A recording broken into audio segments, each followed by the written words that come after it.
All right, hey everybody, welcome to episode 1 of a new challenge run here. This is our first EU5 challenge on the channel. So I figured we'd kick things off with one of my favorites from EU4, which was a no army challenge. We actually did that one as Trebizond, but Trebizond starts in kind of an okay position in EU5, a lot better than EU4, whereas Theodoro is, I would say, equally bad compared to EU4. So already hey Sharon, hey guys, already have some comments. This might be impossible. So yes and no. It's less dicey than it seems. It all depends on what your metric of success is. If it's just survival, it's not that hard to just survive going like tall as Theodoro. And the reason for that is the Golden Horde doesn't really mess with you. I don't know if that's because we're a different culture, religion, or they just have enough problems on their hands. I don't think they get a CB on us. And the Golden Horde doesn't seem to do a lot of no CB wars as far as I can tell. So just surviving as like a one location miner is not crazy. Now, I wouldn't view that as a success. I do want to expand a bit, but this is not going to be like a, take over Europe without armies kind of game. I'm just not that good at the game. I should probably lead with that. This is my third game of EU5. So I am not an expert by any means. I don't know that it'll be a nothing ever happens run, Kaiser, because if we can pull Diplo, the Golden Horde, I think, usually implodes. And we should be able to pull like Georgia, maybe like Wallachia or Bulgaria. I do think we can expand now. How much we can expand and how fast are very much RNG. So this first episode could be a little boring. I'll be honest about that. Just wow, Can Piff. That was very generous. You did not have to do that, but I appreciate it. But yeah, I'm actually a little bit concerned that a no army run here could be potentially a little bit boring. We'll see. I hope that's not the case. I hope we can. So best case scenario for us is we pull really good Diplo, which about the best we can get is probably Georgia, who in EU5, Georgia is way better than Georgia in EU4. Georgia in EU4 sucks. They get the crisis. They get hit by like QQ, and AI Georgia just never has good games. Player Georgia can. And then hopefully we get somebody in the West, whoever wins sort of here. In my previous 2 games, this area is really like kind of a Thunderdome because the Byzantines just go down. Hungary has a good game, but usually Hungary expands into like 2 out of these 3 from what I can tell. So like in my last game, I did do a test run as Theodoro. Wallachia had a good game and we allied them. And so that worked out pretty well. So best case is we get good Diplo, and then the Golden Horde just starts imploding. They have rebel issues. Maybe they start fighting like some of these Slavic nations. Maybe they tangle with some of these guys in the East, and we can call them in and get some quick expansion into Crimea. Worst case is we get no Diplo whatsoever, and the Golden Horde is stable, and then we just do a tall game for a while, which is not going to be that exciting to watch. But this sort of, if you're doing a no army challenge, especially as Theodoro, it's not up to us. You can watch me for a minute, buddy. It's not really like EU4 where you can just like, loan up to the max and hire mercs and defeat somebody, 8 times your size because the AI won't play as hard as you and take advantage of questionable AI. Like OPM, or I guess in EU5, I guess this is an OLM, a one location miner. They just don't play that way. You don't have the merc access. The loans are way more punishing with the interest rate being what it is.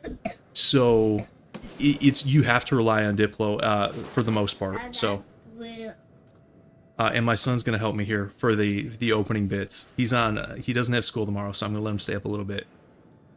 Forming biz as a goal, maybe. So that's another thing we can talk about is how do we want to do this? Here, let's get into this because I want to show off like the culture, and I have default game settings, by the way, guys.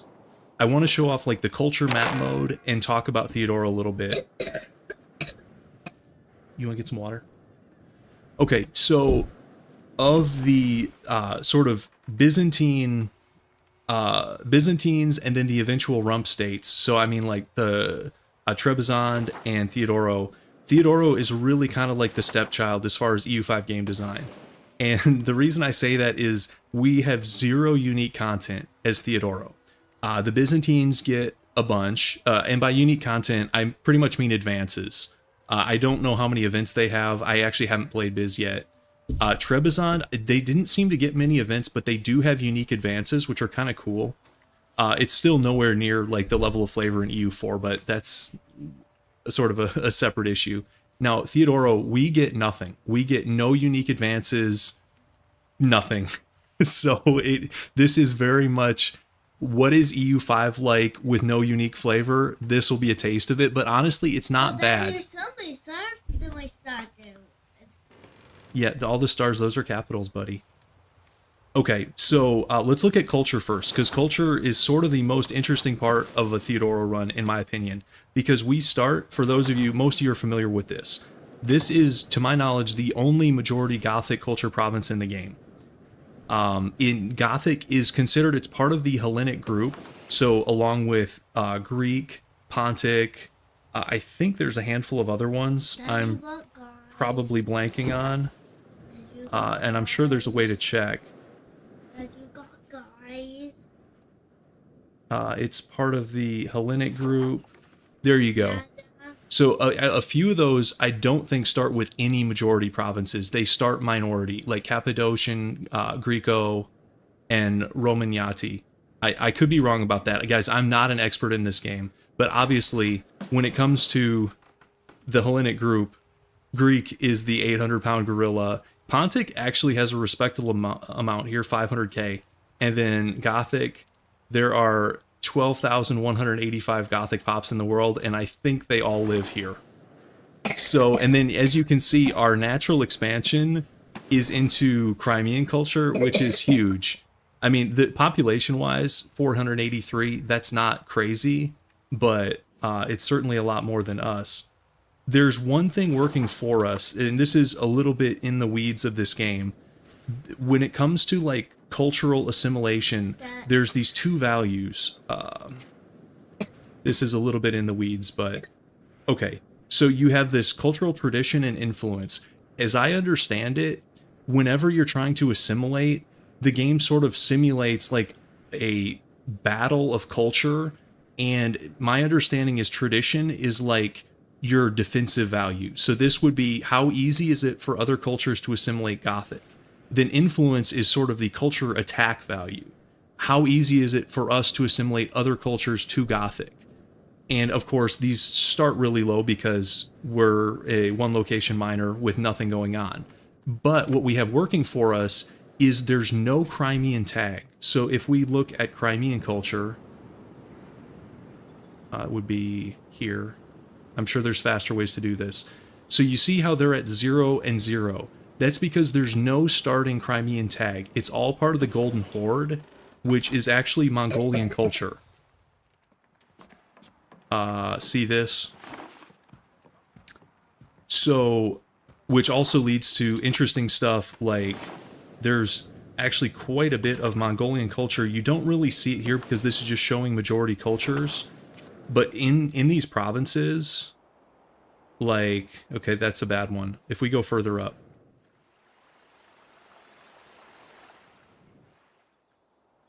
Well, I swear there's Mongolian culture around here somewhere. Maybe it just grows over time with the Golden Horde maintaining control of them. But as we move northward, we will pick up a mix of Crimean and Mongolian culture provinces. So now that's as far as our, like, if we want to expand this way, which I think we probably do. Now, the other thing we could do is if we want to expand south into Anatolia or into Greece itself. And in my test run, I did not do that. I stuck to sort of this Pontic step, and it was a fun game. It wasn't super exciting. I think if I streamed that game, it maybe wouldn't have been the most exciting thing in the world. But it was still interesting. I mean, I learned a lot. That was my second game ever. Now, for this one, we'll see what we want to do. Now, it's safe up here for a bit.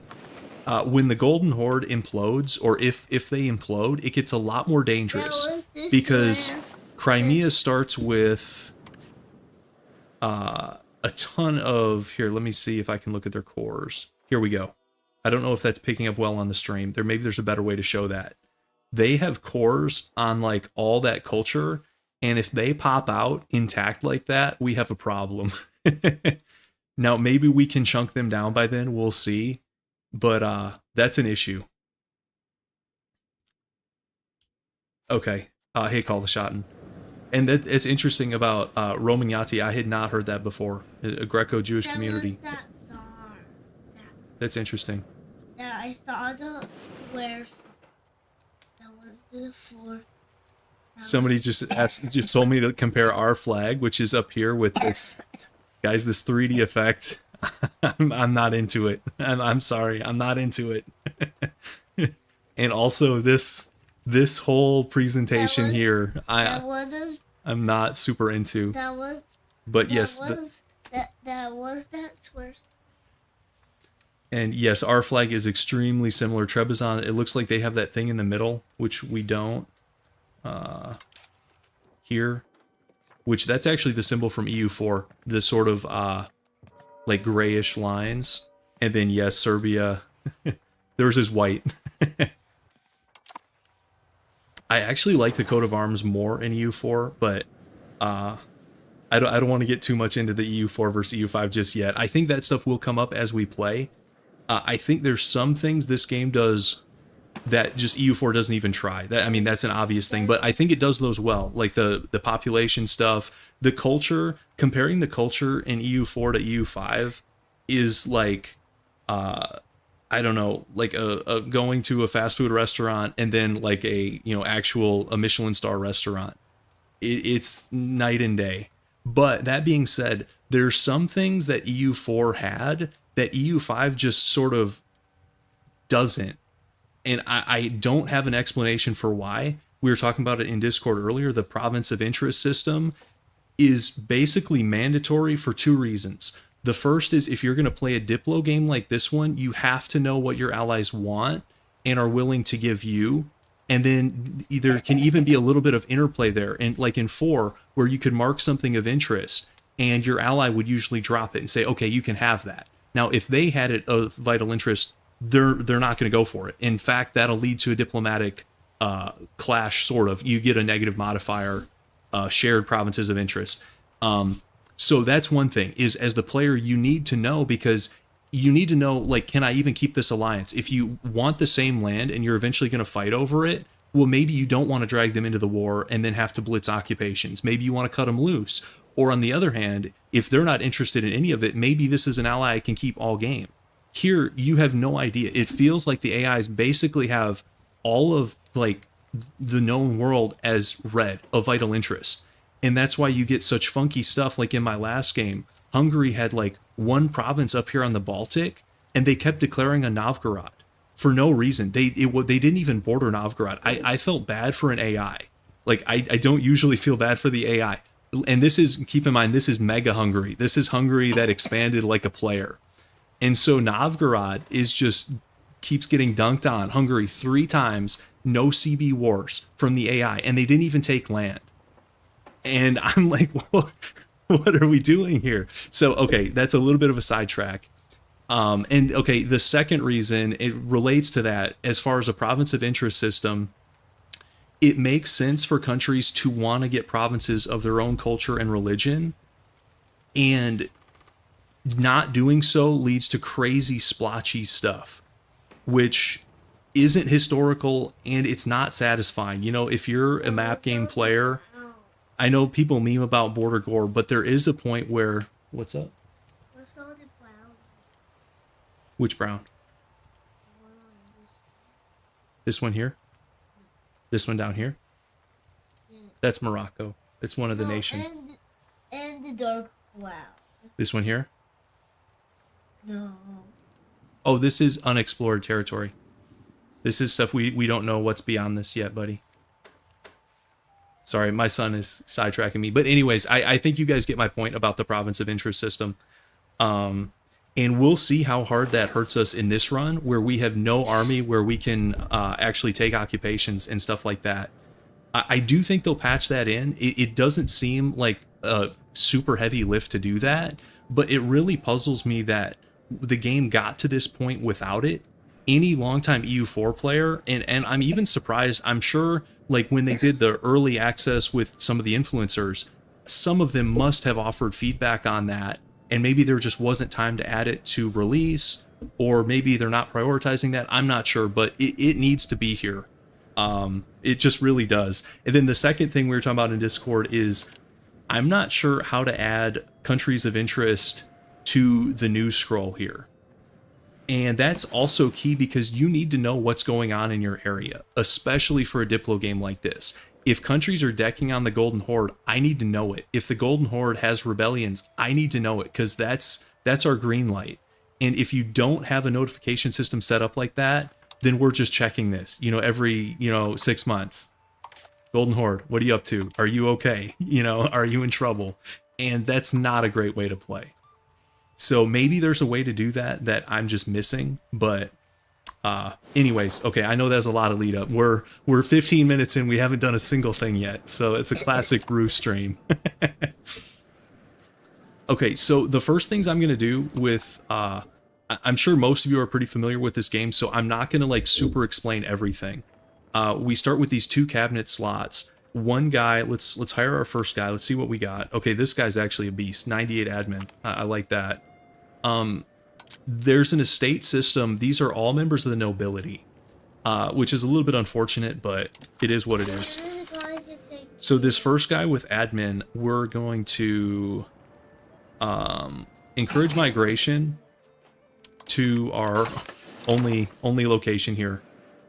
And actually, let's talk about this location for a second, because there's some good and there's some bad. So the good is this thing has a natural harbor. That's cool. The bad is it is hills and woods, which hurts your dev growth. And it's coastal, obviously, which is a good thing. So it's a decent city. We might move our capital. In my previous game, I kept it here mostly for like role play. I think if you're min-maxing and you expand north, you're almost certainly better off moving your capital at least to like, I don't know, here or somewhere closer. But for now, it's a decent province. The other, here's our starting market. It's the Kaffa market. If and when we can get Kaffa, I would consider moving our capital here. This is also it's a pretty decent harbor. It does not have hills or woodlands, so it's easier to boost dev here. Okay, so migration, this is actually one of the better ways to like increase your power as like a one location miner. And it feels weird coming from EU4 because there's no equivalent to this in EU4, really. The development systems are a lot more fleshed out for playing tall in EU5, which I like. I think playing tall is much more interesting. Playing tall in EU4 is just so boring. Not super into that. Okay, so first guy, he's going to encourage migration. The second guy, and this is actually another pretty decent advisor. We could do a couple things. We could go try just developing our capital here. This is a really slow burn. I think I'd rather go... Your favorite cat's named Lulu? Okay, buddy. We're going to go for conciliatory here. And the reason for that is belligerent, which we start right in the middle of this axis, belligerent versus conciliatory. Belligerent doesn't help us very much this game because we're not going to be taking that much land, and I guess antagonism is basically aggressive expansion from EU4. So if sometimes I call it AE, I'm sure I will. That's just old habits dying hard. But I'm not predicting we're going to have AE issues this game.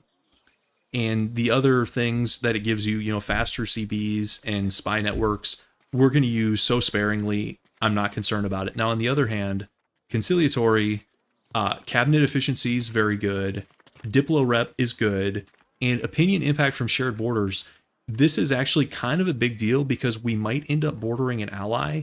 And if you don't have the reduction from that, this game actually hits you pretty hard for having shared borders.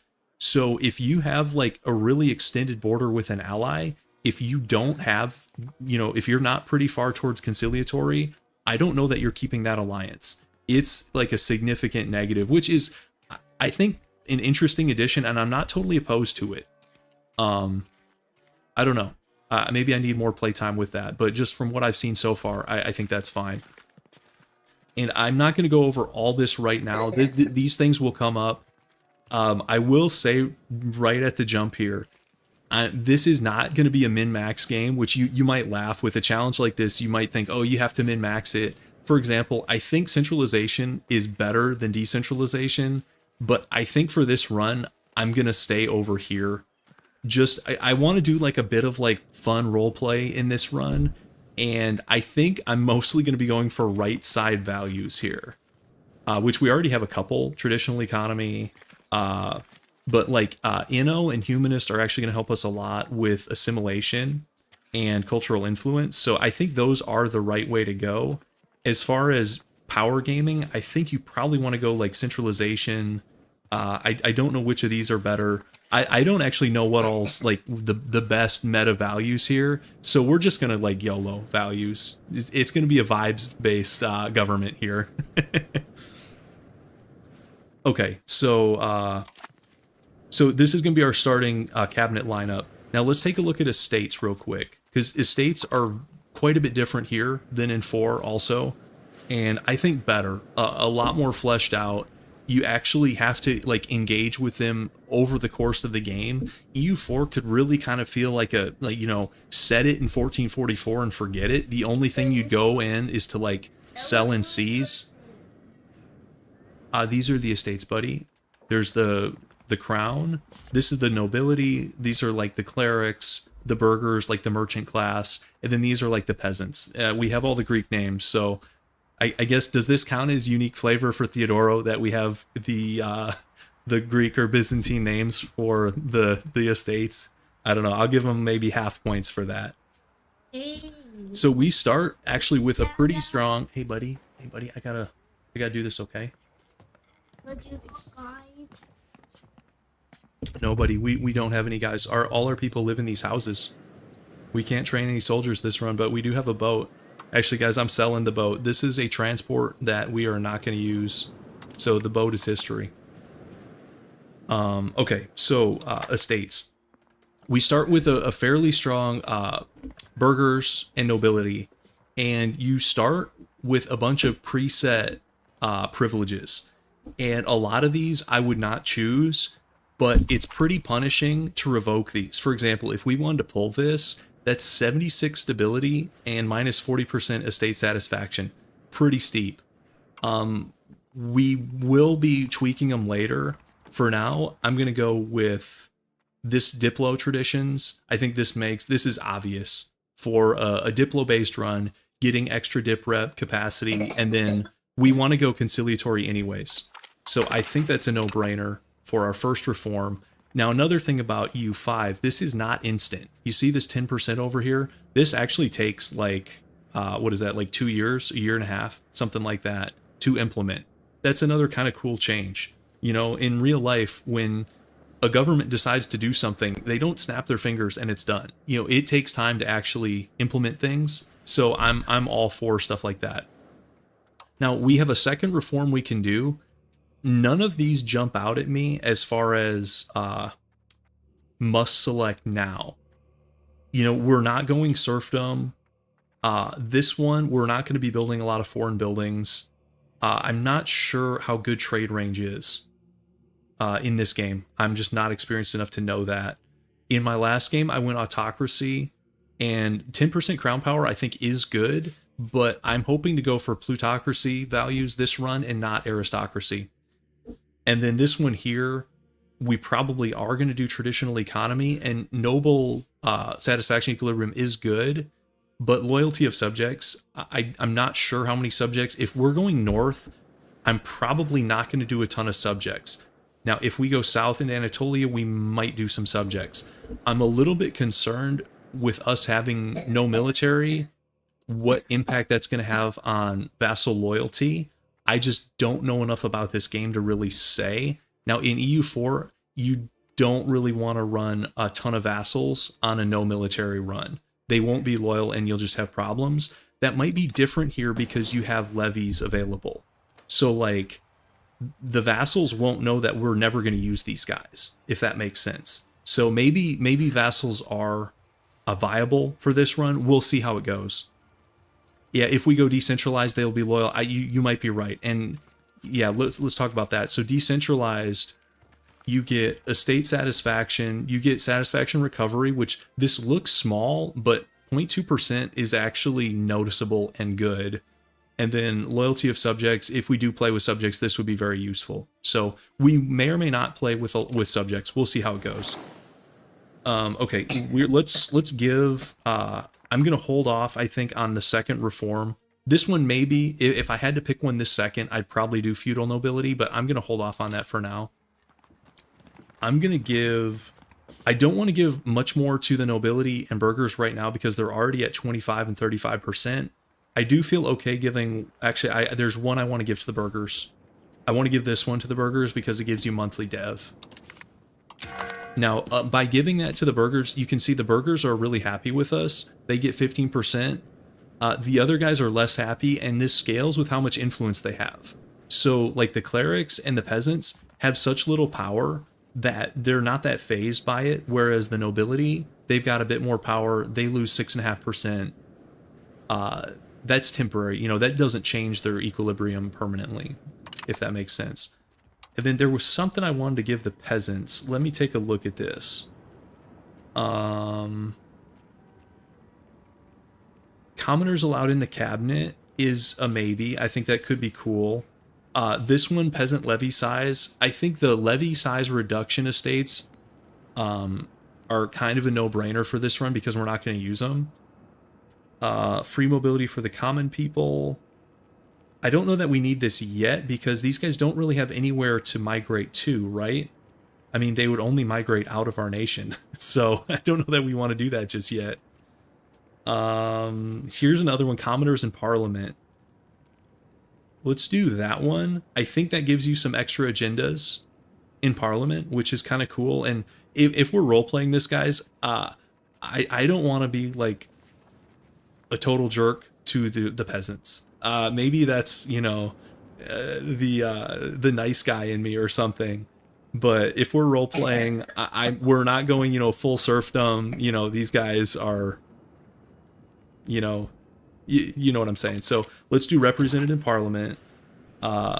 Nobility doesn't love that. I actually do think I'll give one to the nobility. This is what I mean. If you want to be mean to the peasants, it's not that you actually give privileges to the nobility like this one. Let's see. I think there was one of these. This one's not bad because I think we're going naval this run. This one's not bad because we're going Inno.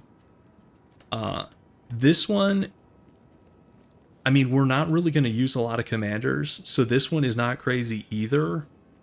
And then as far as quality versus quantity, I don't think it matters for this run. There's no bonuses that affect things outside of military stuff that we're not going to use. So I don't care about this axis, this run. Let's see. Now I do care about defensive because we will still have some forts, and so we'll go defensive when possible here. Oops, misclicked. Okay. So let's go back to nobility estates. Now this is only 2% satisfaction. That's not amazing. This is 5%, but we're also not going to build galleys for a bit. So I think we go with this one for now. Okay, buddy, you can go use the toilet. Okay, and then I'm going to automate a bunch of stuff. Now the pros, I'm not automating this one. We're going to run the econ by hand. The AI, as far as I can tell, doesn't handle this super well. So this one we'll do by hand. I actually am going to automate some of this stuff because I don't really understand the econ system enough. So I know the pros are cringing, and that's fine. I'm gonna leave the blue stuff manual. So that's research, laws, reforms, cabinet, all that kind of stuff. And then this is like military stuff that really is not going to apply to us a ton. So I know people are cringing here. That's fine. I honestly deserve it.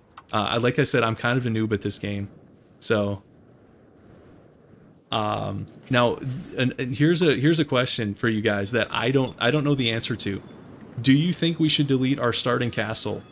Yeah. Because we can't really afford it.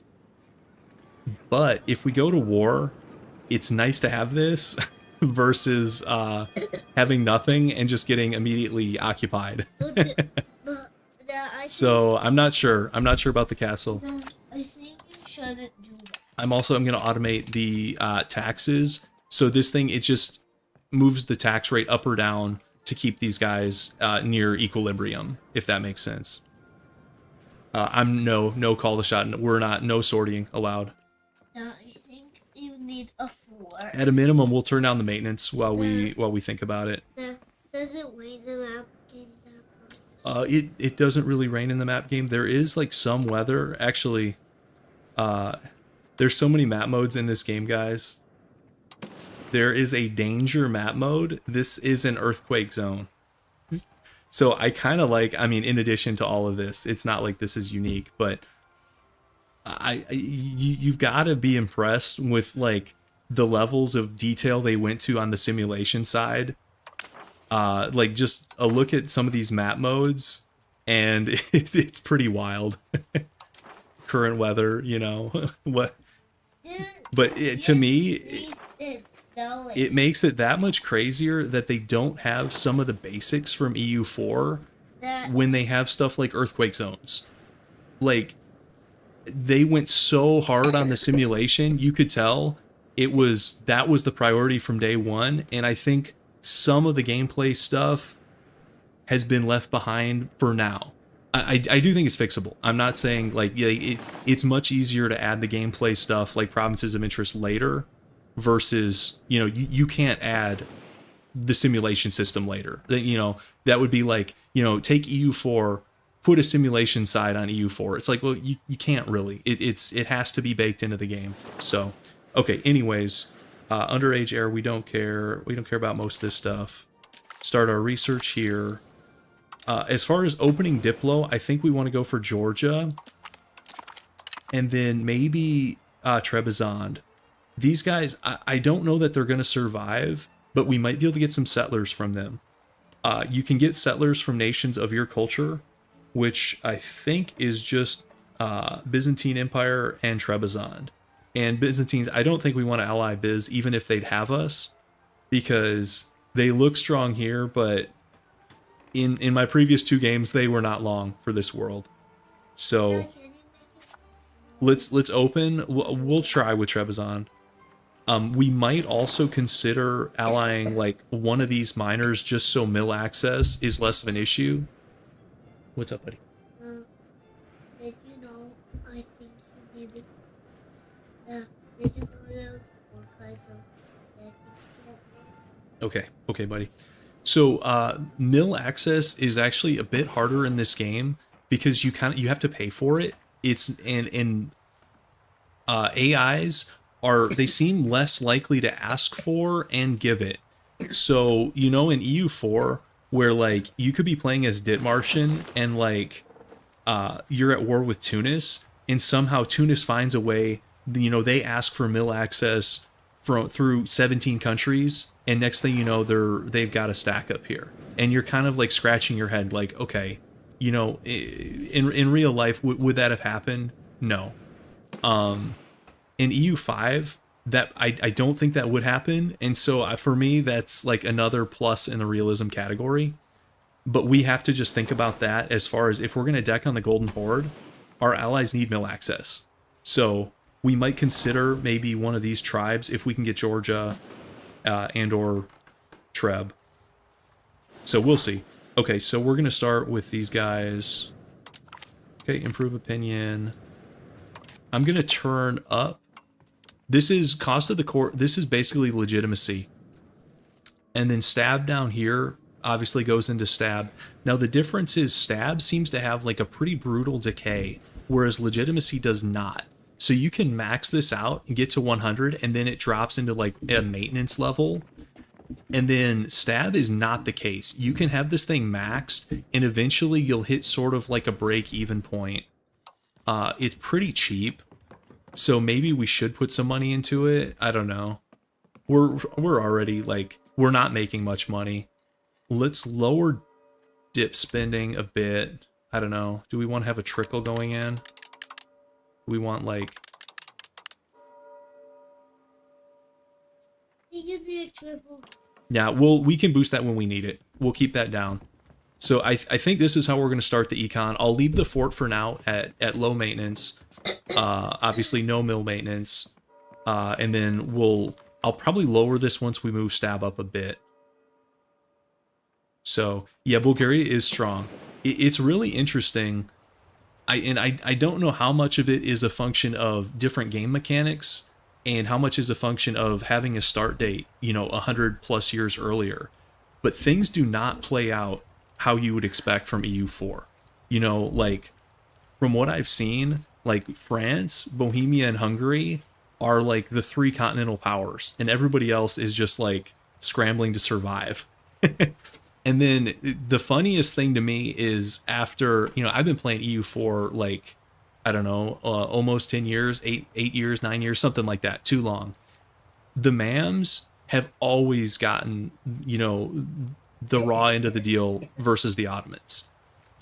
Even though it's not that the game, like, in player hands, I know we've talked about this in EU4 challenges, in player hands in EU4, I think a player MAMs can go toe-to-toe with player Ottomans and have at least, a close to 50% shot of winning. I'm not an expert on multiplayer. Maybe it's 40%, but it's not a slam dunk.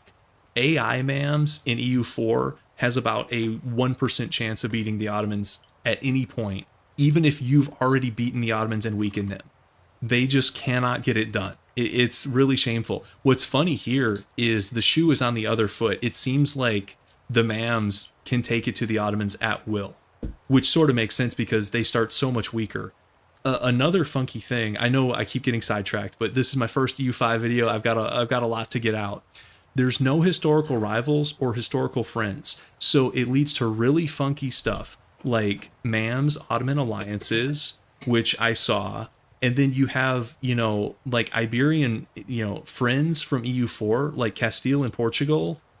It does not hold up. Like Portugal, Portugal doesn't seem to do well, at least in, I have a small sample size of 2. But that's another thing that I think having historical friends and rivals was kind of a cool touch. And I don't really think you should have a Ottoman Mamluk, Giga alliance in the south. It feels funky, and it also, as far as game balance, it's really hard to break that up. Now, in my previous game, they actually broke it up on their own. I don't know if it was a third-party war or if it was a shared border issue. So that was kind of cool. They eventually went to war, and even though the Ottomans grew quite a bit, the MAMs chopped them back down. So that was kind of interesting. But I don't know, historical friends and rivals, why would that get dropped? Maybe it's just because there's so many more tags, they didn't want to do the research for it, and maybe that'll be added. I'm not sure. It seems like a little thing, but it's a little thing that actually has pretty significant consequences on how things play out. So, anyways, guys, we haven't paused. We're unpaused yet. How far? We're 39 minutes into the stream, and I haven't unpaused. I gotta focus up. Okay, so I think we're about ready to go. Actually, we can't afford to give our kid. You're gonna have to deal with the balanced education, the expensive education, guys. 250 gold. Sorry, you're going to public school, buddy. Okay, I think we can unpause. I know that was a lot. That was a lot of info. AIs, they love to do their own new markets. That's fine. Okay. And sorry if I missed some chat. I haven't been. I've been glancing at it, but I don't know. I've been monologuing. I'll slow down. So, okay. I wish you had it before. So we're at about break even. money wise. Oh, actually, I forgot one thing. We got to mint. So I'm gonna mint a little bit past inflation level.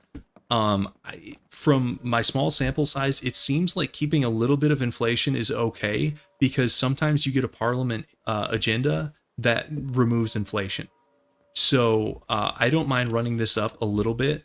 Just obviously we don't want to get out of hand with it, and that will bring us back to positive, which I'm good with. Okay, unpause. I always said I'm hot. You bird. Turn on the money printer. That's right. You guys know how it is. Crank it up.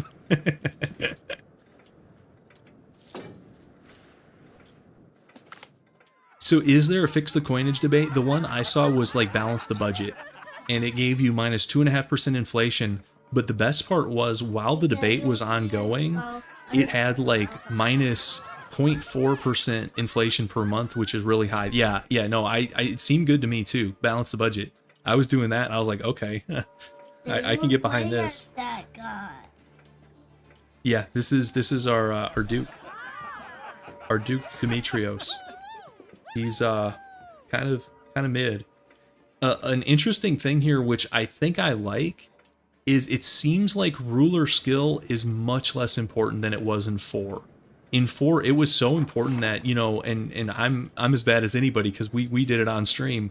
You know, the kick the air down the stairs roulette wheel till you get, you know, the high tier guy, and then he dies in a hunting accident. It seems like these, like, they do give you bonuses, but it's not like gonna make or break your country in the way that a 666 would compared to a 111. You know, where the 666, you know, it's gonna be a golden age of deving and coring and whatever you want to do with that mana, and the 111 you're just gonna have to sit on your hands. It doesn't feel that way as much here. Like, these feel lower impact. Maybe I'm wrong. Maybe I'm just not seeing behind the scenes here. But okay, another difference is prestige-wise. Prestige, it's like a cultural value here in 5, and it seems much less important than it is in 4. It's like a nice to have, but as like a poor country, we are not going to prioritize prestige. And we can't keep it. There's like a pretty severe decay modifier. We need to do rivals too. We can do rivals real quick. Excellent minister is fine. Let's do rivals. Let's do... So this is a Genoese vassal here. This Republic of Gazaria. They're probably never going to ally us.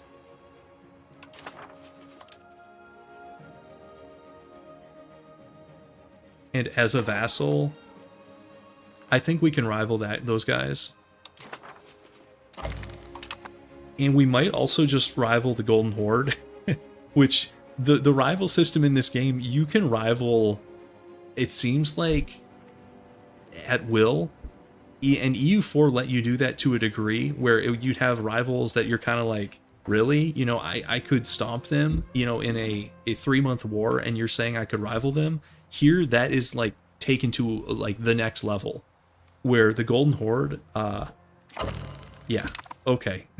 Okay, that's an ambitious rivalry. You know, that would be, I guess the modern day equivalent would be if, like, I don't know, the who runs like Monaco, like or one of those little, like, San Marino, like the president of San Marino, like, issues a press release and he's like, I have rivaled the United States of America, and like Americans would just kind of shrug and be, okay, you know, good for you, buddy. Like, that's how it feels here as Theodoro. But okay.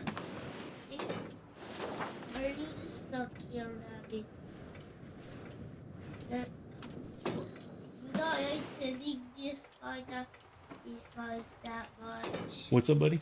You're not extending these guys that much. I don't know what that means. I'm talking about the okay, flag. Here's an...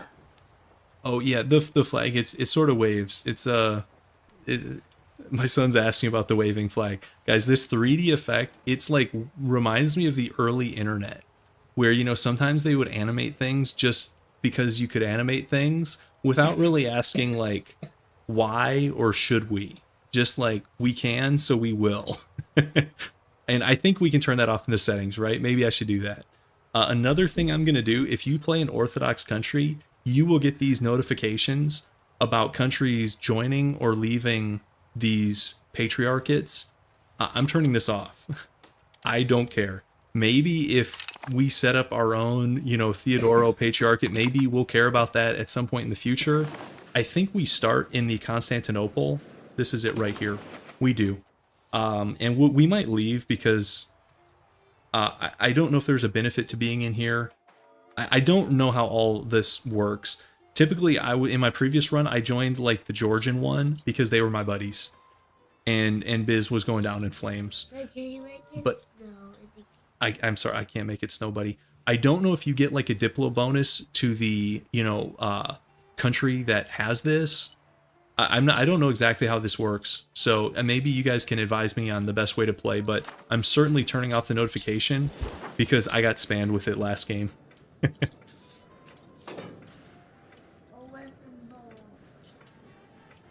Yeah, there you go, Canpiv. That's exactly right. As soon as they can find us on a map, we'll be in trouble. And I have not played any other regions.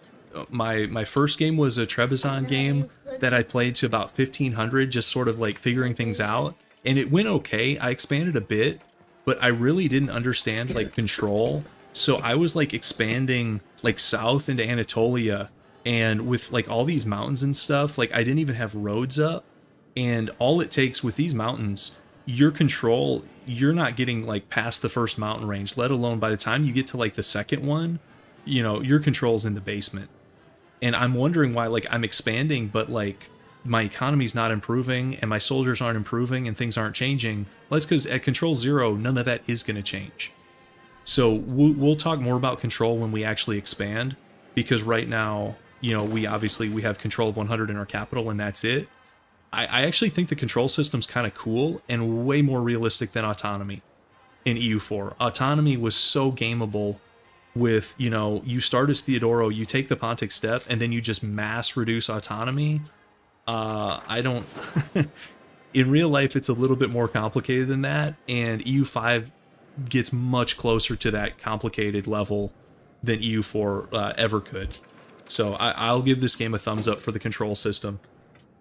Even though I don't... I'd say I understand like 80% of the control system. Enough to be dangerous. Let's turn something down here because I don't want to lose money. Let's turn stab down.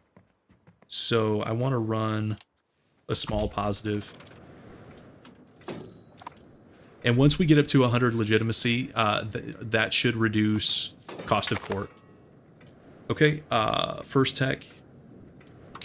Cool. Let's do... Do the bottom one, Daddy. You want the bottom one? You know what? Sure.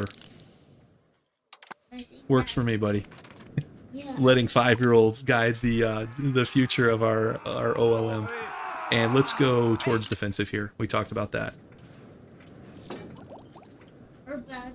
Yep, I think rebels are done better in this game too. It feels way more impactful and disruptive. It's almost like... Yeah, what's up, buddy? Did the bad guy say, "Ah," did it in the game? Sure, buddy. No, I didn't know who said, "Ah." It was just an event. It was like a military event. It's not a big deal. But so the rebellions in this game feel way more impactful because it's not just like, you know, in EU4 it was so predictable. You knew where and how much, so you could literally just send a stack of guys to stand there and then provoke them, and, you know, job done. And here it's like it actually breaks off chunks of your country, and it's much more of a pain to deal with, at least in my first two. Maybe if you're better at the game, it's less of a pain, but obviously with no military, we're going to have to be really cautious with rebellions and use these cabinet guys to crack down. And I think that one of these values, is it like communalism? I think this helps reduce rebellions, and we probably are going to go communalism, so yeah.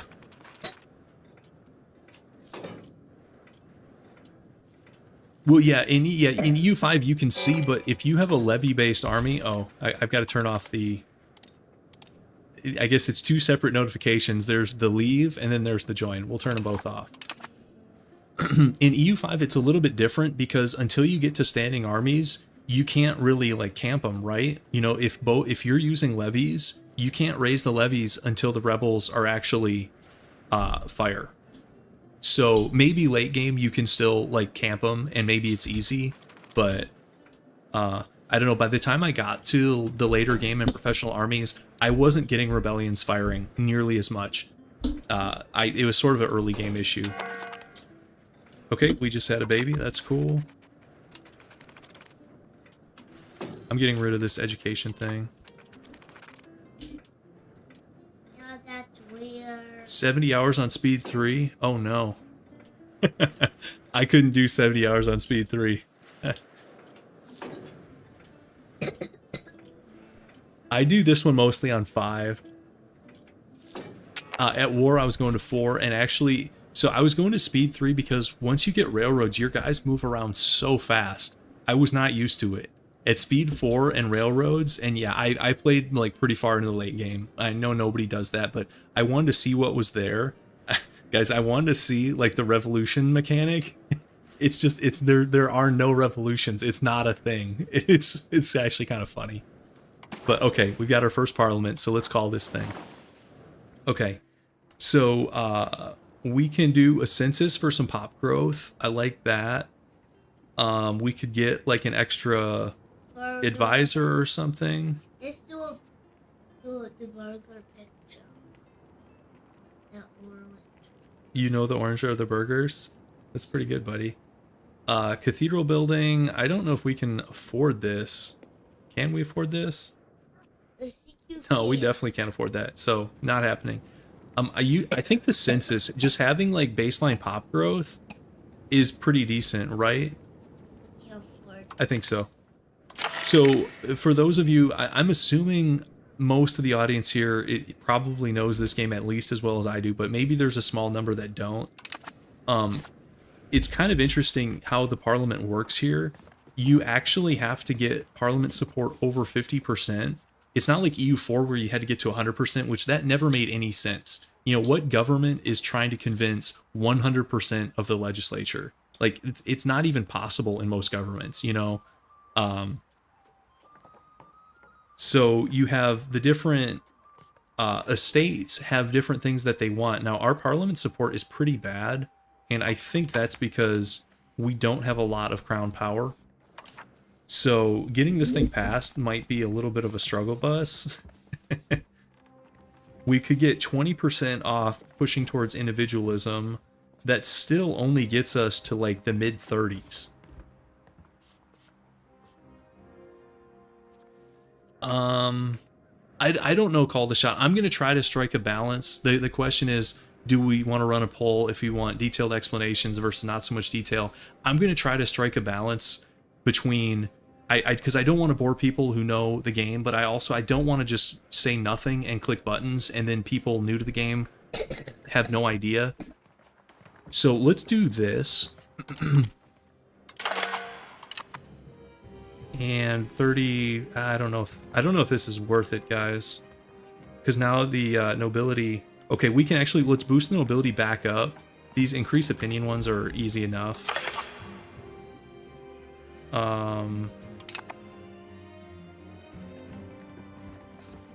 This is kind of tough sledding. Maybe this was not worth it.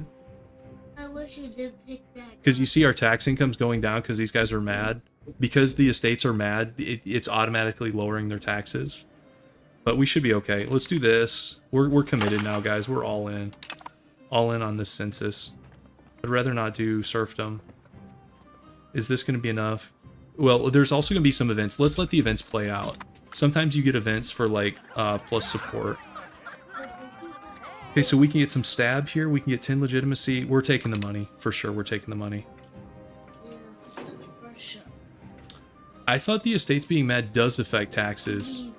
Money. I thought it did. Okay, so this is a good event, so that puts us over. Sometimes you can get multiple events, though. We'll see. Yeah, AI does do no CB wars here, but no CB wars in this game are less punishing. and it's harder to pick up CBs, it seems like. So sometimes you kind of have to. Like, I was doing some no CB wars, just because I didn't have an option. Okay, so this one, we'll support this. Yeah, that's fine. And then this would be lose 5%. This is such a small amount. I don't care. Yeah, I think if you automate the taxes, it does affect it. Okay, we just lost some more support. It's funny when it's just one province. When you have it flip-flopping, it makes more sense when you have multiple provinces going back and forth. So we just need a little boost here. We'll do this one. Actually, that's not enough. We'll do this one. Okay, that should be enough. Hopefully. Okay, so we passed the census. Cool. A little bit of pop growth.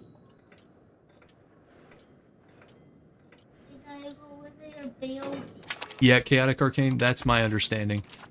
But I could be wrong. Okay. I actually think I want this one right now, buddy. We'll go guilds. So now we get like a little trickle of diplomats without paying for it, which is kind of nice.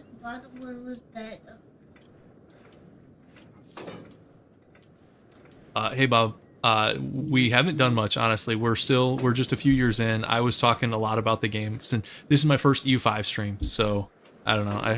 I had a lot to say, I guess. I do like the game. Don't take it the wrong way. There's just interesting things that I would have thought if the dev team played a lot of EU4, things would have just jumped out at them. So it really feels like a blank slate, new approach game. In some ways, that's great. And in other ways, it's like, well, you know, you guys already had this feature and it needs to be here. Why is it gone? But I think, like, feedback and stuff, I think they will incorporate that. You think so? I would give it a little bit more than a 6 out of 10 right now. I don't know. I actually, to be fair, I don't think I could grade this game yet because I've only played a handful of games and only in this region, guys, which maybe that's like cracked of me to start as Trebizond and Theodoro, but I don't know. These are my guys. I don't like playing majors that much, even in a new game. Let's see, admin problems. Oh, guys. We're not concerned about this, are we? Army maintenance. Oh no. Okay, Age of Renaissance. So now, correct me if I'm wrong. Are these mutually exclusive, like, advances depending on what you pick here?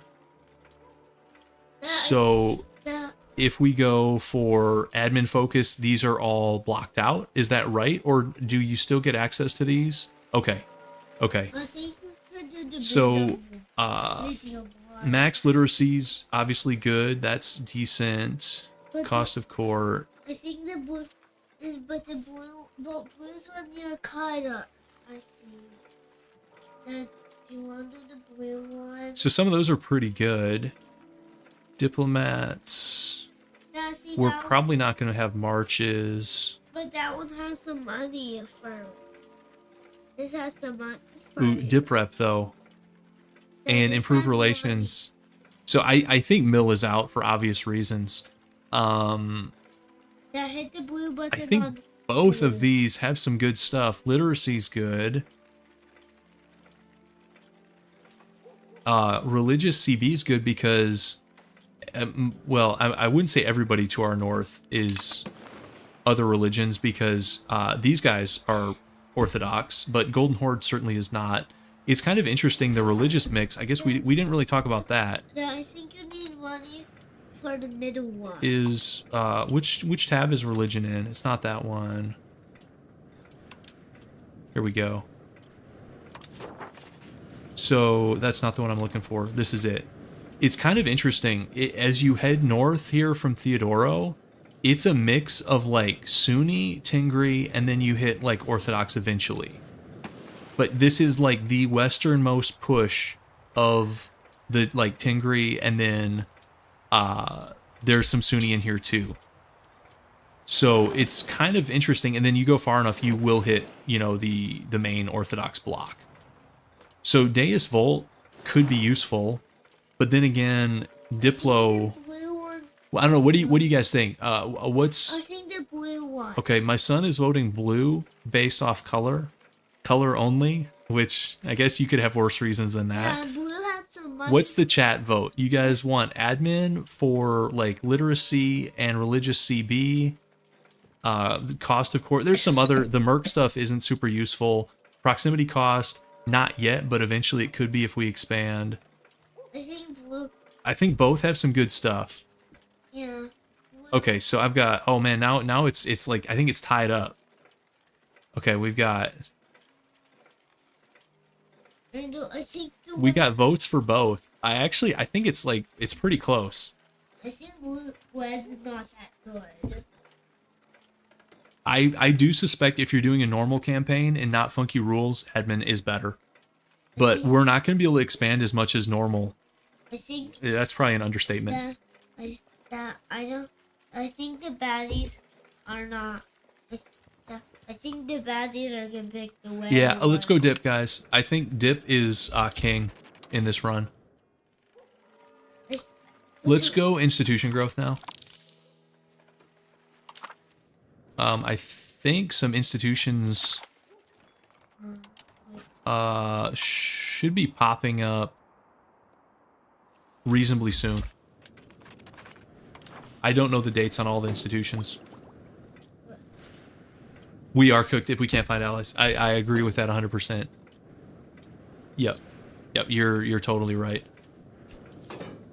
And we did finish that first reform, so our dip rep is oh, we've got incompetent diplomacy, guys. I was gonna say that seems low. So this is not like 4 where like, you know, by default at the beginning of the game you go in bed. Okay, night night, buddy. See you in the morning. You can go that way.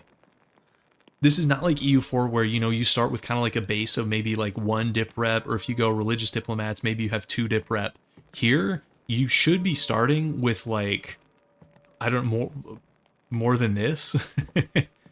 So we have an event, and hopefully this thing drops. I don't actually know how long is that. Where do we see that, guys? I don't even know. Where do you look at modifiers? Yeah, 6 dip rep in U4 is like, okay, that's pretty good. And this game is like, that's it? You're gonna struggle. I thought you were going to bed. Oh, okay.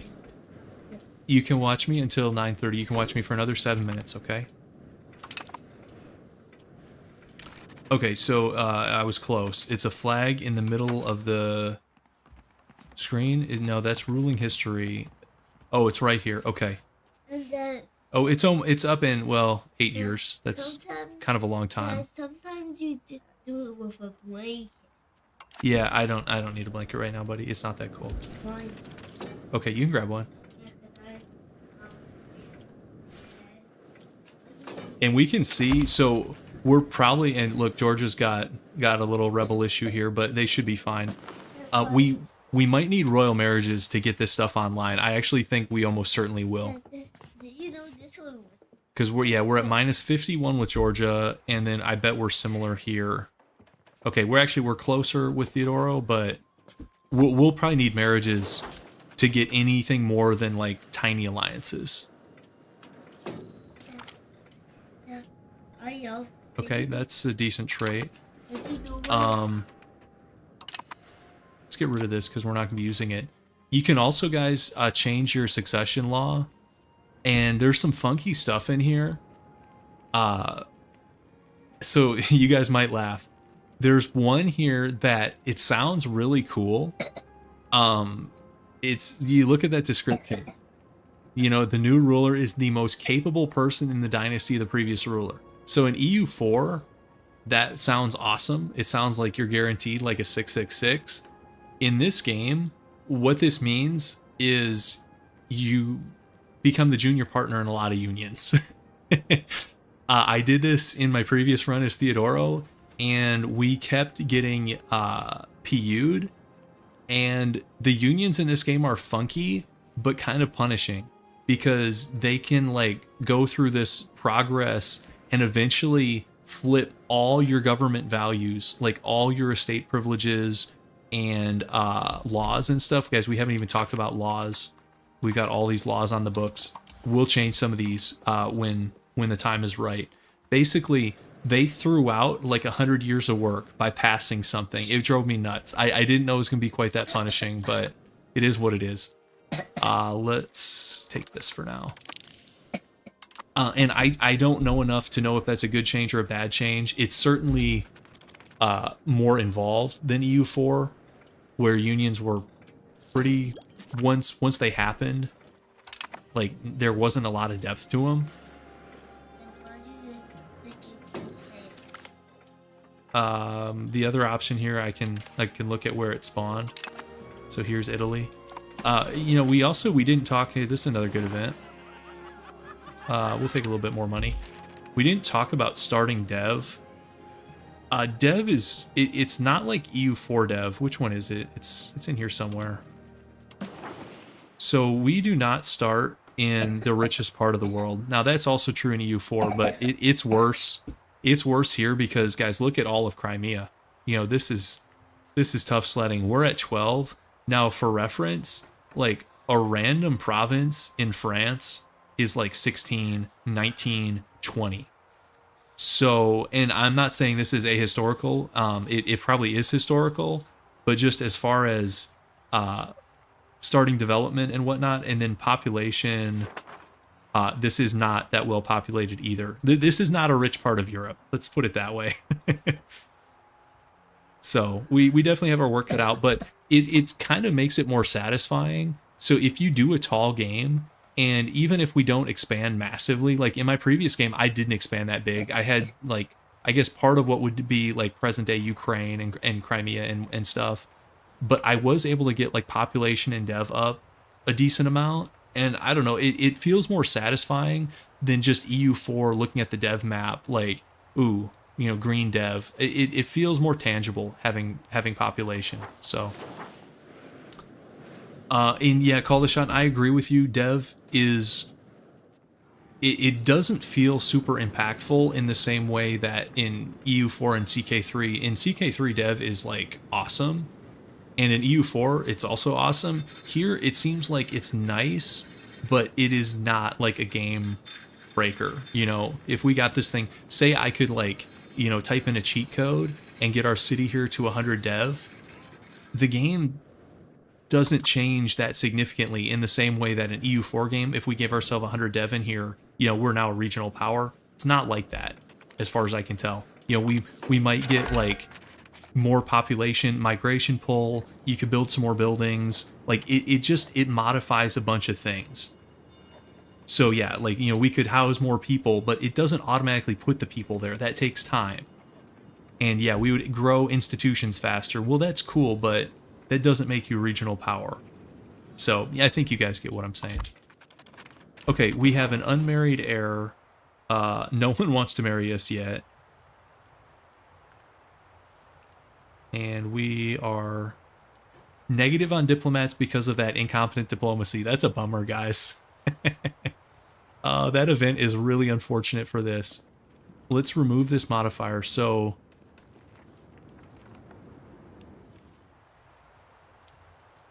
does it not even tell you how close you are? If you don't have a diplomat, it doesn't even tell you how close you are. Is that right?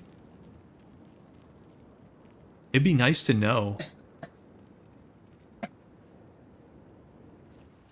I don't know. So I haven't played CK3 in a while, but I remember my last CK3 game, I was doing like a Jerusalem thing, and I was deving up Jerusalem like out the wazoo, and we were rich like beyond belief.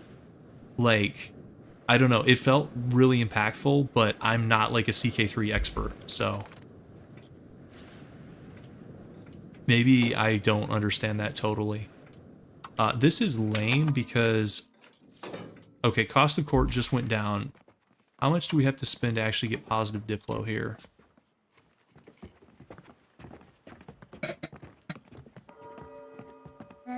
Let's wait for these guys to come back.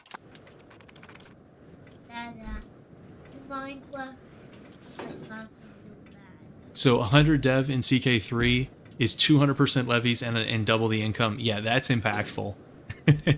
That's not happening here. Yeah, no, it was super easy to play tall. So that Jerusalem game, guys, I'm not even that good at CK3, and so I play CK3 weird. I don't do a bunch of I don't like dealing with disloyal vassals. So I just play tall up to the I forget the direct control limit. You know, it might only be like 8 or 9 provinces depending on your admin skill. But I just go super tall and build those things up and make them really strong. So I was doing this as Jerusalem. Yeah, buddy.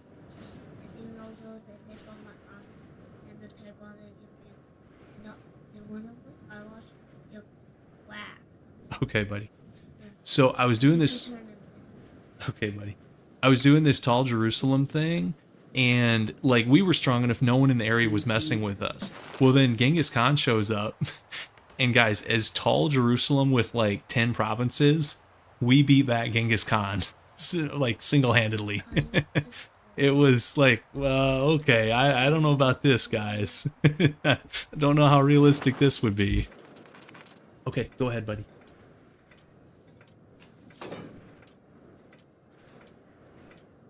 It was a pretty fun game. I should get back into CK3. I haven't played CK3 in years, but I like games like that where you remember them years later. Because if Genghis Khan hadn't attacked, I would just remember, yeah, I had a fun Jerusalem game. But him showing up and then me beating him by ourselves, that's the kind of thing that really makes that game stand out, of all the games I've played. Okay, this one's kind of nasty, 20%, but that's a lot of money.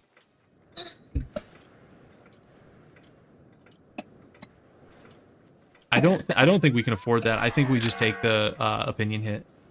Yeah, I say you just take the opinion hit. Yeah, this was years ago, Call the Shotten. I have no idea if they've made it stronger or we're max legitimacy, so we'll just take the prestige even though we won't have it for long. Yeah, I have no idea if they probably, if they've made Genghis Khan stronger, that's good, because I should not have been able to do that. I don't care how tall you are. If you're 10 province Jerusalem and Genghis Khan shows up, with hundreds of thousands of horse archers, it's not happening. I don't care if you have tactical geniuses, and I did have all the drylands bonuses and stuff. I did a hybrid culture thing. It was kind of cool. But still, guys, that's not happening, right?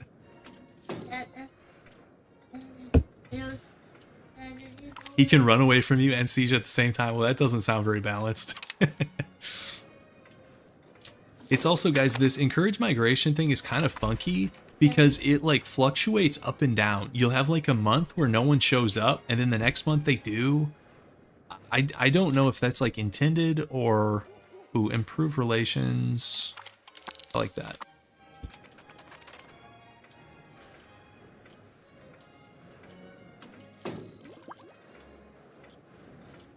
I thought I removed this, guys. Every time we have a kid pop up, it's going to give us that notification, isn't it? Okay. Oh, guys. Uh-oh. Uh-oh. Bulgaria. Looks like... So the funny thing here is Biz gets chunked, but they don't go for the prize. So if I was playing Bulgaria, don't you go straight for Constantinople and forget this stuff in the West? I don't care if it's EU4, EU5, EU6, you're going for Constantinople. That's the prize, right? I'd be shocked if this war resolves with Bulgaria taking Constantinople. I'd be shocked. I know I haven't played this game a lot, but I think he's just going to take random stuff along the border and not get that far in. Okay, another parliament. Let's see what we got. Okay, these are...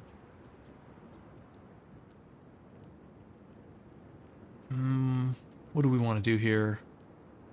So this one improves our Duke's abilities, but some of these, so if you go with the noble agenda here, you start at 31% support, which is kind of nice. I think you need the burgers. You just like hamburgers, dude. That's the only reason you keep telling me about burgers. Because I think you. You want me to do a burger one? My son, he heard me talking earlier about the burgers having the orange symbol, so now he's all about the burgers. Yeah, I can. Yeah. Because you like cheeseburgers. Yeah. No, I love pickle. He likes pickle burgers, which it's a cheeseburger with a pickle. Sure, buddy. We'll promote a member of the, well, no, I kind of want to do nobility one, guys. Let's do this one. We're going to support a noble cabinet. Yeah. Even though I don't really want to go aristocracy. Oh, that's plus 10 towards aristocracy. I'd rather not do that. We'll do, sure, we'll do your burger guy. That's fine, buddy. All right, antagonism. Yeah, guys, antagonism. At this point, no one is scared of us, and they shouldn't be. Okay, we got the positive event. That's cool. On that black skeleton god, he could just open blocks. Okay, we're getting the good event, so we may not even have to pass anything here.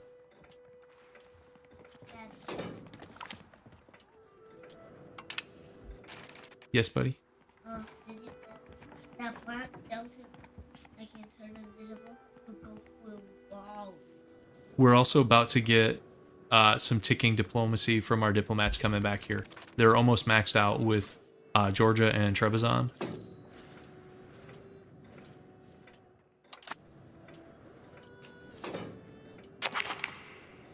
Okay, skilled member of the burger shows up. And then these diplomats are about to be done. Okay. Okay, they're both coming back. And so we get a little bit of ticking here. Let's actually, I want to bump that up a little bit. Just temporarily, let's go like that.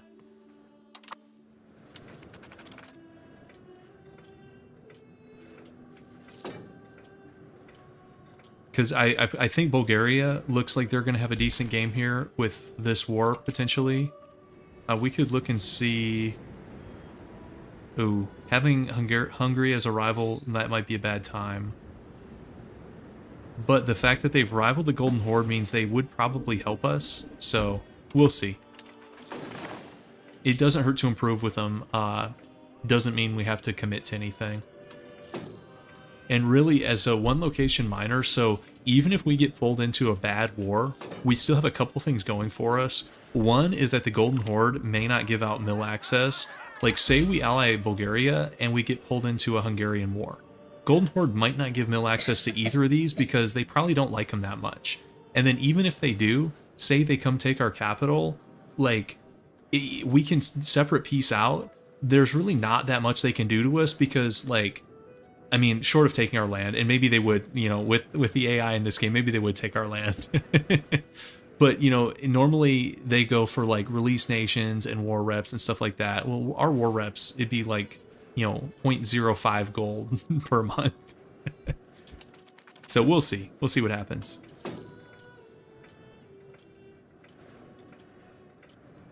Oh, okay, there's a meta for fighting biz. Oh, okay. Okay, well... Okay, so this is bad, guys. So Black Death is going to be brutal. Keep an eye on this population. We're at just over 16,000 because it's not going to be here for long. I don't know, like, all the best ways to handle it. I think this is probably the way to go. This isolate the country. I'm going to do that. That costs 10 stab. I think that's worth it. So I did this in my last game. I still got hit with it. I don't know if it was better or worse. I don't know if it's RNG. All I know is this thing will kill a ton of people, and I mean, it should. You know, it's the Black Death. That's what happened. We don't, I think, have the money to really pay for this because I think this is ongoing. This Remedies is ongoing, right? And we certainly can't afford this stuff, which... Do we even have tech for this? I don't know. We can't afford those anyways. So is this procure remedies, guys, that 1.74, is that one time or ongoing? Oh, 1 monthly gold. Guys, we can't afford that. We can't afford it. So I apologize to the people of... I can't even say the name of our city. How do you say that in Greek? Chersonesos? I don't know Greek at all. Any Greek viewers just audibly cringed. Sorry. Apologies. Okay. Okay, so we're as far as we can towards conciliatory right now. So, which really isn't that far. The reason is, so you can't go further, at least with the cabinet guys, you're limited to a multiple of the natural push. So our natural push is 0.27, and then you're limited to 100 times that, which is 27. What's up, buddy? Yes, she does. You know, I said you could stay up till 9:30, and then I got distracted by the game, and now it's past 9:30. So you got to go to bed. Okay? I'll see you in the morning, okay? Oh, you can just put it like right here. Okay, see you in the morning. My son's taking advantage of me getting distracted by Paradox Games.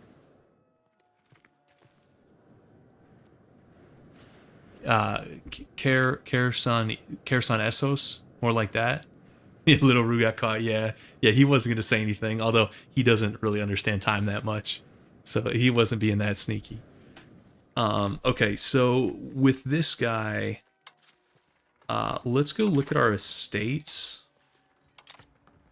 I think we can push... I think there's a clergy agenda here, which could give us a little more push. There's also an extra diplomat here. Now, this doesn't give you loyalty, but it's only 10%. So this is like kind of a nothing burger. So we'll do that, and then... Okay, you can go. You go to the bathroom and then get in your bed, please. Guys, our peasants have 0% power. That feels bad. I mean, it's good. It's good for us, but I don't know, guys. I sympathize with the peasants. Maybe that's my class background speaking up. Okay, even though realistically, I guess I would be more like a member of the burghers, but I don't know. I got peasant sympathies. But I don't know that any of these really jump out at me. This rural migration, we don't even have any rural locations. We have one location. This doesn't seem that good. This common militias doesn't really help us. This one could be good, guys. Having more cabinet options, sure, we'll hit that. The nobles don't like that. Was there anything else we were going to give the nobles? I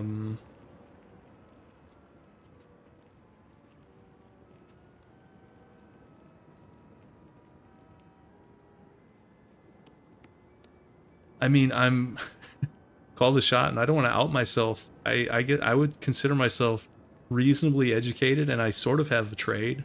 I would consider myself in the middle class, but also it's so the parallels are sort of different now, because then burghers were a minority, whereas now middle class is a majority. So it doesn't really analog 1-to-1 like at all. But I think you're just teasing me, which is fine.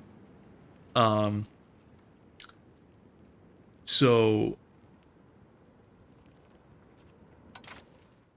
do we want to give... No, I'm not going to give any more noble privileges. I'd like to revoke some of these, actually, but they're mad. Nobility's mad at me. This happens in all my games, guys. I get... The burghers and peasants love me because I give them all the privileges, and then these guys are not. They're not into it. It's okay. We'll push this a little bit more, and then we'll have him do something else. Okay, we've got diplomats again. Let's turn that down. And let's improve with Bulgaria. And then as far as a marriage, how close are we?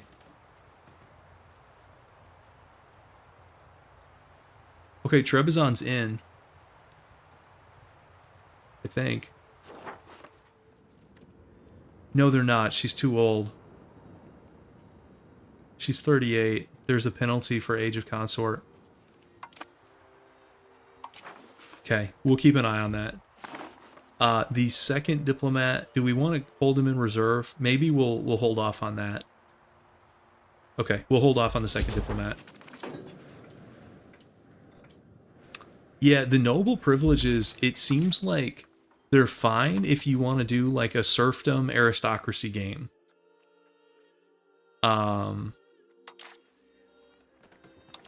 But if you don't want to do that game, tough, you know? I mean, here's one for decentralization, but cabinet efficiency, it sucks to lose. Naval's okay. I mean, this one wouldn't really hurt, but it also doesn't really help us. This one also, I mean, we could probably roll this one, but I don't want to give him too much power right now.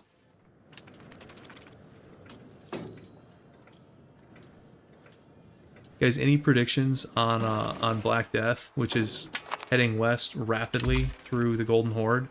How bad do we get hit by this thing? I predict like 6k. I think we're probably a lose. I think we probably end around 10k. I hope I'm wrong. Hope I'm overly pessimistic. Let's go. We are buying food, but it's not super expensive. Do that. This is bad news, guys. It also, guys, it spreads so fast.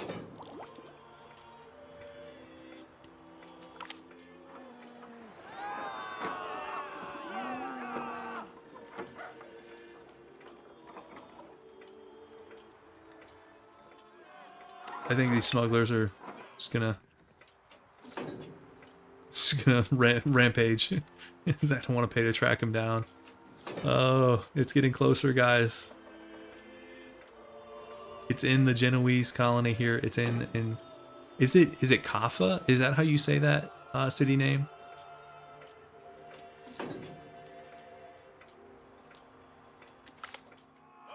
That's a nice event, even though we don't care about the mill tradition. The state loyalty is nice. Okay, now Trebizond. Wait, now they're in.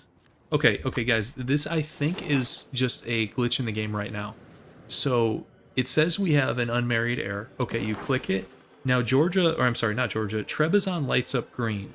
So, you would think there's an eligible person to marry in Trebizond.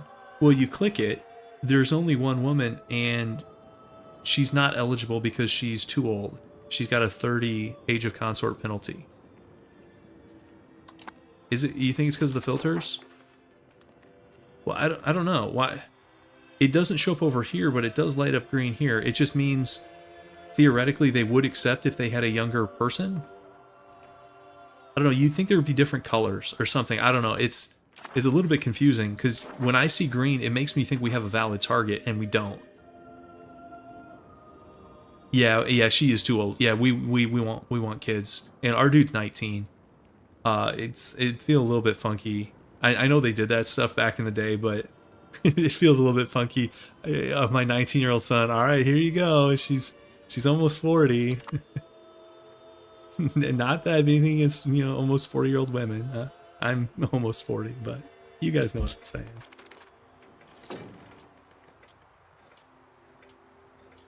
It's a different ball game in 2025 as far as the importance of securing the dynasty versus can you even afford to have kids.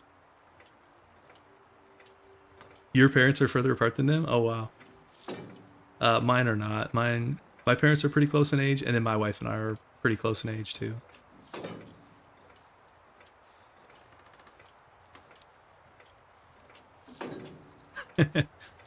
You guys are funny. Women past 40 can't have kids in this game. I mean, for the time, that's probably not like crazy, or at least really low chances. Okay, so guys, Bulgaria, like this is the kind of like funky border gore I'm talking about. Like, why would they leave these inland ones? It's like what he really wanted, more coastline on the Aegean. Like, isn't that kind of a funky peace deal? Like, why not take these, what is this, like 5? Why not take these 5 and then leave some of the coastline? I don't know. Maybe it's like, he's not boxing anybody out by doing that. Not really. He left Constantinople. And the Ottomans, by the way, are going in on some of the Anatolian miners. But, I mean, so far, that's a pretty decent Bulgaria game, as long as Hungary doesn't just, like, body them. Yeah, we'll see. Yeah, we'll see what happens. We do need to get some allies, though, because if something were to happen to the Golden Horde right now, we can do nothing about it. We would just watch. Hungary is the dream as far as allies, but it's probably not happening. Even with a royal marriage, I'm not sure that Hungary is happening. These guys are actually reasonably strong, Kiev, but they start as a tributary of the Golden Horde, and they wouldn't help us fight them until they're independent. Now, they'll fight on their own, I think, but I don't think you can call in a tributary. Maybe you can. I don't know. Can I even offer them an alliance? I could, but they won't. Okay. So we really want Georgia. I think the dream would be like Georgia, Treb, Bulgaria, and that would probably be right at our diplomatic limit.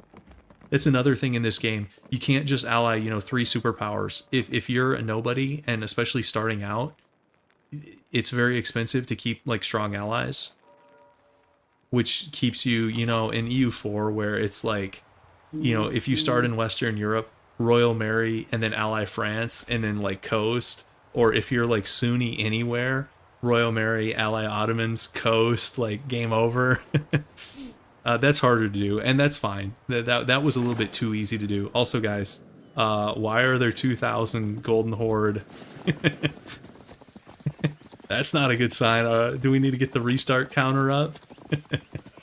I don't know what their intentions are, but this might be famous last words. Oh, they're just passing through. Maybe. I don't know. They found us on the map.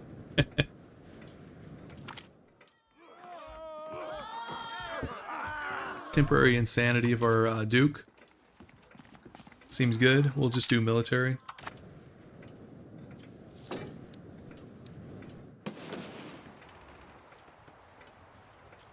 Really need that event to drop. I don't think we're getting... Okay, Golden Horde's no...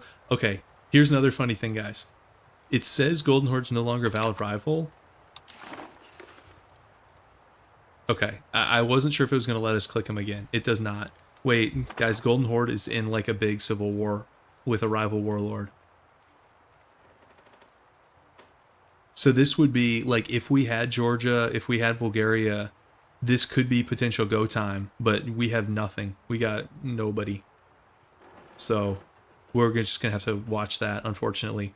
That event really hurt us. I mean, even without that event, I'm not sure that we get like... Yeah, we're still pretty far. Yeah, even without the event, we need a royal marriage.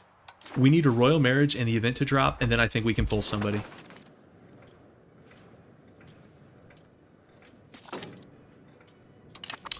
You want me to check gov reforms? Sure, let's do it. Okay, that does no good for us.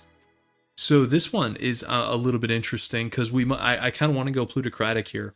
So extra parliament-based support and progress towards plutocracy. I could probably be talked into that. Fortifications. This would help us later, but not now. What else we got going here? I did this one in my other run because I went centralization. And then here's tax efficiency and decentralization. I kind of think... Guys, let's do this. Let's do this thing.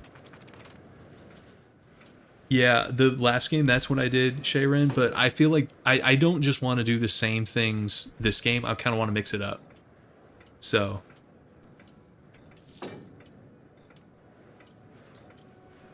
I didn't know legislative efficiency affected antagonism. That's seems like not super intuitive. Let's. This would be nice once we start getting allies, but obviously we don't have that yet. Let's go with just cheaper food. Like it'll add up over the course of time. Okay, so maybe that makes it better than I thought. I thought legislative efficiency was just how fast like you could implement this stuff over here, which really, guys, that didn't seem like that big of a deal to me. Like, okay, it's gonna take us an extra 3 months to implement this thing. Who cares? Also, we maxed out conciliatory again here. Do we want to push any other values, or should we develop? Or we could also, you can improve dip rep with these guys, but we're not like close enough that I think we need that. Also, why are we pushing so hard towards traditionalist? Oh, it's to isolate the country. Okay, that's temporary. And I need to drop some of the nobility privileges if we're going to push plutocracy. These are pushing where we want. This one I don't care. This one I don't really care that much. I think we're good on values, guys. I might dev a little bit here. This is the Diplo one. You can get an extra couple Diplo rep. So if you're like right on the borderline with somebody, that can help. But guys, we're not even close to the borderline. I mean, maybe it would let us get more marriage potential. I think we're gonna dev. Okay. And how's the Black Death? Oh, it's here. Well, it says it's here, but we haven't lost anybody yet. And did I just jinx like thousands of our people? Switch before the peace deal to the AE guy, or for the dip rep guy for less AE. So I'm like you. That sounds like an awesome tip that I'm gonna forget to do every time. It just arrived and our people are about to get smoked. Yeah, I think you're right. Okay, let's see what happens. Watch this go red.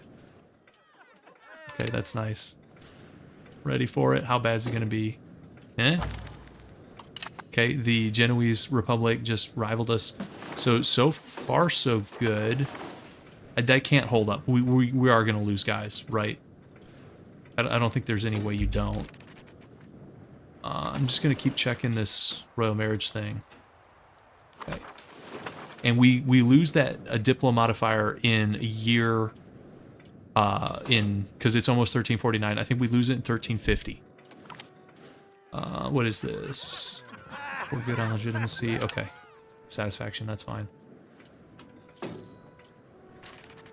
As we're so positive, that can't hold up. I just don't think it can. I mean, I know we isolated, but I don't think isolate is like a get out of jail free card. I did it last game, and I still lost a lot of guys.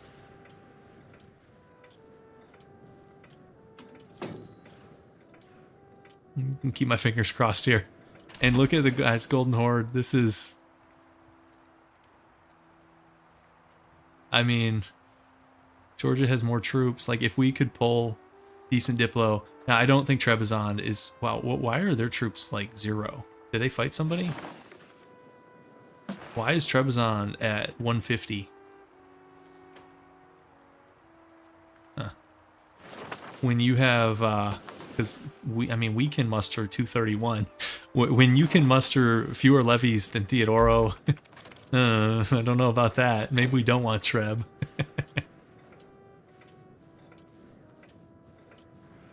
So we're still growing. Should I turn off encourage migration during maybe the Black Death is not the time to be encouraging migration, guys? Okay, Georgian independence movement. So he's a tributary of these guys. The independence movements are kind of interesting in this game where they do them, it's like a organization. And you don't get automatic alliances, which is probably the right call. It was so cheesy in 4 where, you'd get Sweden with their, dumb mission tree automatically gets 4 nations supporting independence. And then it's like, well, we won the war. You got your, you're our ally for the next 300 years. Cool. Like, it's not like that. There's plenty of cases where, oh, guys, England is already getting bodied by France. So I haven't played in the West. I guess the English fleet, it's not like EU4 where the English fleet can just wall them off unless, you know, there's like a funky French Castilian alliance or something. One on one, France has naval superiority and can land in the British Isles just straight up. Oh, that sucks. So there's literally no one to stop France from dominating every game. Is that right? Well, at least we're not playing in the West. Oh, it's the English AI can't? Okay, well, fair enough. Okay. I mean, we're only getting 2 people in, but if one of those 2 people has the Black Death, then maybe not a great idea. All right, we'll keep it rolling. They reworked the 100 Years' War in 1.010. Yeah, I have no idea how that stuff in the West works. I was thinking about playing like either like an Irish miner or maybe doing like a Ditmartian game. Doing like a Ditmartian like peasant roleplay thing, doing like the Peasant Republic and all that could be fun. Okay, any of this stuff. Construction speed, rural. We might know CB. There are some events for the Golden Horde that pop up, and they're pretty good. You get a choice of claims or like some really nice bonuses. Wait, why did we? Oh, I think this is because we must have migrated a. Are these like tribes?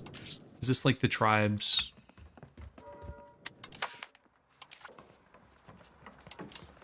Yeah, I think it is. I think these guys are gonna immediately like convert to peasants though, right? Is this gonna go away? Because we probably only have like a handful of them, and don't they, I think they promote out. Oh, don't tax them for loyalty? I mean, it's not like it's gonna make us any money anyways. Just drop taxes to 0. I think they're gonna promote out, and I think the estate's gonna go away.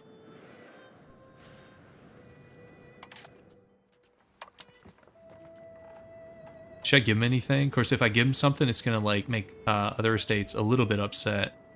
Is any of this stuff good? I mean, this looks good, right? Prosperity? Yeah. I'll take some prosperity. Hell yeah. Tribes allowed in cabinet, guys. We had like 2 tribesmen move in, and immediately we were like, hey, you want a cabinet slot, guys? Come on down. Oh. Actually, we could block the assimilation to keep the estate. I don't know if that's worth it.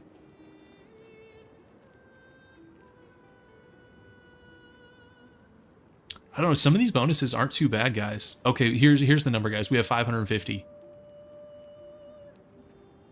So is it worth keeping these guys around? If they don't assimilate, though, like, there aren't really jobs for them, right? So they would just, like, hang out, eat food? Like, is that a good idea? Because if I do nothing, these guys will assimilate into peasants, right?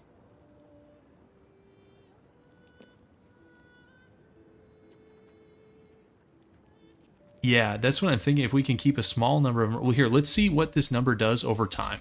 Like, let's do a month tick. 552. Does anybody promote out? Yeah, 542. They're slowly promoting out. Probably to, like, peasants, right? About 10 a month?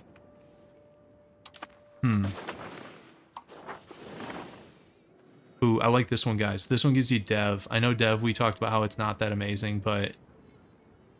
I mean, we could do census again for pop growth. This also pushes us toward naval, which is where I want to go. And it's also going to be easier to do at 30. This is better if you have multiple provinces because you can get it for like 4. So like before I had all of Crimea, it would like increase dev across like 4 of these. We'll go for that. See you, Bob. Thanks for hanging out.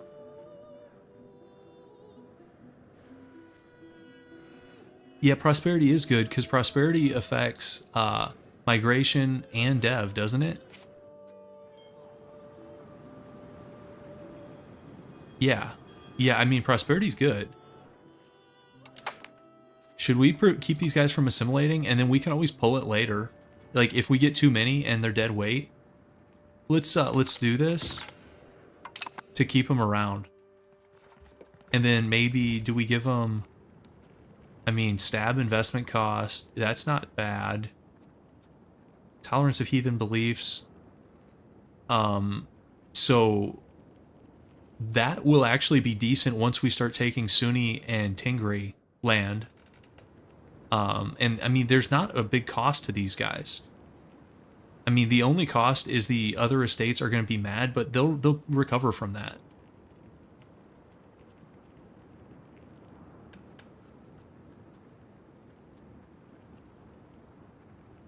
Let's do this one. Improve stab investment cost. Okay, and we'll hold off on doing those for now. Okay, and let's see what events we get on this Parliament run. So they're already a little bit upset with us. How far do we want to push this? I mean, 9 gold would be nice. You know what? Let's push it. We're recovering quite a bit. 1.3? Oh, it's because Parliament is in session. Okay, I was going to say, that's really high estate recovery.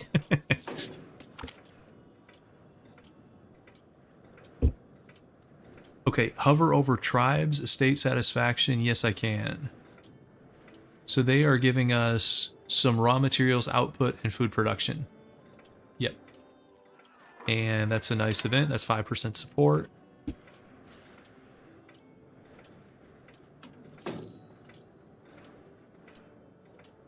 Do we need to pick another rival, guys? You know, I was thinking about allying these guys is the only thing for mill access purposes. So maybe I don't want to rival them. Literally, that's the only rival? Why this tribe and not any of, like, these other guys? They have more pops? Well, that's Trebizond. I forget Trebizond gets this little location up here. Okay, they have more pops than us or something. Okay, whatever. I'm just going to leave that right now. We're getting like a... I don't know, that's kind of a steep prestige penalty. How much do we care about prestige, guys? I mean, we could get mill access through this guy, right? I don't think this guy's that key. You know what? They're rivals. Deal with it.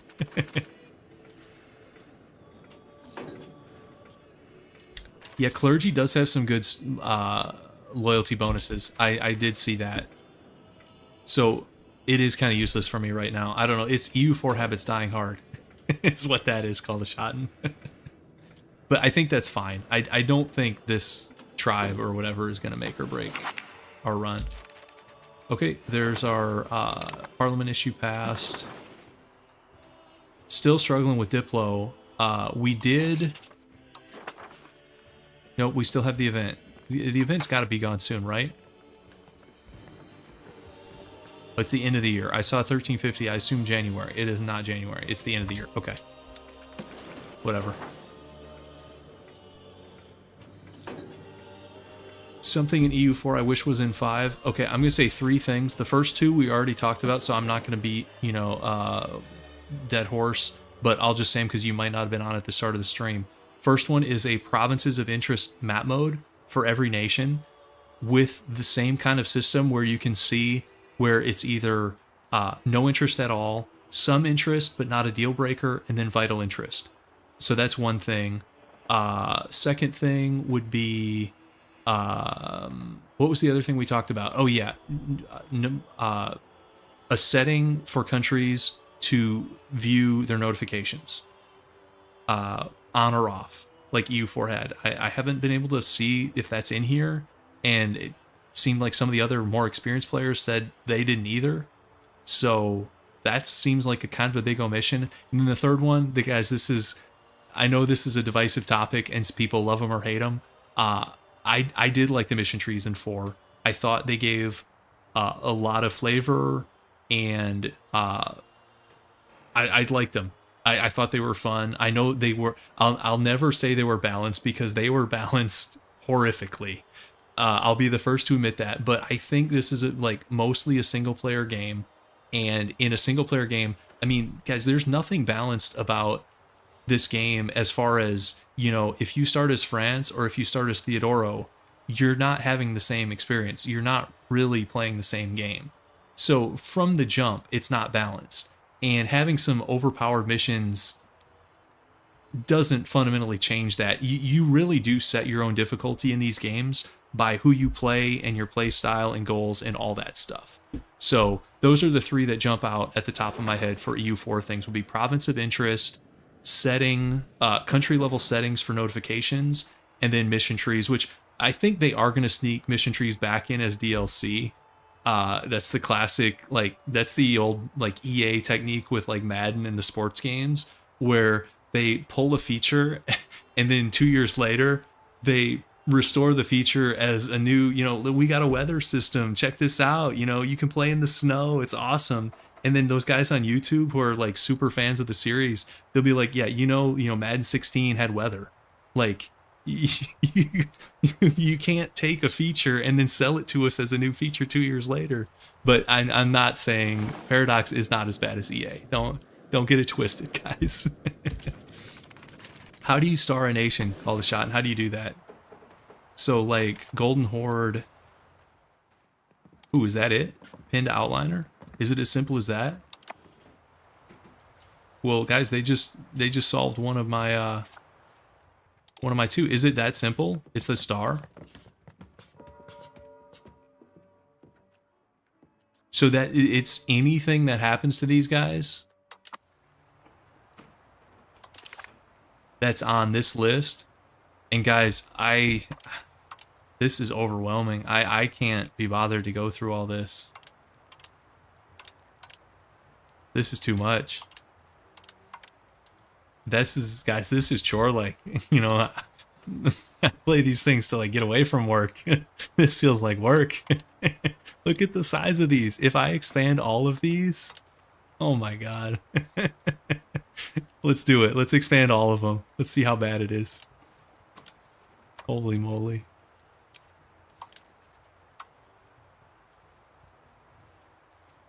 There's so many niche things in here. Some of the stuff I don't even understand. It was talking about like military escalation. I have no idea what that means. Okay. There's a setting specifically for when we seek relations with Byzantium. When another country's leaders decide to sponsor spiritual protection. When would I ever care about that? Okay, we'll keep going, guys. Keep going. Oh. There's... Yep, okay, so this is the full lineup. Go. Go. That's so crazy. Holy moly. And look at this. When a country is conducting an investigation, I don't even know what that means. When a victory card is fulfilled, is this like the victory cards in EU4 that like are not used? It's like multiplayer, right? Private councils? I don't know. I bet if I went through these, I would not know what like 40% of them even mean.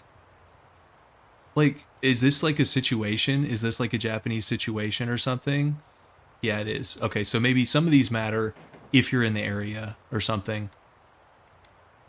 When French subjects demand the return of their course, yeah. Some of these are like hyper specific. And maybe if you play in that area, you care. I don't know. I'm just gonna like cancel out of that. But okay, so we're gonna pin some of these guys. So let's pin Golden Horde. Let's pin Georgia. So do we start with anybody pinned then? Let's pin the Ottomans. Let's pin Treb.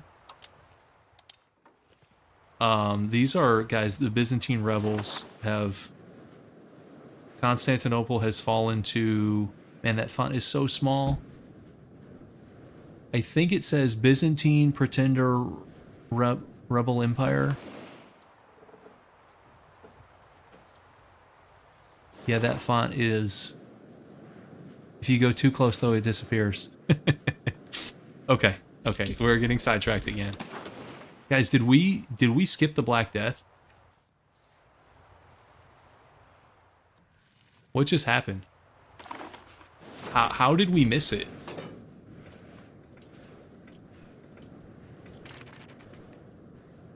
Okay, so it puts them up here as far as relations, but does that change our notifications? Because this is just showing relations, right? Does that actually change what news we get in the bottom right? Was that a waste of time?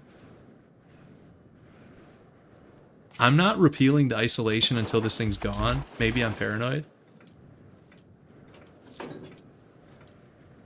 Because having these up here, this is not that helpful. I'm still not seeing news from them. Like, we're... And guys, we're getting... This is the news we get. Others have sanctioned the Papal States and the Guelphs. This is the kind of news we're getting, guys. This is not what I asked for. That's not it.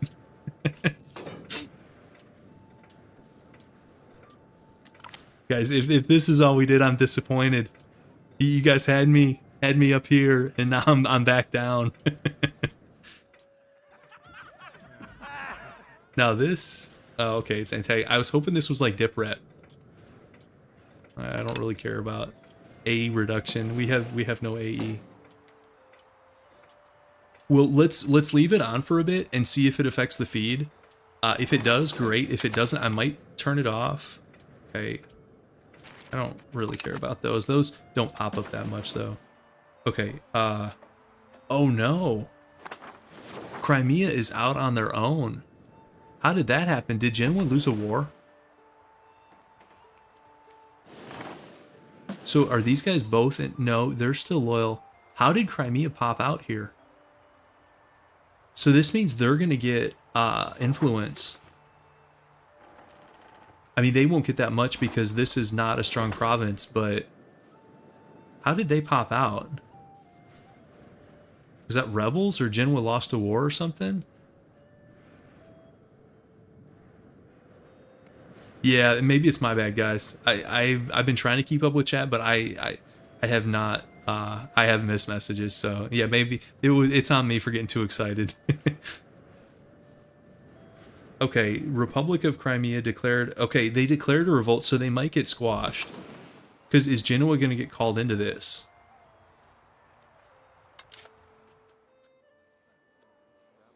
Why are they in the Byzantine Civil War? Did Genoa ally Biz? Oh, that was probably a mistake.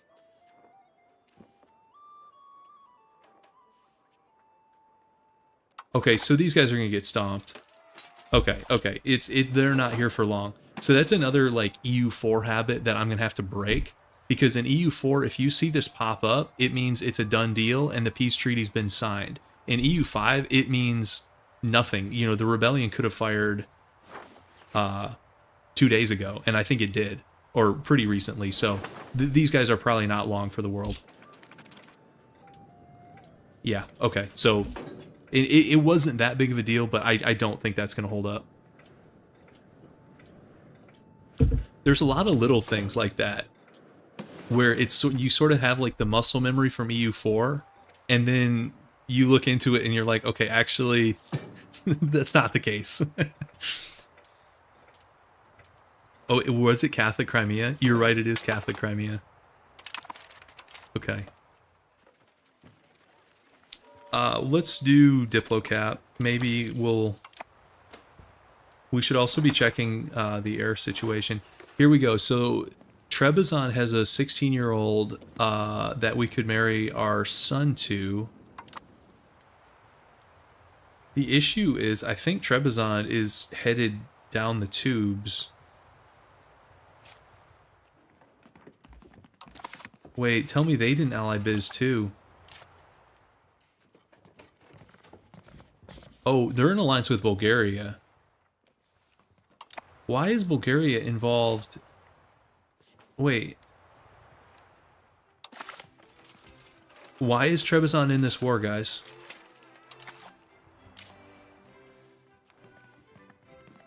They have a royal marriage with Serbia. They're allied to Bulgaria.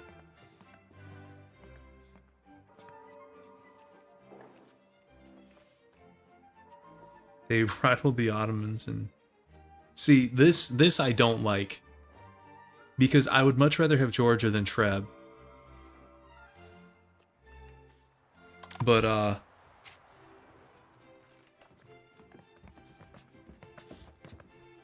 do we join the Georgian independence movement, guys? How strong is their overlord? Their overlord is not that strong. Come on, let me right click, please. Their overlord is weaker than them. Let's join this bad boy. Maybe they'll like us if we do that. Don't expect us to do much. So they start allied to Biz, but they're not any longer. So did they break the alliance or something? But if they broke the alliance, so maybe did they get called into the war and then break the alliance? So the UI board, that's an interesting question. Parts of it are growing on me. Like most of these tabs, I think are pretty functional, and they have like I think these tabs and a lot of the info in them mostly makes sense, and I think the map modes are decently laid out. My biggest gripes, it's really like stuff that's pretty surface level and easy to fix, which is when you load in, it looks like amateur hour. Like it looks like someone with, you know, my level of graphic design experience, which is like almost nothing, came up with it. You got like the flashbang, and then it pops up with like that cheesy font. And it's worse than nothing. Like EU4 was better at game start than that. So, and that's easy to fix. You know, you could fix that probably in a week. And then the other part I don't like is this top left corner. Not the estates. I think the estates are fine. It's this kind of bad portrait, the needlessly animated flag. And then this is too much space. And I know it needs to be bigger for, you know, if you're, you know, who's got a super long name here? You know, if you're the Kingdom of Hungary would take up more of this. But it's like, it's too much space to be reminded. And also, guys, it's like, is this in case you have like, you know, like an aneurysm at the computer and it's like, oh, who am I playing? Like, where am I? I know what I am. You know, we picked these guys. We've been playing them for, you know, 2 hours. And like, I know the Gov rank 2 doesn't have to be here. Like, I don't know. In EU4, this was much more subtle. It was sort of blended into another element. And the 3D things, guys, this feels like they built this system for CK3 and they're like, well, we have it anyways. Maybe we just bolt this thing on, like bolt on, you know, a half-assed version of it. And it's like, no one asked for this. In CK3, it makes total sense because you're playing as the people. And in CK3, it's cool. I like it. But in EU4, I was never like, man, I really want to see what this dude looks like. You know, I want to see this flag wave a little bit. Like 2001, you know, AOL.com wave. So I'll leave it there. I actually think overall the UI has grown on me. From when I saw the pre-release stuff, I was like, man, I don't know about that. It's so different from EU4. And here I'm like, okay, most of it works, but there's a few things that jump out like, that could be better. But all that stuff, you could fix this. Well, actually, this is a harder fix than the game start. The nested tooltips, I have mixed feelings about, because sometimes they're useful and sometimes they're not. So, especially there's some like really like recursive ones where you're like, okay, I want to see what that means, and it just sort of like restates what it said before and doesn't help you. I had a couple of those, and we might see one here. I also, the fact that like there's nowhere you can park your cursor that's safe, like other than like up here in a corner or something. But like if you just want to chill or off map, but even off map, it says Terra Incognita. It's like, well, yeah, I get that. But like if you park it in the Black Sea, oh, it's a sea zone. I'll park it over here. Oh, Kingdom of Hungary. That's like a third of my screen. Oh, we'll put it up here. Oh, the whole map changes. We'll put it on this guy. Oh, you know what I mean? And maybe you can change that, but it's a little bit wild. You guys know what I mean. Nowhere to park the cursor that's safe. You turn off the sea tiles and then the sea is safe. Yeah. But I mean, there's times that that's useful, and maybe you could just get used to that. I don't know. But in my previous game, when I was speed 5ing, I would park it up here. This is the safest corner I found. It is not on the Age of Renaissance because this does a huge pop-up, but over here to the right, you've got a small little window of safety. Yeah.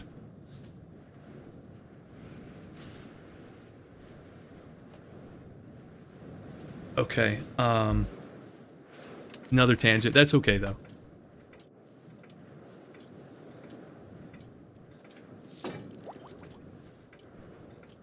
Yeah, when I was trying to do screenshots, I had the same thing happen where I'd get it set up how I wanted to, and then I go to do like the, Windows Shift S, and then I'm like, oh, I gotta park the cursor.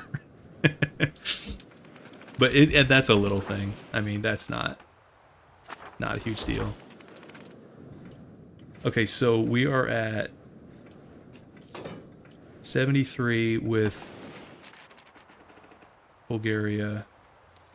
Man, this is actually... I would love to go in here, but obviously that's a no-go. Oh, you go country name? Yeah, that's a decent spot too. As long as, I think, yeah, you could go left or right. Yep.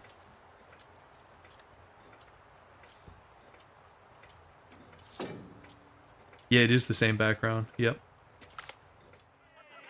Okay, that's a nice event. Guys, we're getting prestige and we're doing like nothing with it. That's fine. Is Golden Horde fighting somebody else? Oh man, they're in so many wars, guys. Oh, look at all these wars. Man, we need Diplo. Did we do? No, we talked about doing this and I got sidetracked. But the issue is Treb has no mill. I mean, why is their military like... So I guess they sent all their guys to the Byzantine Rebellion and then they're stuck at 281? Because they wouldn't even join. If they're in another war, they're not going to join this thing. Guys, these guys are losing to the Biz Rebellion. Genoa is losing to the Biz Rebellion. That's embarrassing. That's... So, guys, some things don't change. the Biz Rebellion nonsense. Some things don't change. That's funny. Okay. So that's our only shot. Like, nobody else. Georgia's not close.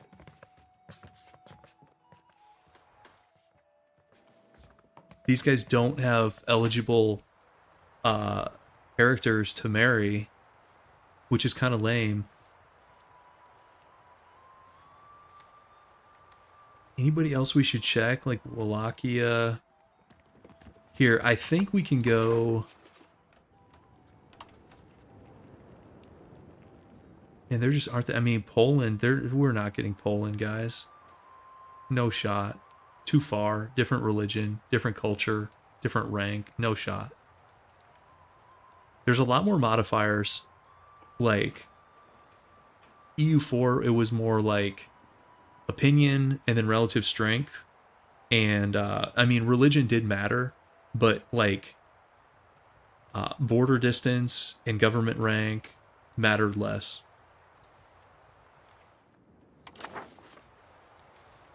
So I think we're still... Do we use our guy for Treb? I think we might as well. I don't know. Do we think Bulgaria is going to hold up, or is Hungary going to knock them down? I mean, so far they're playing pretty well. Do I prefer EU4 10,000 royal marriages? I kind of got used to it. I mean, royal marriages were honestly like pretty straightforward, and I don't know, they were fine. The EU4 royal marriages, I it's okay. I didn't love it. I didn't hate it. It was okay. It got the job done.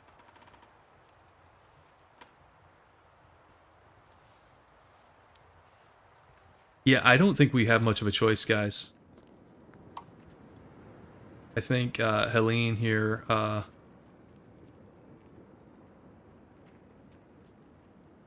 Welcome to the family. Yeah, I don't think so. What I'm hoping happens is Bulgaria has a giga game, and then this is a safe alliance block that we can like hop in on. The Georgia Trebizond rivalry concerns me. But okay, so they're in, guys.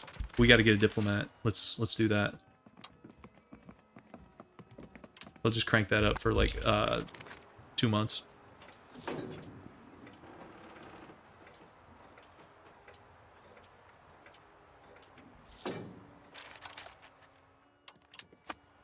All right, guys. First alliance, and it's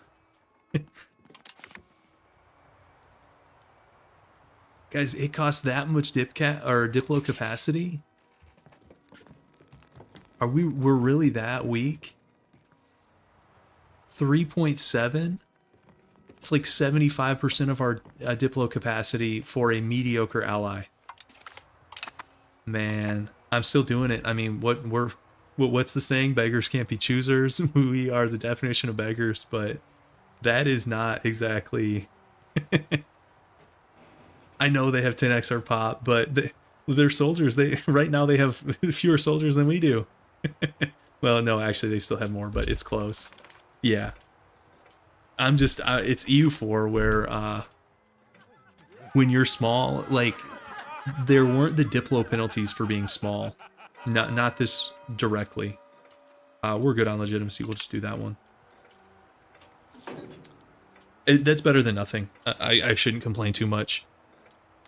Because Georgia and Bulgaria are not close. Even at 12 dip rep, which is getting better. We could do favors with Treb and go for some settlers, guys. Let's do that. Let's check inflation. Okay, actually, guys, I'm gonna turn off or turn minting down a little bit. Because I think this is a fine place to stay. In case we get the event. Cost of court, really not too bad. Stab, yeah, I think we're okay. I might consider starting to tweak some of our estate stuff. Trebizond are now a great power? Seriously? What about that? See, I think doing the royal marriage and alliance now adds them to the news more than the stars did, right?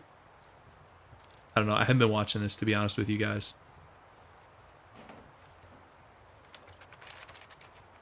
Guys, the rival warlord, this war.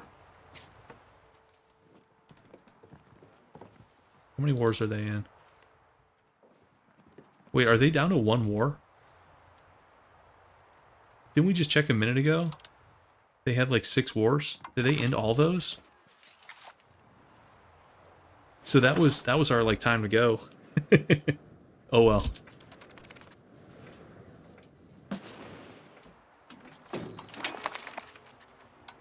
Okay.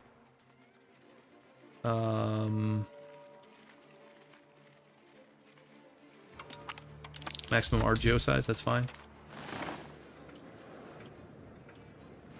Trebizond is founding a town down here. Good for you. With your city, that's way better than ours. Corrupt taxman. Great. Okay, let's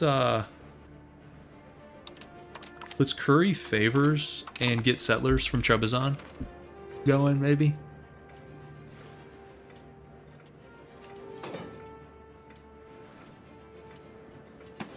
This is Kiev. Somebody was asking about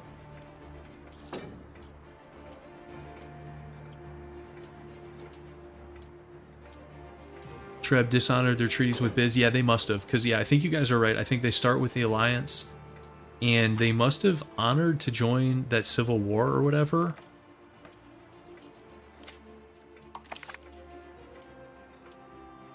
Which seems to be... Guys, why does Genoa... Okay, here's another one of my beefs with this. Here, this is a good event. But, okay. These guys, the AIs commit way too hard to these wars. So if you're Genoa, actually, if you're anybody but Biz, would you send every last man that you possibly could to go put down the Biz Pretender Rebellion? You know, if Genoa has 3,000 guys, in real life, if Genoa has 3,000 guys available, even if they're going to be a good ally, at most, you figure they'd send, what, like a couple hundred? Maybe like 200, 250? There's no way, maybe a little bit more, maybe 500 or something, maybe even 1,000. You are not going to commit 100% of your military. I don't even think you'd send 1,000. I think you'd legitimately send a couple hundred guys to go help with this. The Genoese military is down to 8 guys because they sent everybody out to go die to Biz rebels. That makes no sense. But like your priority would be, because it's so, you know, nothing happens in like a vacuum. In real life, you know, you have commitments to defend, you know, the homeland. You have Italian rivals. You have, you know, other things to concern yourself with in that war. So, I mean, I'm not saying they send nobody. I mean, they probably would care, and they might help navally, probably more so than with troops. But guys, that really like defies logic, where everybody else in the war commits. And look, they have, that's the war score, right? Genoa has 91%. They have gone like above and beyond, and to no effect. They just imploded their military, and the rebellion is still winning. Like, if we're talking about realism, we need to tweak that, right? I don't know how you do that. I don't know.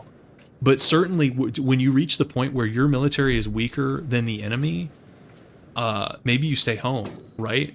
But if you were the player, you'd probably stay home the whole time. But you'd certainly stay home when you're down to like less than what they have, and it's a suicide mission.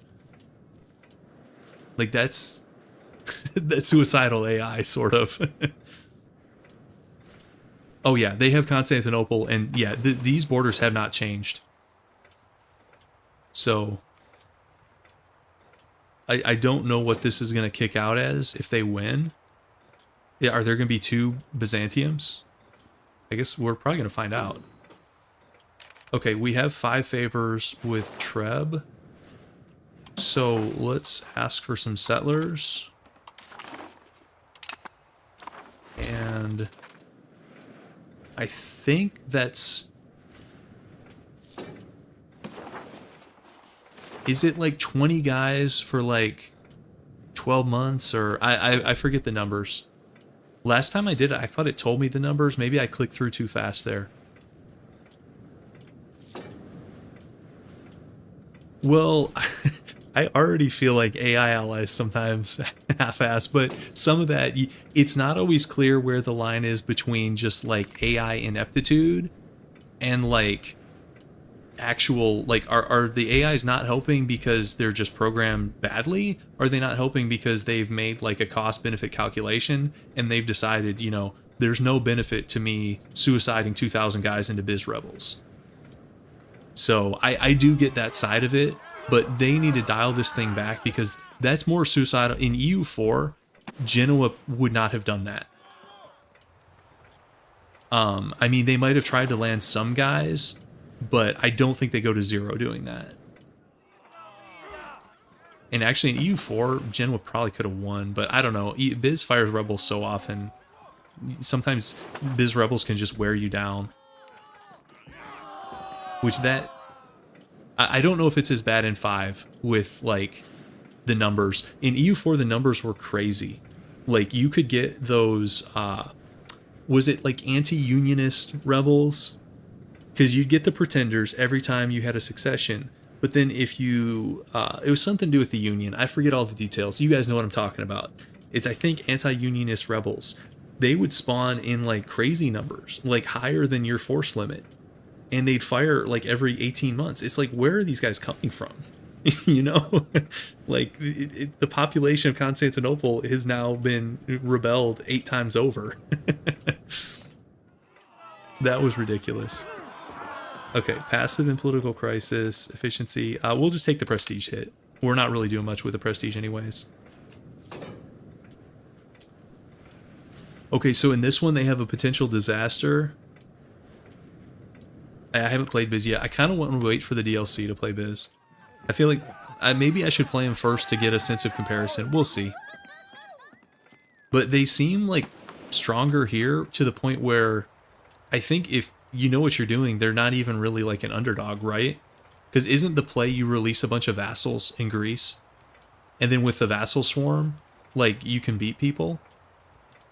So I don't know, that seems like easy, right? If you know what to do in 1337, no one can stop you, kind of. I don't like that. 10 prestige, and then this guy dies. We'll just take the stab hit, I guess. Okay, somebody else is at war with the Golden Horde. Let's take a look at this.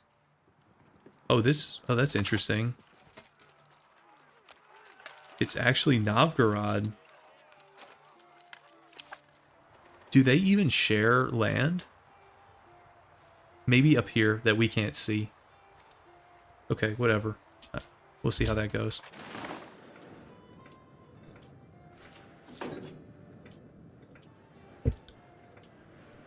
Guys, there is some RNG with the new like coup and stuff like that. The 1% chance.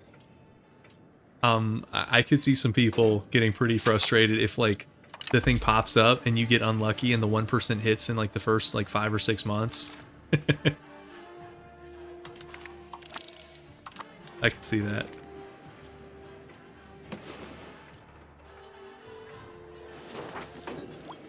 Okay, yeah, I haven't messed with subjects either. It's weird. Like that's one of the biggest changes, I think. The like subject spam. That's gonna take some getting used to. Okay, are you still in this? I just need this war to end so he restores his levies. How long is this war gonna go? Guys, they're down to 0 troops. Like seriously, what is this? Genoa sent their last 8 soldiers to go die in Biz. Yep, call the shot, and I kind of agree. Subject spam is meta and it's really strong, but I don't enjoy it. I don't find subject spam that cool or fun. I mean, if other people want to do that, that's great, but I don't know. It's okay. I think the settlers are done, so we can call them again. I think that's good to... Oh, there's a cooldown on it. Makes sense, although it's not super long. Okay, August of next year. We'll do it again. Okay. Let's improve with somebody else. Who else should we go for, guys? We're never getting Mams. If the Ottomans flip Christian, we could, but I doubt that's going to happen.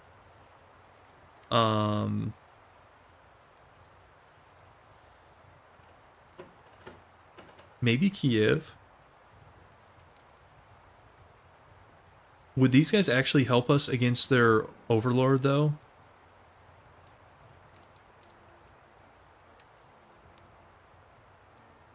Do you guys know? So they're a tributary. Would they even join a call to arms against... I don't even know that we could, like, pull them. Minus 82. I mean, we haven't improved. We don't have a royal marriage or anything. You know what? Let's improve anyways, because they might break out. And they're actually, like, a pretty decent regional power. At least they were in my last game. So, we'll see. Doesn't really hurt to improve with guys.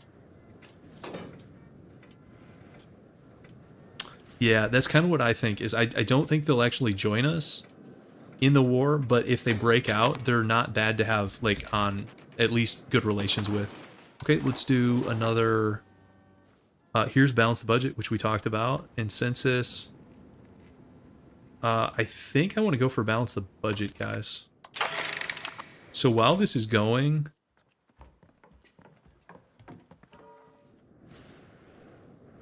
so let's see, that's 6 months. I'll just let this tick down because that'll tick down 6 months of that. That's 2.4. That puts us at about 5. And then you get another 2.5, puts us at 2.5. I'm good with that. Okay, yep, I'm good with that.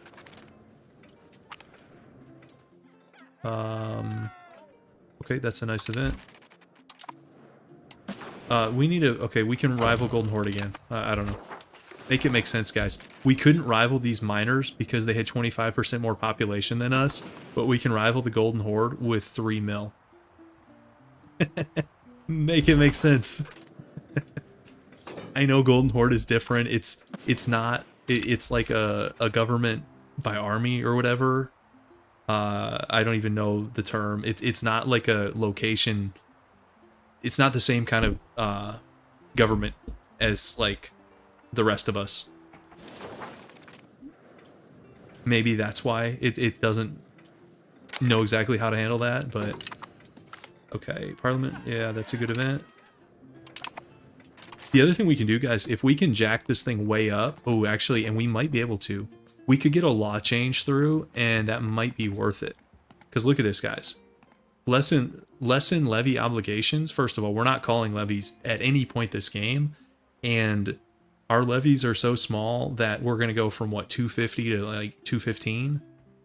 So let's hit this thing, and then I want to change a law. So we've got a ton of options because I probably dislike most of these. Let's go through and look real quick. So right now for admin system, we're running feudal administration, which is giving us food and decentralization. And we could go, you know what, that one is not the worst. We'll leave that. Open borders is fine. Limited censorship is not that bad either. Even though this one gives us... actually, I kind of like this one.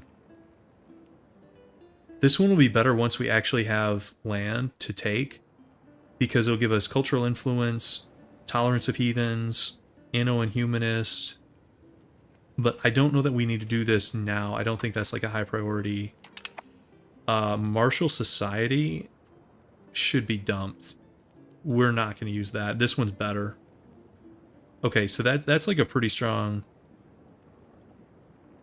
balance court. Yeah, balance court was pretty good. Yeah, because this one here, you talking about central council, or this one, legislative efficiency, army-based nation. That's what I was looking for. I'm not up to speed on like the army-based nation, the building-based nation. I just don't know that much about him yet. You're in court customs. Oh, you're talking about down here. So right now we have aristocratic court.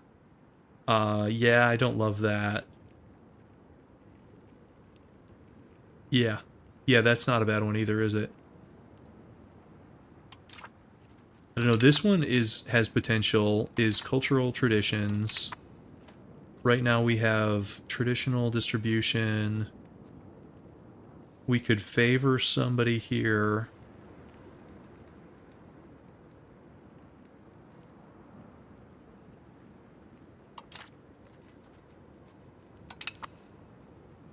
Uneducated masses. Some of these are interesting names. Okay, peasants. I mean, speed of integration, that'll be good later. That'd be nice later, but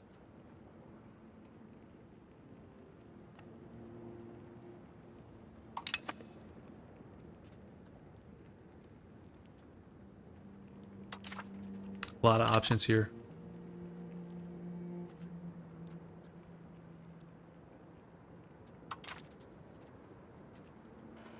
I like how they have a specific thing for mining law. It's kind of interesting.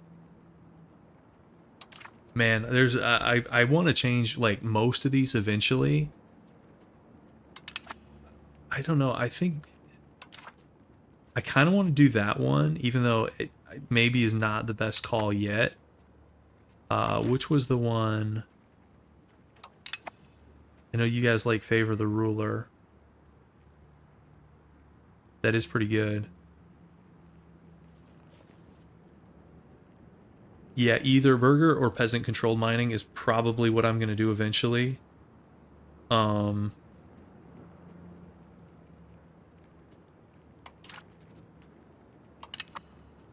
going to do this for now, and then I'm going to push this guy a little bit more towards conciliatory. And then we need to, well, let's see if we get another event that modifies this. You also sometimes can change laws sort of cheaper through the agendas. So, for example, let's go look at our maritime law. I don't really want that one. Okay, never mind.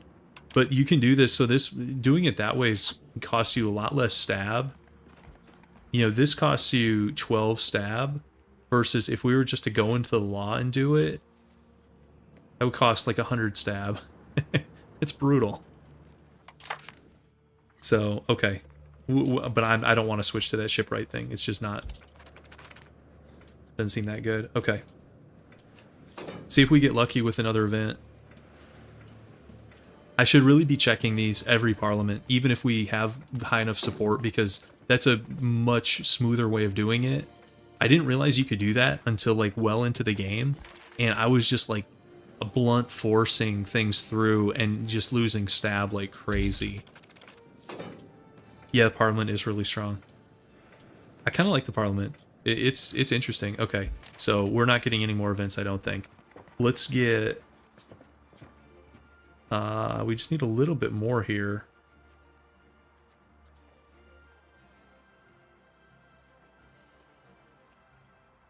Do we have... Yeah, we'll do this. I mean, even though we don't really want... I want to go Inno, but... Because Black Death... When is this situation going to end? Is it just outside of Europe?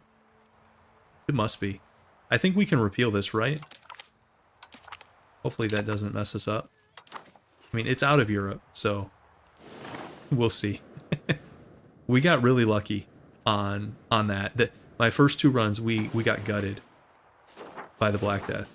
So there must be a significant RNG component there. Yep, okay. I kind of think we have to do this one, and that's fine. To get the budget through. Okay, and then you can see our inflation is in much better shape. To the point where I'm actually, I'll bring it up a little bit, like so. And did we get our next round of settlers? That's in like 2 months. Okay. Oh, it can reoccur? Oh, well, I hope not. Hopefully I didn't just doom a bunch of people.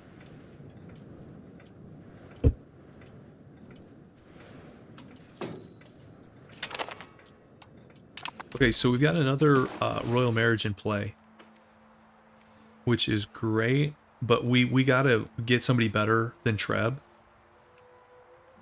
I really want Bulgaria or Georgia. I think they are gettable if we can get a royal marriage, and then I might have to like profess trust and do the counselor thing.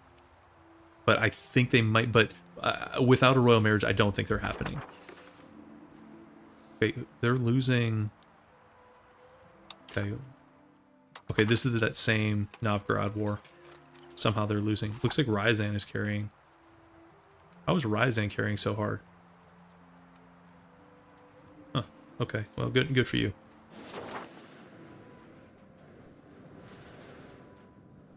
So guys, it's kind of funky how they have this country action is off cooldown, but they just have it permanently tied to ask for money. You can't put this like, oh, you know what, I want this to be invite settlers, or I want this to be something else. It's like Paradox was just like, well, everyone's just using it for money anyway, so I can't decide if I like that or if that's like, and they have it available even when no one is viable. I think this should only pop up if you can actually use it on somebody. I don't know. They need to tweak the ask for money system. Of course, they were never able to get that figured out in EU4, which doesn't give me confidence they'll get it figured out here, but I hope I'm wrong.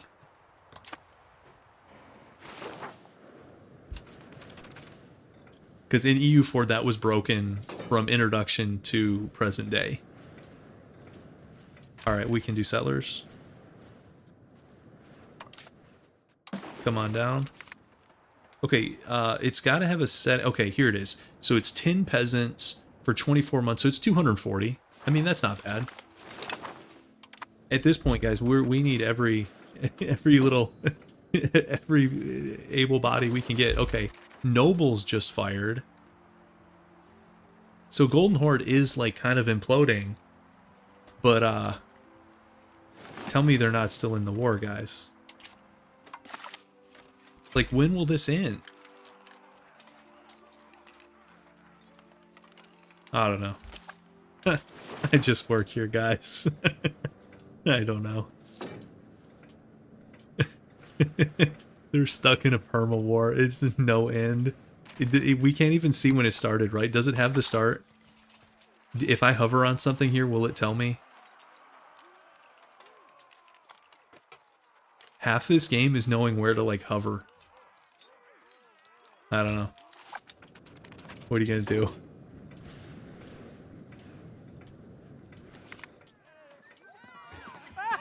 Okay, well, we only have one neighboring country, so that's not that great, but 2 diplomats is fine. We'll take that. Okay, we're improving with Kiev. Who else? So we might eventually have a shot at some of these like Slavic ones. The funny thing that happened in my last run is that nobody really like came out of here as like a superpower. There were like Smolensk actually had a pretty good game. Muscovy was kind of like mid, like they were sort of a regional power. They never got super strong. Novgorod, like, just sort of kept their current borders, even with Hungary declaring on them. So it was like a bunch of similarly sized powers. Kiev was the strongest of any of these like Slavic guys. Now, that's not to say that'll happen this game. Obviously, it probably won't. But I don't think Muscovy is as guaranteed to run away with the region as they are in EU4. You know, EU4, unless like PLC jacks them up, Muscovy usually can like consolidate. Okay. So, still not much we can do here until we get better allies.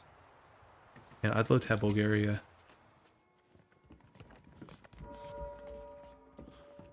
Although these rivals, guys, Hungary, Ottomans, rivals. Okay. Ambitious. Let's see if it works out for you. Moldavia is a march of Hungary. Wallachia. What's your Diplo like? Serbia.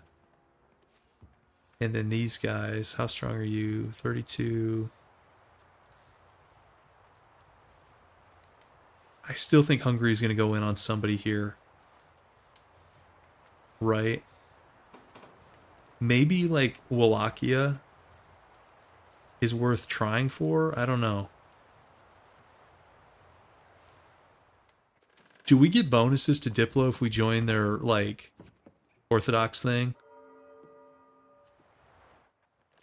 Do you guys know? Like, what's, like, the play here with the autocephalous patriarchates? I don't know that system. Is it a +20 relations? Is it worth, like, jumping around to, like, try to get on side? Because right now we're in Constantinople's with all these guys, but I don't think we're getting any benefits from that because, like, what are we going to ally whatever the biz pretenders turn into here? Like, they're going to get rolled by somebody. I don't know. See if I have increased. Well, would it be with Biz or Biz Rebels?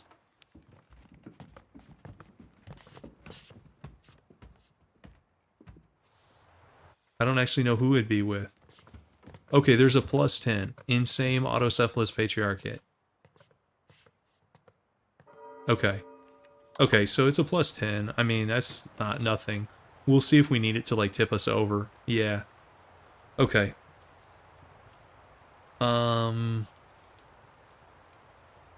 We're already improving with them. I guess these guys aren't too bad. Oh, that's another tributary.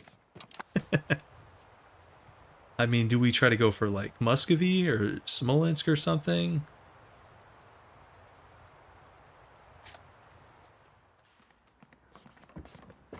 Now we're getting border distance penalties up here. Huh. We're not getting the Ottomans. Not as long as they're Sunni. I don't think it's happening. Yeah, +10. That's not, like, that huge.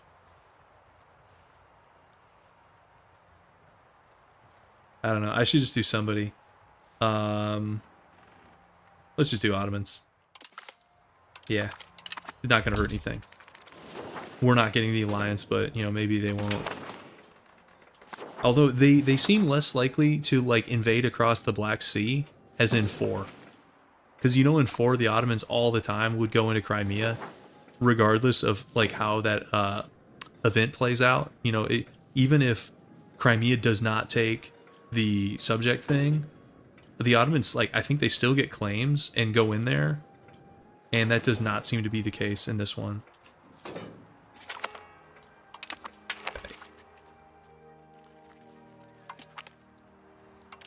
Do some literacy stuff. I don't care about the education. We just have to keep an eye on the royal marriages. I'm hoping, guys, I really want to get at least some expansion in the first episode. If the first episode ends with us being a one location miner, I'm going to be a little disappointed.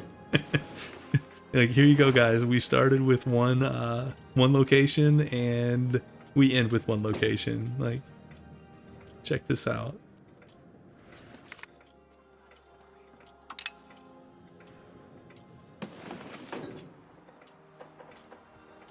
We really need the royal marriage. That's going to be key. So it's sort of a function of we need these guys to get, I guess, young women for this guy to marry. And also that we need the Trebizond War to end. This is, we're getting a little bit trolled here. Genoa's back to 1,000, but yeah, we got a negative stab event. Unfortunate. Imagine if we, I mean, even though we haven't expanded, I wouldn't say we've done no progress because, I mean, look at our population, guys. We've expanded the population quite a bit. What do we got? 4,100? I mean, that doesn't sound like that much, but I don't know. It's, considering where we were, we've grown our population by like 40%. Maybe a little less than that, but really. Wait, that's what I meant before. Golden Horde is an invalid rival, and then you can literally click him again. Okay.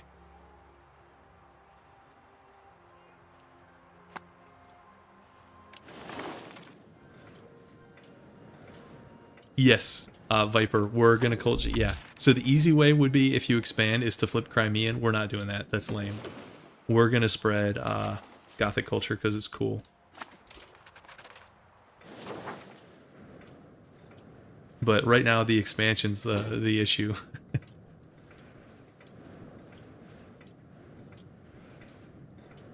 I mean, 4K pops, it doesn't sound like much, but when you're going from 14 to 18, I mean, it's not nothing, right? When's our next, when is the next round of settlers up? Oh, that's pretty close. 19 days off, there we go. Come on down. Because I don't want to... Yeah, let me royal marry these guys. They're in worse shape than we are. Yeah, this is powerhouse. This is what's going to carry us to victory over the Golden Horde. How many soldiers they got? 46? Because they're in this. They're in the same war. Oh no! This is. Oh, they're about to get rolled. Epirus is about. Yeah, if they can get access. Yeah, not our problem.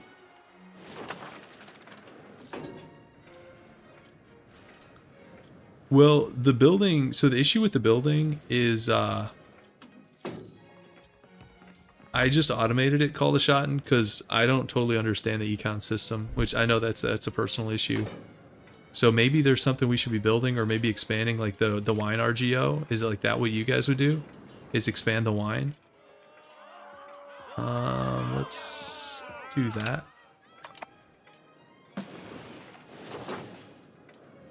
mean, that would take up most of our money, but maybe is that worth it, guys? No, I haven't built anything. I mean, once you get enough money, you can steal pops from other markets by requesting market access and migrating pops. So you're saying, like, because right now we're just pulling people from Kaffa trade note, right, or market. So you're saying if we ask for access to like some of these other ones, they'll actually migrate to us? How do we do that? Like, if we ask Trebizond for market access, let's take a look at that. Is that probably under econ?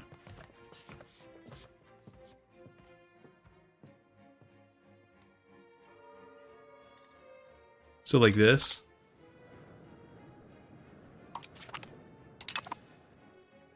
I don't see why not. I'll take your word for it. Hopefully we're doing good stuff here.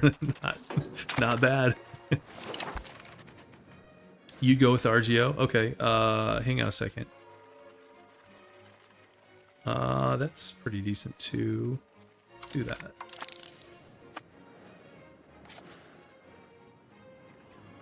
Alright, we'll expand that bad boy. That's for you, call the shot. That's for you.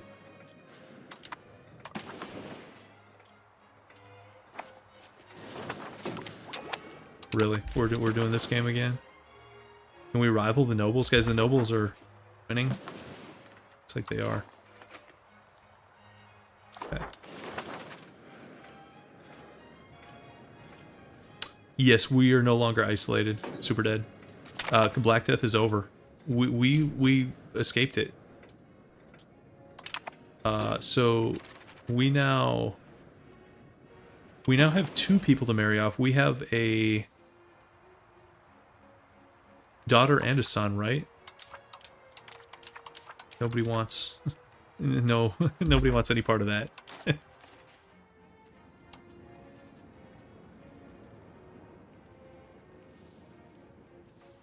Or will it not even pop up until you get the diplomat? Here, let's get the diplomat. Let's bump this up a little bit.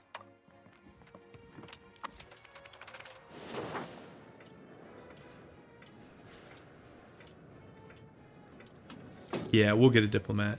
I still think that should show up. Even if you don't have a diplomat, like, that should show up, right? I don't know. Okay, so let's bring it back down. Okay, let's take a look. Oh, actually, okay, here we go, guys. So the key, we needed a daughter. Look, the son's, well, we got so many options now. Okay, so the son can royal marry Muscovy. The daughter could do Bulgaria or Georgia, which is really interesting. But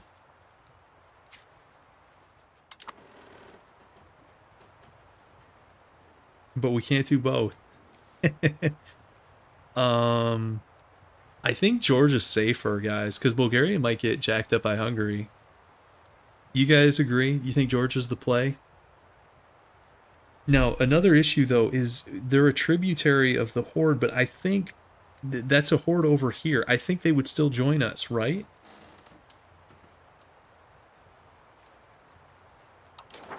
You're right about Diplo capacity, but if we get a better ally, we could kick these guys to the curb. I mean, Trebizond, I don't think they're going to be having like a Giga game. I just don't. So I think we go Georgia.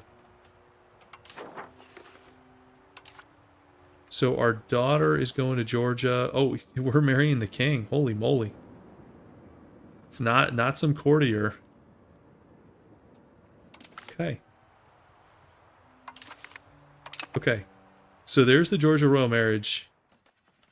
We're still minus 34. Let's see if minus 33. Can we improve anymore? A little bit. We get a plus 10 from their church. Let's get some more diplomats. Yeah, tributaries. Well, I know they're not diplomatically limited third party. The question with like Kiev is like, what can they do with regard to their overlord? Like, if we allied Kiev, can we call them in against their overlord? Or let alone, like, if you declare, what happens if you declare on like this rebel faction? Because you can deck on these guys, right? I don't know.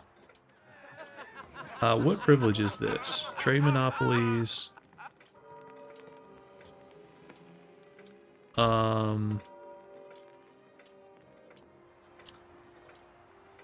Guys, is this good? Burgers trade capacity plus 100, minus 25. Is this good or is this trash?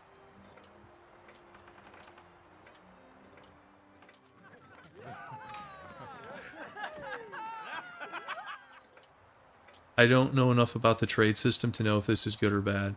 Oh, you can't deck on rebels? Really? What does it say?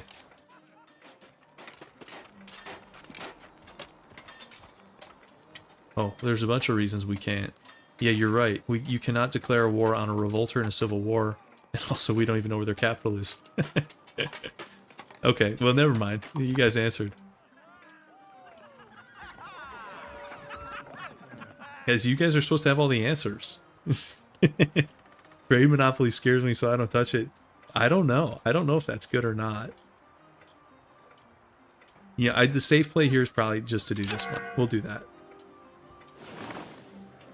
Makes me nervous too. I'm right there with you. When in doubt, if I don't understand it, let's leave it alone. That's my philosophy.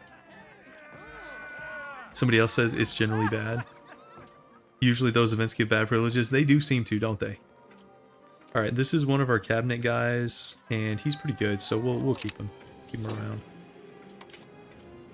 Okay, we got a diplomat back. Now we have Muscovy potential. I don't think Muscovy's happening right now, even with 33 border distance. I mean, I know we haven't improved with them really. I don't think it's happening with Muscovy.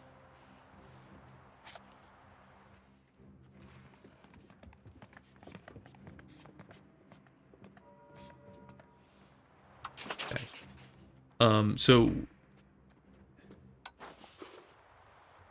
So we can ask for.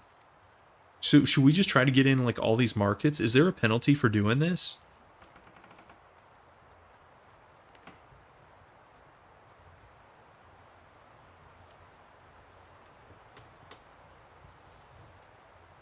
I don't totally understand what's going on here with the markets.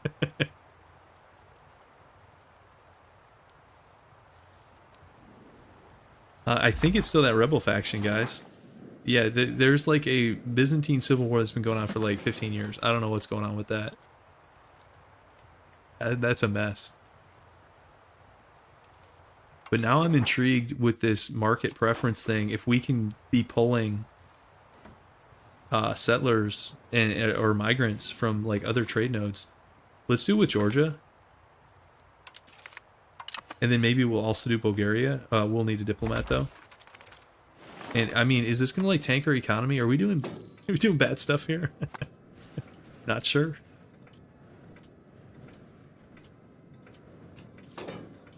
Okay, and we're maxed out on conciliatory. So you guys think it's worth deving, or should we try to push some other things that like we want to go towards?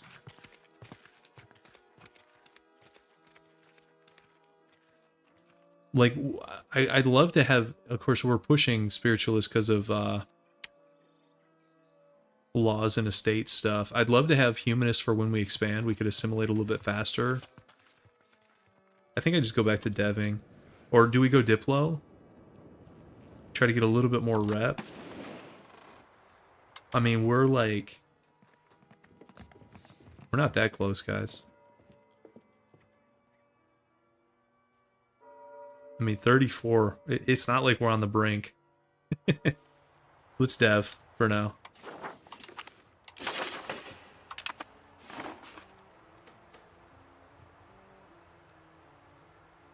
We could also, do we start with Pontic as tolerated? We do. Okay. Because we do have some Pontic pops, and there's also some along the coastline. You see this? This is majority Pontic, and then these two, I think, have... Yeah. I mean, not that it's a lot of people, but... Yeah, all 4 of these are majority Pontic. Okay. It does hurt our economy in the short term. I mean, our economy is kind of a joke anyways, right? I don't know, are we getting more migrants by doing that? Does it say here, if you go here... Okay, so it looks like we're getting them from... That's the Trebizond market. Okay.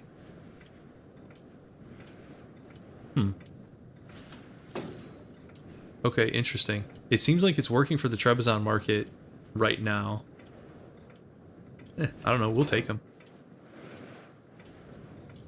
Let's turn diplomats down.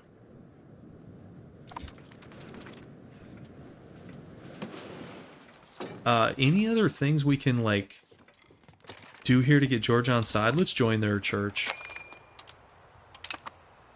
Yeah, okay, whatever. Yeah, I don't care about control groups. Okay, we'll join their church.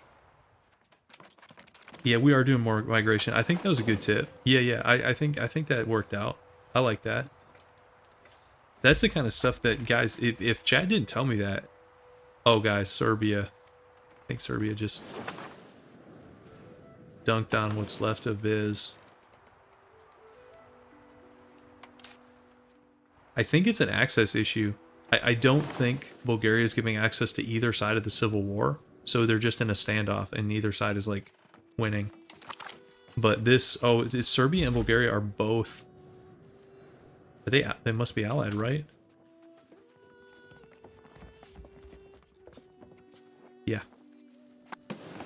So is this enough to keep Hungary from messing with them? Serbia with 3,300, Bulgaria with 48? Maybe? I don't know.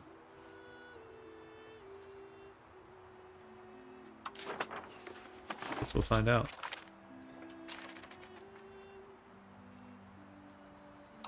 Okay.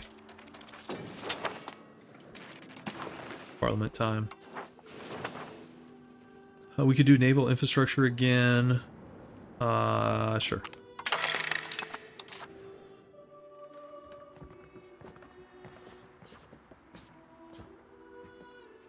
Could we get enough support here to do another law change? Maybe? Because I would love to change another law.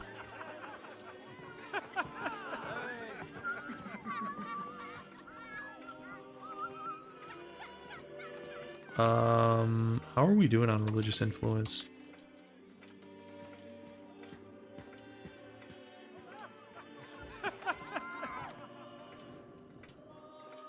I'll do the religious influence. You can actually get some decent stuff with Orthodox. I was doing the synods, and there's some cool bonuses in there.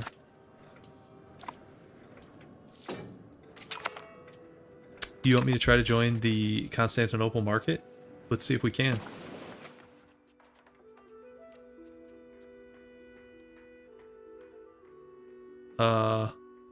They don't have it, so you mean ask the rebels for it?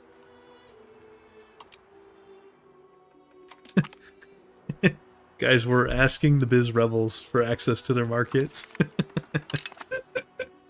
It's kind of funny, but I guess realism wise, they do control Constantinople, so fair enough. Okay. And we do still have our son here.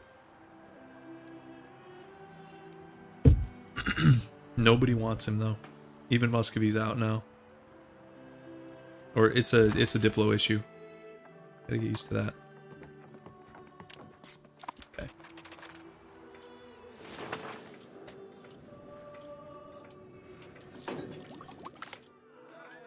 Okay, that's good.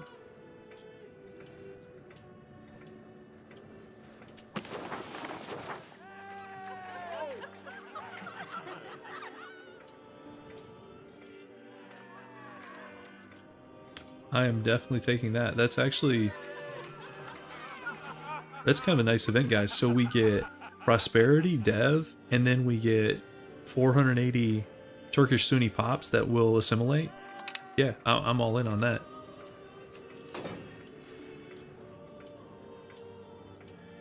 Guys, we got to get the Georgian Alliance, right? This is key. 32. We should also do settlers. We haven't done settlers in a minute.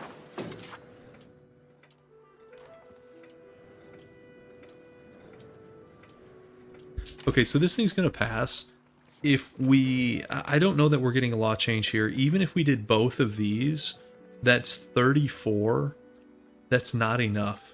I think we just let this pass. Okay.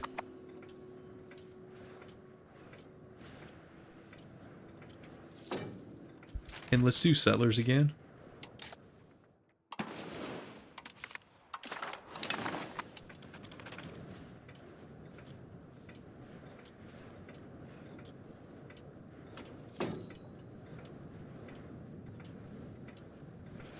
Yeah, I didn't want to intentionally fail it though. Yeah, you're right. If you get a parliament agenda, you can totally play it that way where it's like, okay, well, I'm gonna fail the agenda, but I want a law change more. But I don't know. The naval infrastructure, I like the dev. I know it's not as good in this game, but it's old habits die hard. I see dev and I'm like, yes, please.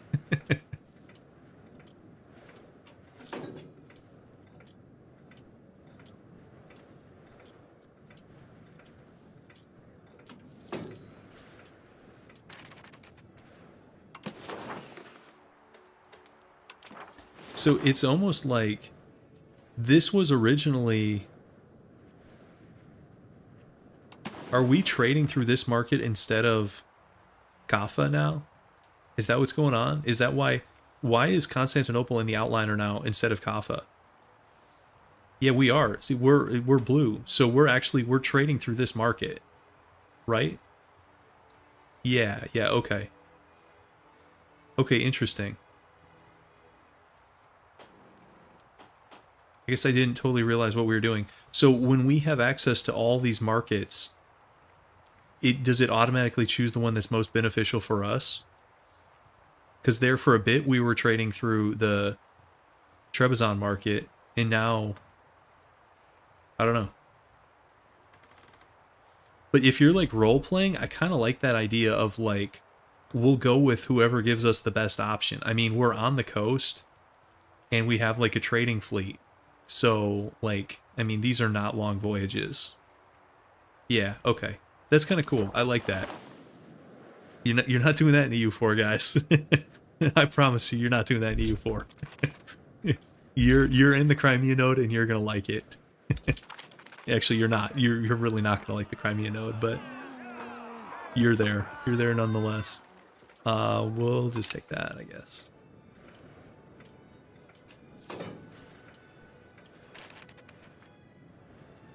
Yeah, okay.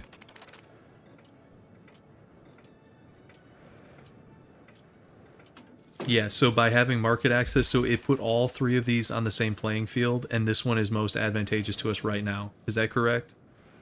Call the Shotten? Since the barriers are down, it's a level playing field, sort of?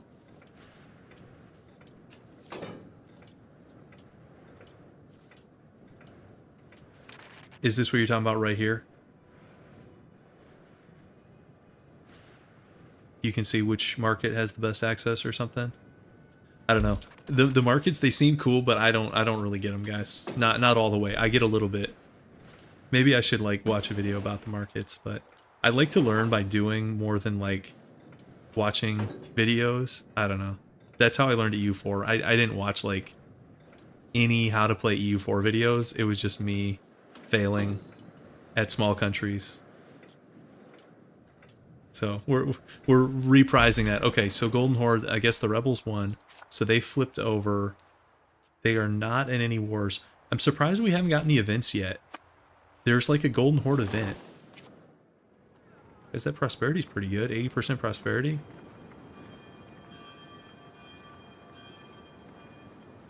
And actually the dev growth is pretty good too. So as far as the tall side goes, this province is doing quite well.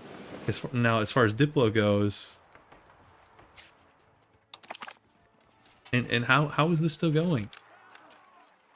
Is this can't be intended, right? Like a civil war with access issues? Did they not anticipate that like happening? So on land, the rebels win, but they can't at sea. The rebels have 1 boat, and then these guys have 58. So they're at like a standoff, right? And I don't think Bulgaria is giving mill access, so they're blocked out. I don't know. I don't know, guys. I don't know. We can re-rival the Golden Horde. Sure. Ooh, we can get... Here we go, guys. Here we go. Here we go. Okay, so we got the royal marriage with Bulgaria now. -16. Hey, should we flip churches again? we're flip-flopping. Yeah, we're gonna go with you guys. Actually, we got a better offer from Bulgaria. We'll see you later. Good luck with that church in Tbilisi. I mean, this is closer. We're at 16 with Bulgaria. I like what I'm seeing there. Is it time? Do we start pushing here? We get another 6 from this. That's not a ton, but we get 10 here. Profess trust gives you some extra reasons also. I think we go for this, guys. So let's join their church. Let's keep building diplomats. Yeah, let's do cabinet action. Yep, I like that. Right here. Alright, guys. Just in time for the Golden Horde to be out of all their wars. But it's fine. We'll get them next time. Maybe. 14.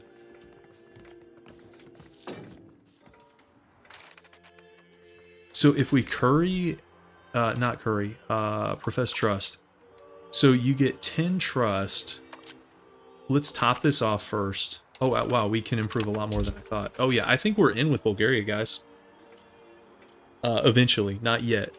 But that's huge. That's huge because Trebizond is like... I had low hopes for them. Of course, it's not their fault that this feels a little bit broken. Like this should not be a thing, guys. Like the 25-year Pretender Rebellion Civil War, that should not be a thing. We're going free subjects this game.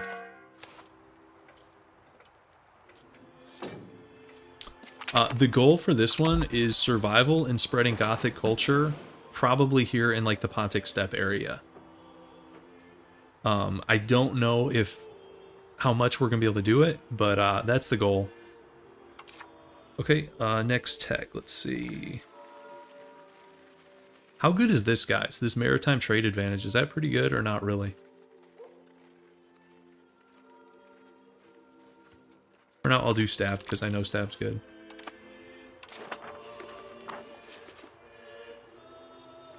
No, I don't think it does show the start date. Or do you mean here? Oh, it does. You're right. Okay, guys, 1348. Guys, it's been 14 years, right? 13 and a half.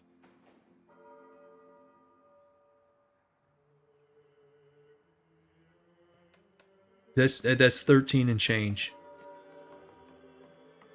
Yeah, that's 13 and change. That's like 13 and like 3 or 4 months. Yeah, yeah. Man. You guys, you tell me if you guys think that's intended or realistic behavior, because I have some thoughts, but you guys have already heard them. It is trolling us a bit, but I mean, I wasn't expecting Trebizond to do any heavy lifting against the Horde. So as far as that goes, it is what it is. Guys, we're so in with Bulgaria. That's actually awesome. Come on, we're so close. Wait, why is it dropping?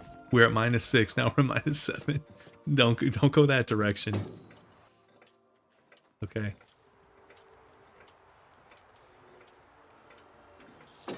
Wait, how did we lose tribes? I thought I set the do not assimilate thing. You're right. What happened to our tribes? You guys saw me set the do not assimilate, right? Does that not work? Or am I missing something with that mechanic? I don't even think we'll have to profess trust. I don't think we need to. Although this is capped at 200, isn't it? If this thing, does this cap at 200 or does it let you keep rolling? Guess we're about to find out.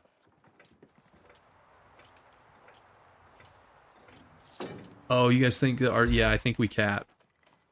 So let's do trust and hope we don't get whammied on this month tick. It's Paradox game, it could happen. Oh, we're so in. Here's the bad news, guys. Actually, we're not even that over. It's not as bad as I thought. I can live... Why? Okay. Why is the alliance with Bulgaria cost so much less than the alliance with Trebizond, who's way weaker? Can I tooltip... Let's... When in doubt in EU5, go like 8 deep into nested tooltips. Okay, so Trebizond, it's costing us a ton because of relative population. But Bulgaria has way more population, right? Oh, it's country rank.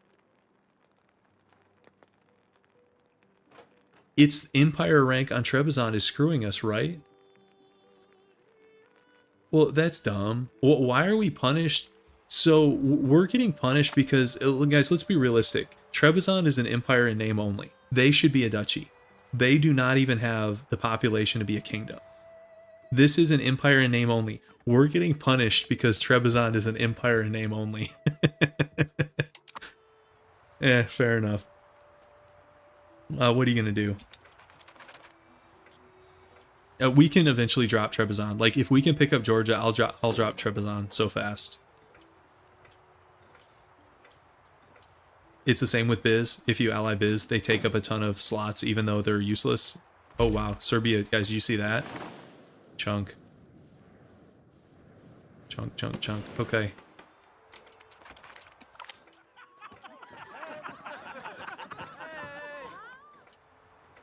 Hey guys, is it bad that I always pick peasants in power? And I actually think that might be like the way to go, right? Because they're at 1% power. So like giving them an extra 25% power, it changes nothing. Right? They're still weak. 1.25 times 1 is still 1.25. Okay. So Golden Horde is at 4981. Let's see what this looks like, although we don't have a CB. I think they're recovering troops. Yeah, they're recovering. Yeah, okay. But I think we do want to hit these guys while they're distracted with other wars. I don't think we just want to hit them straight up. And we need Bulgaria to recover. We need them at full strength.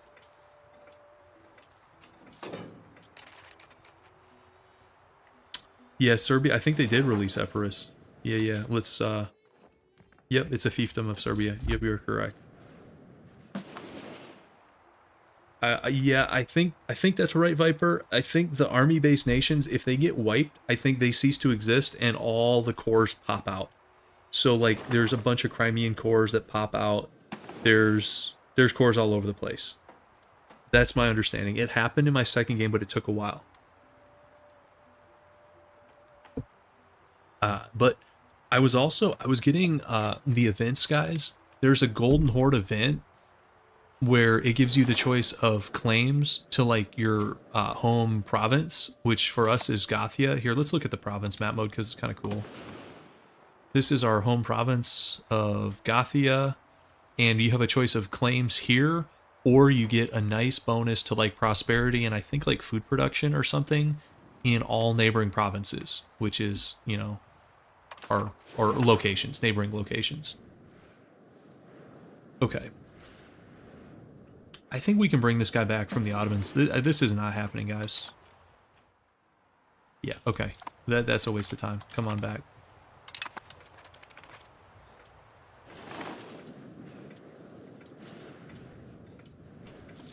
And then I think we can do settlers again.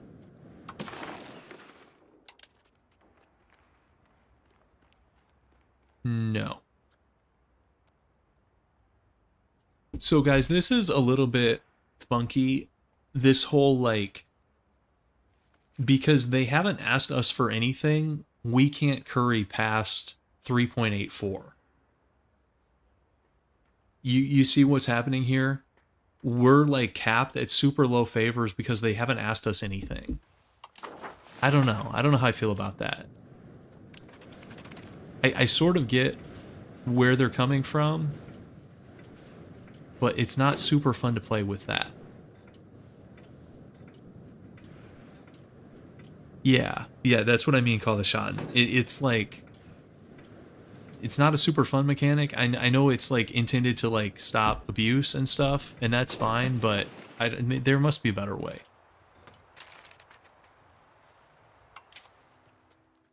Is Georgia independent? No. But they're stronger. Why don't they just deck? I mean, guys, look at this. Should we deck it for them? We can't. It would be a no CB war. Georgia's on 12K and the Chobanids are on 4K. Like, what's the issue here? You're just happy being a disloyal tributary.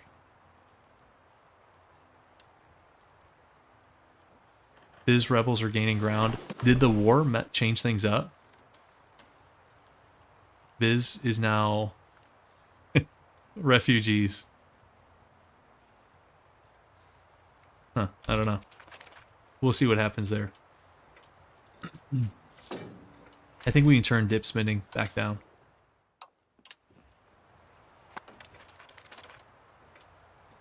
And we can change this guy.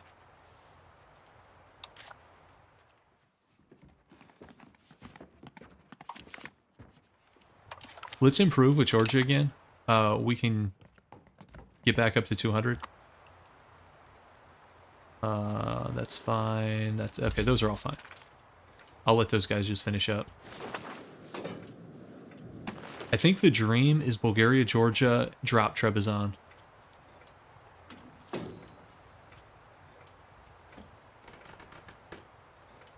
Yeah, I don't want to mess with the Golden Horde unless they're in other wars.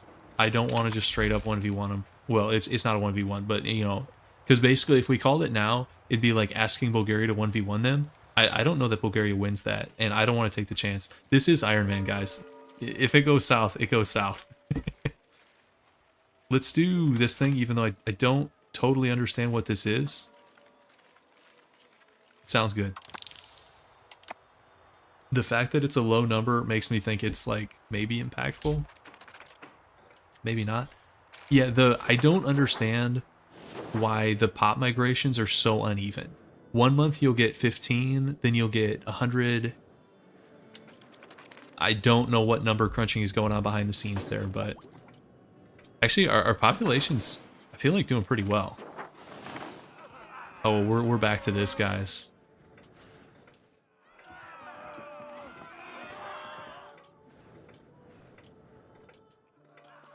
I think I just take this hit. Yeah, that's fine. They'll manage. So should I take this guy off? Dip rep. I mean, minus 15. You know what? Georgia's within reach. I'm going to keep him on dip rep. I think we might have a shot at this. Legitimacy, no. Prestige, sure. Oh God, no army. Right now, we're assembling the dream team of Orthodox homies to try to carry us, and we're just building tall, and by building I mean assembling hops.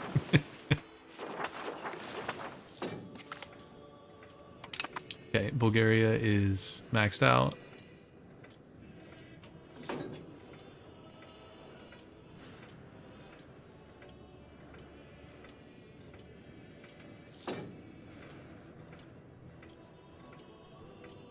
Yeah, you too, Coinbop.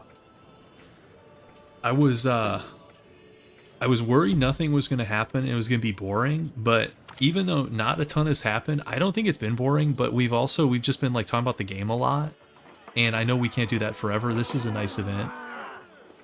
Even though we don't have a ton of money, I will take that dev. Because I feel like there is a lot to say and talk about with this game, because it's so different. It's almost wild to me how different it is. Like the shared DNA with EU4, there's some there, but it's way less than you would think, and way less than most sequels. You know, you go like, I don't know, pick your franchise of choice, in any genre, and you go to a sequel. How much DNA is kept, and how much is like new ideas? You're gonna have a tough time finding a game with less shared DNA than this. But I don't know that that's necessarily like a straight up bad thing. Even though I love EU4, I don't know. It's kind of apples and oranges. Okay, this one would be easy to get through, and we could potentially change a law with a noble cabinet. And none of these other ones really jump out at me, so I think I'm gonna roll with that. Okay, that's a lot of power. Why are the burgers at 0%? We started the game with the burgers at 35%. What has happened to them? Guys, did I miss something? The burgers have lost all power.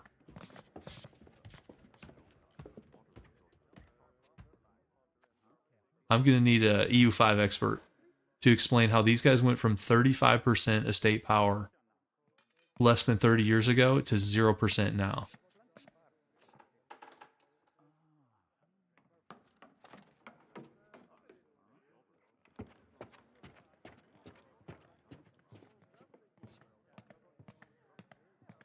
It's a lack of buildings, you think? Or we've given other privileges out? The nobility seem to be the ones who have gained it. Maybe I need to take something away from the nobility. I know it's going to cost a lot of stab to do that. That's kind of wild. This pushes us towards aristocracy, which is a little bit unfortunate, but we could get a law change through, which I would like. Yeah, the crown power, it's gone to us and the nobility. It has, because the clerics and the peasants have not changed much. We could also give them like a privilege and it wouldn't really change much here. Should we think about that, guys? What's another good burger privilege that we want to do? I mean, we talked about going NO. This is NO. This one I'm not sure about. This one scares us, so maybe not that one. We don't have any gold or silver mines in this area. This one, guys, monthly inflation and NO is good. Monthly inflation, that directly translates to money.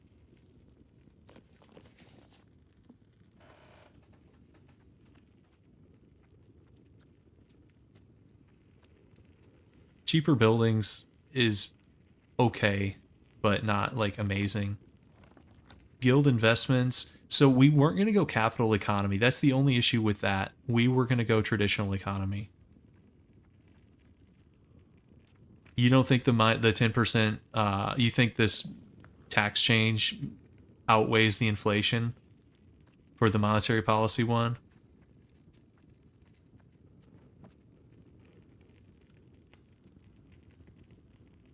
You think this one's better? The bank interest, I'm hoping to not have to take out a lot of loans, guys. So I'm not valuing this a ton.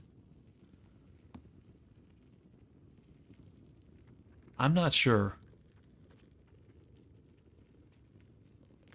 Well, yeah, I'm gonna promote the burger stuff. Like, I mean, the plutocracy push is okay. Um,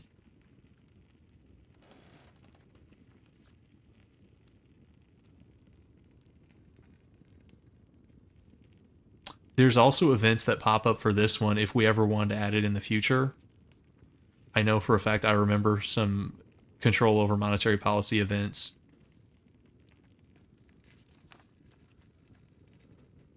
Let's leave it for now. We don't have to decide everything this second. Let's do support noble cabinet. And then I'm not closing borders.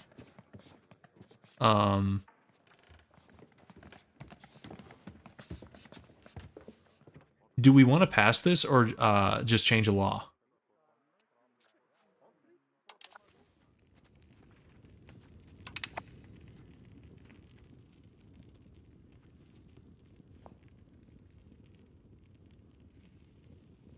This one's not bad, guys. The cultural influence doesn't matter now, but it will later. And Inno's nice. This is like our church thing. Do we care about this? I mean, we could get monthly, if we change this, we could get monthly religious influence, which is actually kind of good. What's the advantage of being separated patriarchy here? Oh, you can tax them harder? Is that the advantage? Max tax? Yeah, I guess you can tax them harder. We control mining ops. We could go to commoner controlled mining ops. Let the peasants run the show a little bit. A lot of things we could change here.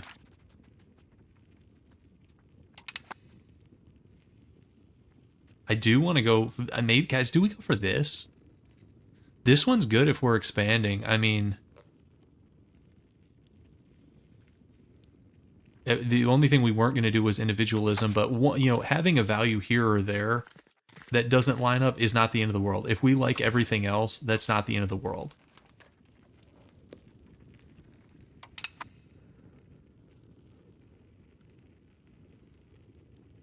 You think distribution of the power is the way to go? So right now we've got traditional distribution. We're getting a little bit of legitimacy, which we really don't need. Decentralization. We are losing crown power. So the things that we would go here, I would either go favor the ruler. Obviously, we're not doing an aristocracy game. It'd either be common people, ruler, or wealthy. I think we could live with any of those.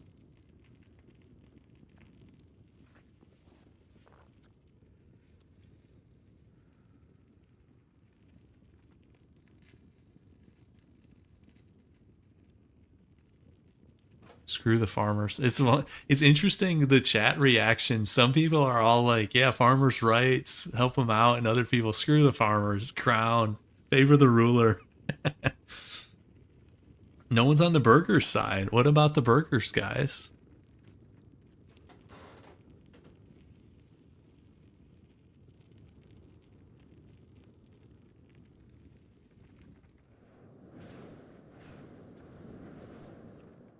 Do we want the equilibrium penalty from favor the ruler?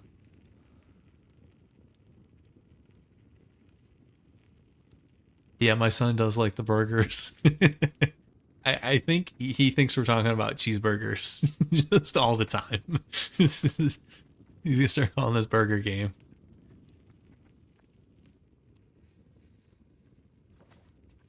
See, this doesn't even give them power either. So, I mean, agenda impact is fine. That's not a problem. They eat more food. Guys, do we go favor the wealthy here? Yeah, trade and yeah, we can build ships. Yeah, yeah. I do think we'll build like a navy. Guys, I think yeah, I mean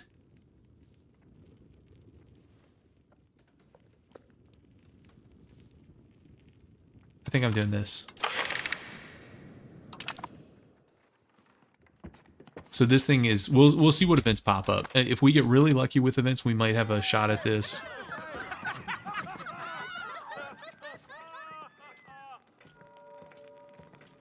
Yeah, but you get the equilibrium penalty, which also has an effect on tax. So it's not quite as straightforward as that, call the shot. It might be, you might be right that it's better overall, it probably is, but I don't think it's quite as simple as 5 to 4 or 10 to 1. Due to the equilibrium. 10 prestige, we'll take the dip rep. Yeah, we'll take the dip rep. Okay, so we got distracted. How close were we here? Minus 10. Yeah, guys, we're getting there. We're getting there with Georgia, maybe. You get a lot of crown power through text and stuff, though, guys, as you play. At least it seemed that way. Because I didn't even have to prioritize it, and I had plenty of crown power in my last game. Okay, Kiev, he's headed back. So we're minus 9. Oh, we can't join their church again because we just left it. Do you think profess trust? Guys, we got a lot of dip rep. I think we could do trust a couple times, right? Guys, we have 17 dip rep. That's pretty good.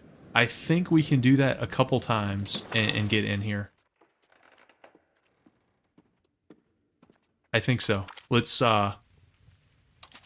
try it and let's pay for some diplomats. Yeah, the automated taxes. Yeah. I'm sure you're right. If you want to min-max.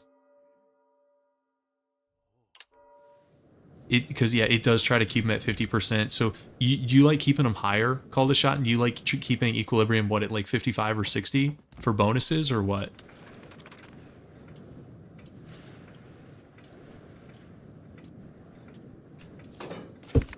You know, if we're professing trust, let's jack this up all the way. Because there is like a decay element. Oh, you max taxes for everyone except clergy? Okay, interesting. Okay, so Georgia, guys. Okay, we're 27% over the limit. The question is, guys, do we live with these penalties? I mean, it's 7% crown power. That's not, like, horrific. I mean, it's not great either. All Treb is really giving us right now are settlers. But if they... Oh, guys, the war ended. Okay. The war ended. Biz is back. Not for long, probably. Who are they fighting?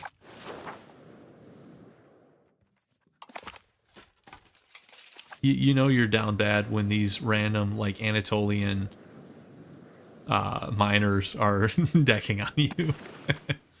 Okay, so Trebizond, they're bouncing back. Do we keep them with the penalty or do we drop them? The only thing I really care about here is crown power. Prestige, loyalty of subjects. Even 5% antagonism isn't the end of the world right now. And the dip rep isn't either. Burgers are back. Burgers are back. That was funky. They were just they were down for a month or something. You think we kick these guys to the curb? Can we do one last call for settlers? I might do one last round of settlers, guys. And there's their failed agenda. That's fine. All right. Let me get a diplomat. We'll get one last. Well, actually, guys, if we do settlers and then break the alliance, Do the settlers continue, or is that they call them back? Call them back home.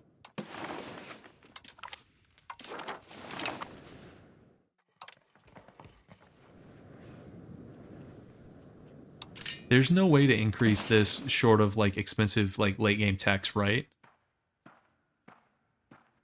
It's bizarre, guys. Trebizond at 3.7, while these other guys that are way stronger are only at 2.5 and 2.7. Yeah, I think they gotta go. I think they gotta go.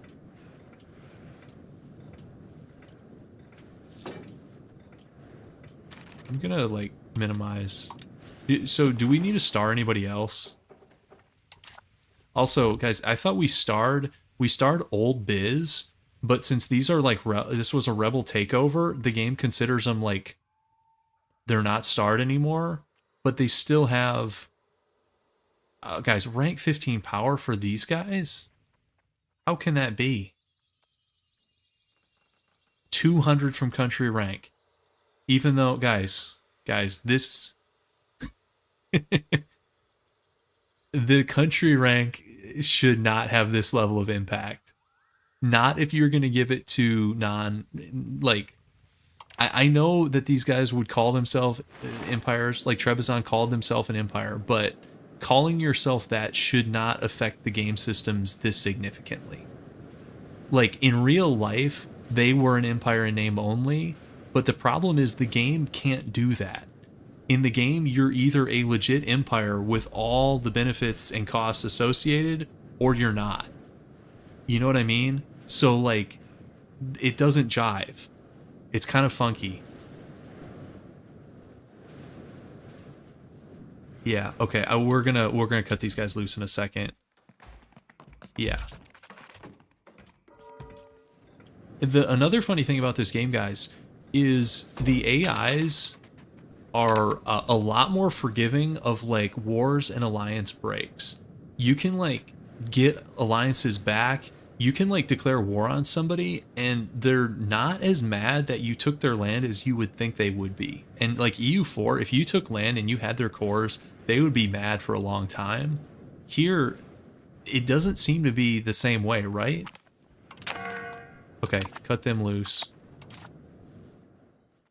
Okay. Don't care about most of these. We'll do RGO, I guess. Yeah, that's fine. Okay. Okay, guys, so we... Ooh, I like what I'm seeing. You guys see what I'm seeing here?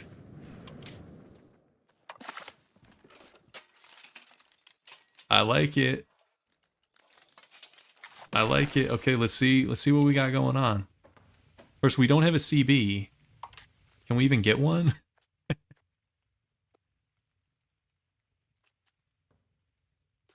We could have got one from the last parliament if I was not changing distribution of power. Guys, Georgia's got 12K. What do you guys think about this? I mean, he still has a lot of troops. Also, would we get mill access? Do we need to ally one of these jokers? Real quick. How tricky is this going to be? We haven't unlocked the religious CB yet. No. Oh, wait, I did go Diplo. Yeah, you guys are right. So that's not happening. Maybe that was a mistake. I mean, we should get the event at some point, right? Well, I mean, George is going to carry us, so... Wait, if we ask for mill access, does Georgia get that? It's not shared, like in EU4?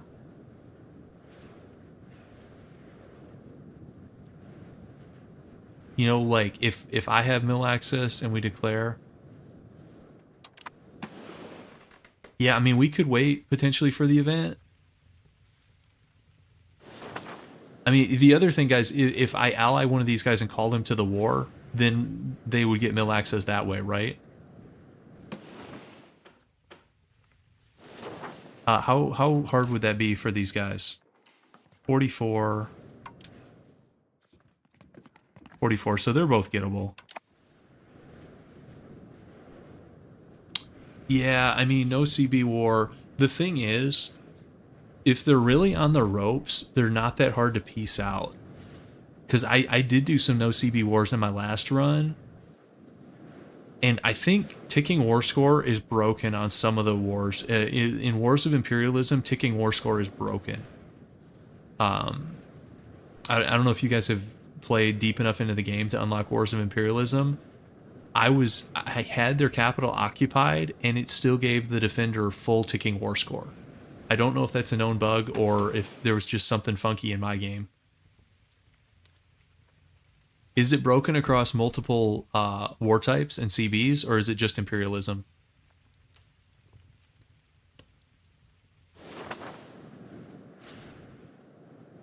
It's broken for Imperialism, it's cooked? Yeah, well, it felt cooked when I was doing it. Well, and also, so in the wars here, let's go to a war so I can show you guys. Let's go here. So, okay, war goals over here, and then ticking just shows up like here.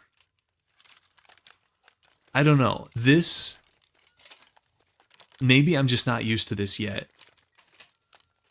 But this stuff seems harder to read than EU4's, sort of. It's very like Excel spreadsheet vibes here. I don't know. Maybe that'll grow on me. That I would give. Somebody was asking about UI earlier. Not thrilled with the war UI. I don't know. It's also, guys, it's comically oversized for most wars.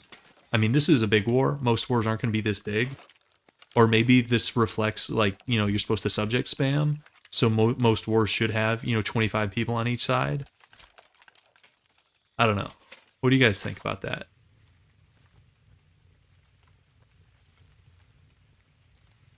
You guys agree? Okay. Good to know I'm not losing it.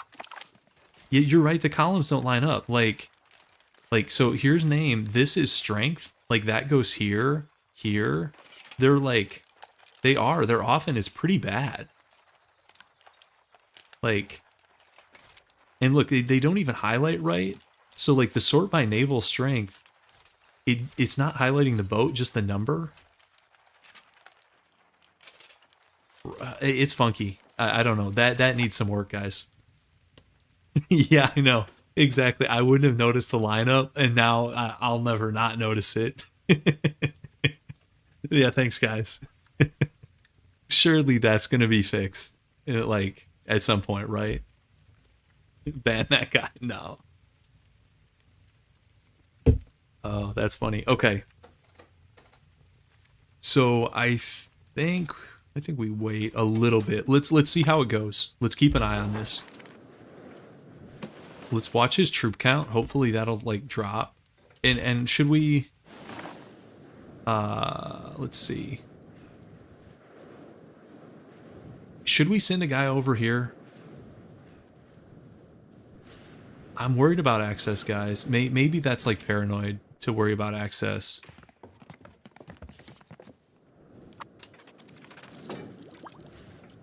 I'm gonna do it.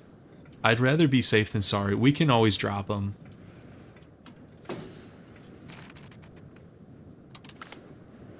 Let's improve with these guys. We didn't rival them, did we? How do you check rivals?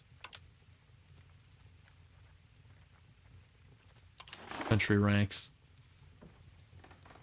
Guys, the only empires at game start are these jokers.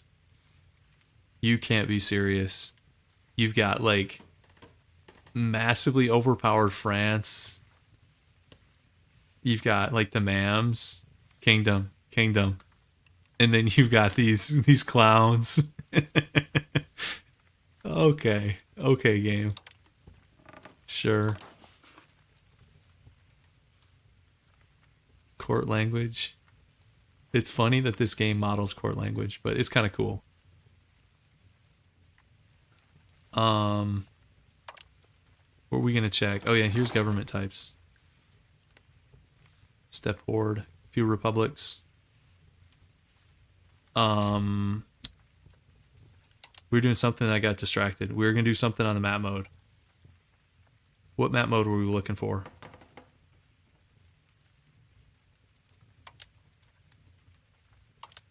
There's so many map modes.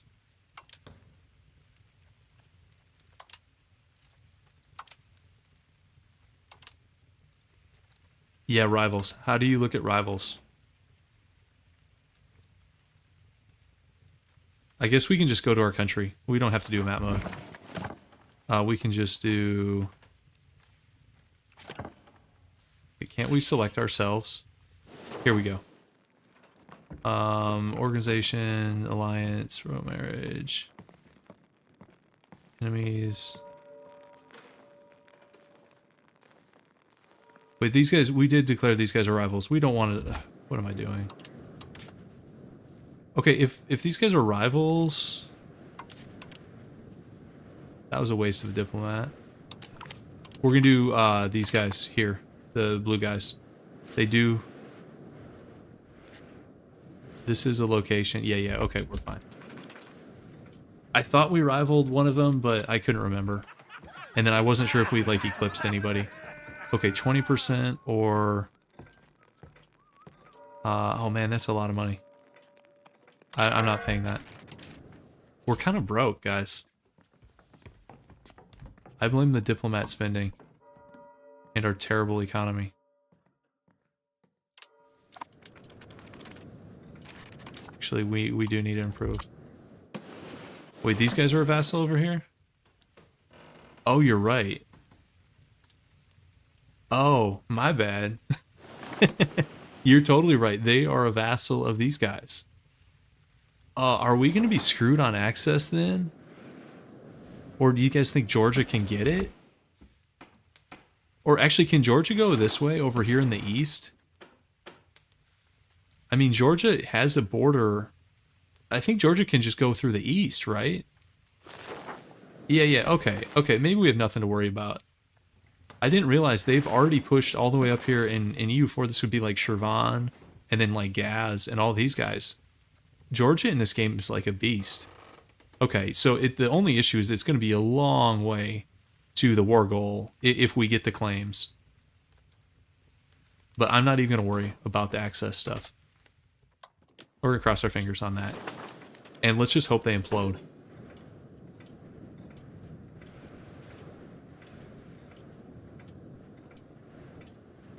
There's a game setting to make vassals the same map color as overlords. Well, the game does that sometimes, right? Like, look at the Ottoman subjects. Like, do these guys start this color? I thought... maybe it's just coincidence, or maybe that's intentional game design. Like, the French vassals are very similar colored. Maybe that's just intentional color choice by Paradox. Okay, maybe so. Okay, by default, it mixes the color. Okay, so it's similar. I thought so. I was like, surely they didn't just, like, naturally pick these. Okay, so yeah, like, these are what, Lithuanian things? Yeah. They do a small variation. Okay, I'm with you guys. Hey, can we hit anybody up for cash? No, not yet. This button is ridiculous, but we'll get to that. Okay, let's watch the horde. They're at 4,700. What do you guys think is like the go number? Or do we wait for the event? I don't think I want to wait for the event. Or do we wait for like multiple wars to pop?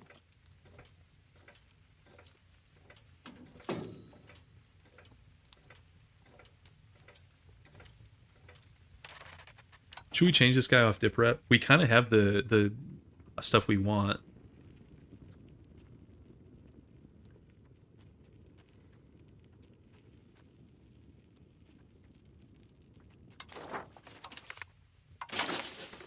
Let's go back to deving a little bit, maybe. Or should we push... You know what? Maybe we want to push towards like humanist or Inno.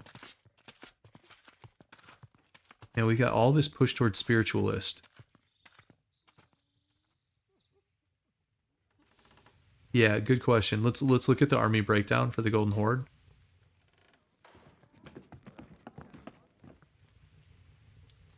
So actually, am I doing this right? Wait, is it all levies? 0 regulars. It's all levies, guys. Right? So that's beatable. Only issue is CB. What do you guys think? I mean, that's definitely beatable. Let's look at their war. So they have less troops than these guys. I mean, I have no idea how hordes work. It's only my 3rd game. I never played a horde. Right? I'm not misreading that. Here, let me... 0 regulars, 171 manpower, 4782 levies. I would love that event to pop. Not... That's not what I'm looking for. Whatever. Peasants. Peasants can take the hit on that one. Guys, is the event bugged? Because I know I had the event by now in my other game. It's been 29 years, right? Is it the manpower keeping them alive? I think I want them to stick around, because if our game gets harder if, you know, Mega Crimea pops out here. I think. The event works fine. So do you know why it's not firing though, Call the Shotten? What are the criteria for the event? Anybody know?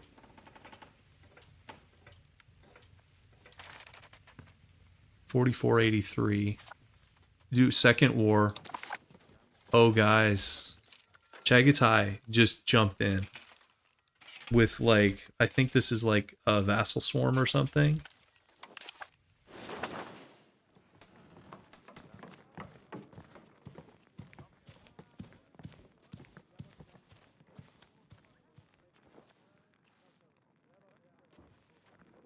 I actually don't know what all that is. Yeah, it is a vassal swarm. Yeah, it's a vassal swarm. Okay. Although a bunch of those guys aren't loyal, right? Okay, so, I mean, I'm tempted, guys, right? Yeah, are you guys not tempted? 2 wars, they're on 4483, and we can call in that. I mean, we can call in, that's almost 17k. Now, they're not all in the same place, but...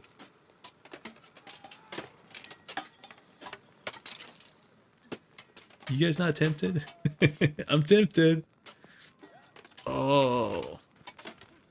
So the cost of a no CB here is 25 stab, 2 war exhaustion, and a bit of antagonism.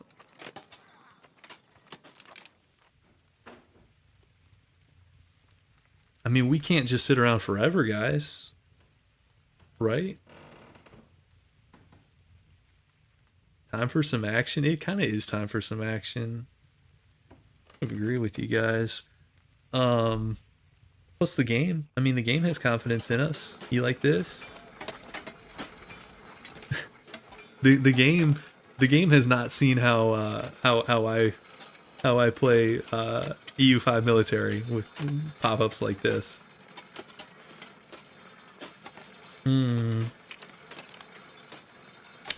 A parliament, that's a good question. I think we just did one, didn't we, guys?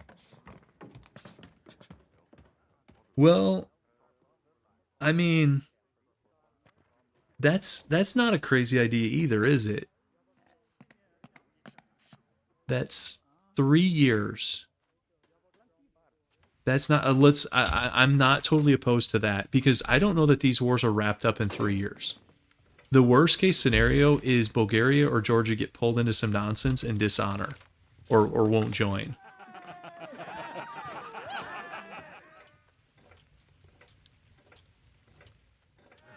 Is that an artist? Guys, are these artists, are these worth it? Should I, like, get this artist or a bit of gold? I don't know how good these guys are. I mean, he has 87 artistic skill. That seems pretty good, right?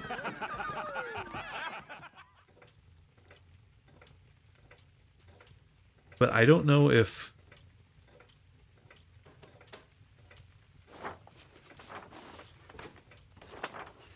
I don't totally get the art system.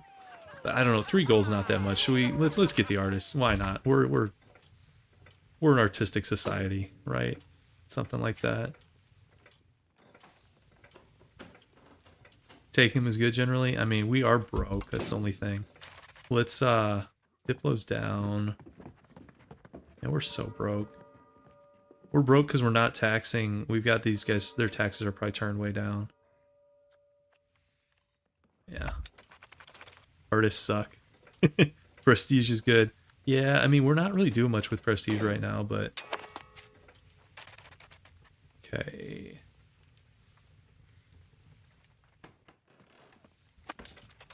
Okay, so I'm hoping we get the event in the next 2.5 years. That's ideal.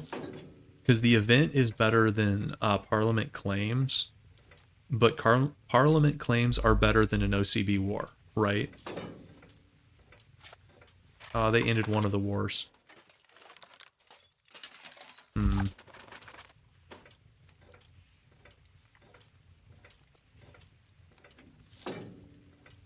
But their guys are going to be in the east, right? Dealing with all this. Which means we might just be able to blitz them. I don't know, guys. 30 months is a long time.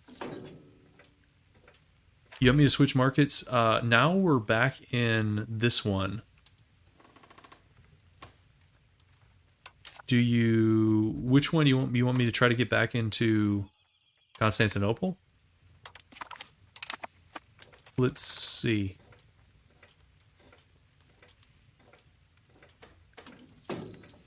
Like that? Is that good? I'm trusting you guys on the markets. Don't screw me on the markets. Oh, you think I should go back to... Oh, we got a new Duke. And we're over on relations because his dip skill is worse. Oh well, we're just going to have to deal with this. I don't want to drop these guys.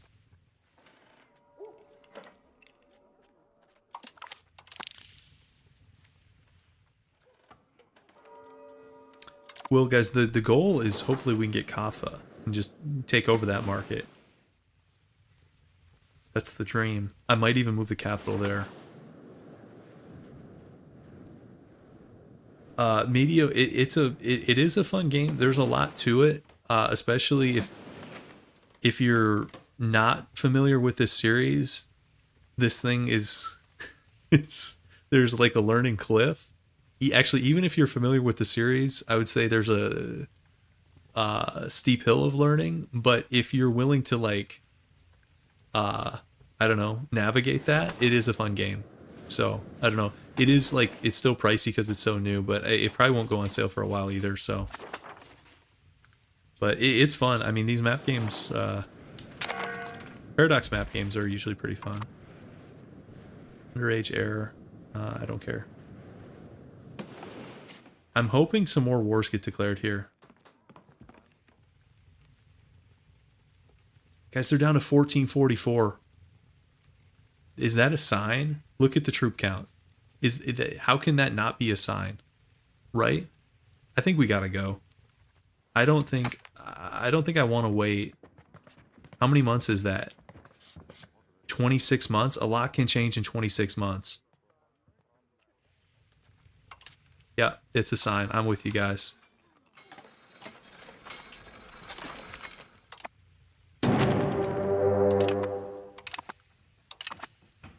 What could go wrong? Oh, even though we should be fine, I'm nervous. Oh, raise those levies, Georgia. Let's see what you got. Oh, there's a fort over here. They're gonna have to navigate this fort on the Caspian. All right, maybe Bulgaria can blitz this. Tell me there's not like a fort over here in the west. I don't think there is. Yes, we can do navies, but we're too poor for a navy right now. We're broke. We are like broke as a joke. But maybe we can get war reps. That'd be kind of big. Okay, how brutal is this fort gonna be? Oh man, 49%. Don't tell me that. Okay. Okay, let's go. Go Bulgaria, you're doing it.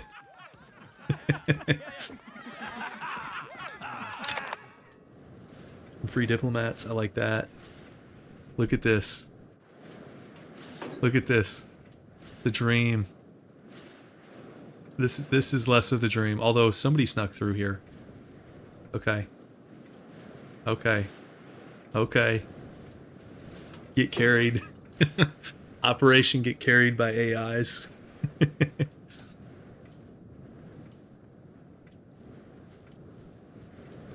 That's less good. Okay. We're doing good. We need 10 war score minimum.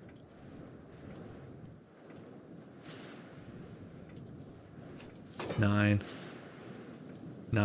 We're doing it. Wait, why are they raising levies down here?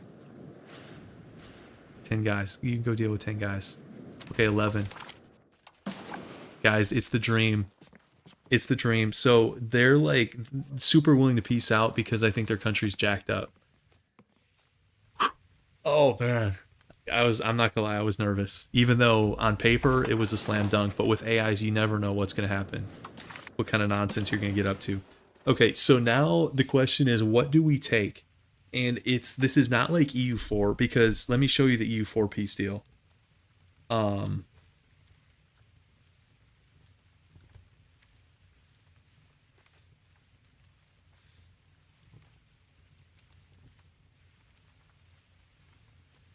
That's the EU4 peace deal. That's not happening. That's a good way to like implode the country. They wouldn't even take that, I don't think. That's ridiculous. But you know, obviously, you rebel problems out the wazoo. You want me to stay longer?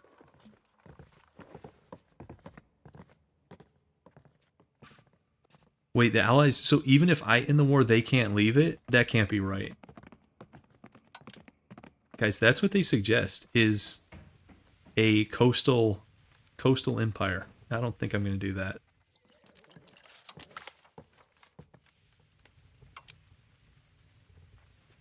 No, but you guys know what I mean. In EU4, you would just take insane amounts of land. Yeah, we can end it at any time. Okay. So here's what's non-negotiable is our home province. Then the question is, do we take like all of Crimea? That's 3 provinces. I don't think we go. I think this would be the max of what we take, and maybe we take less. Because if you overextend too much, remember we have like no solution for rebels. So we could get screwed. You know, we can do like crackdowns and stuff like that with counselors, but I don't want to get totally hosed by rebels. And we only have 2 counselors, so as far as like integrating and assimilating, we can only do that in 2 provinces at once. You guys think I should do all of Crimea? So my debate, it would be either it's Gothia for sure. You know, obviously it's our home province. It would be, do we take 2 provinces? And if we do, is it those 2? Or is it those 2? Or do we take 3?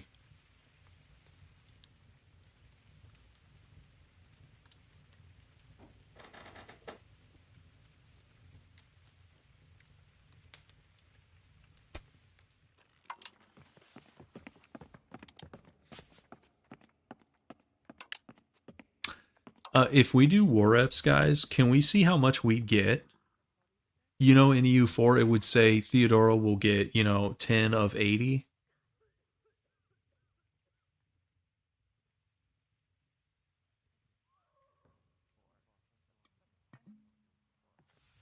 If we released a subject up here, we'd have to enforce Gothic culture on them, and they'd probably be disloyal, right?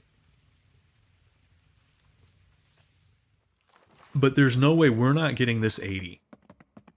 This gets split up, but where does it tell you what this breakdown is? Is it here? Still doesn't really say. Is it just based off war score? Because we have nothing. Wait, why does it say we have 18% war score? We've done nothing.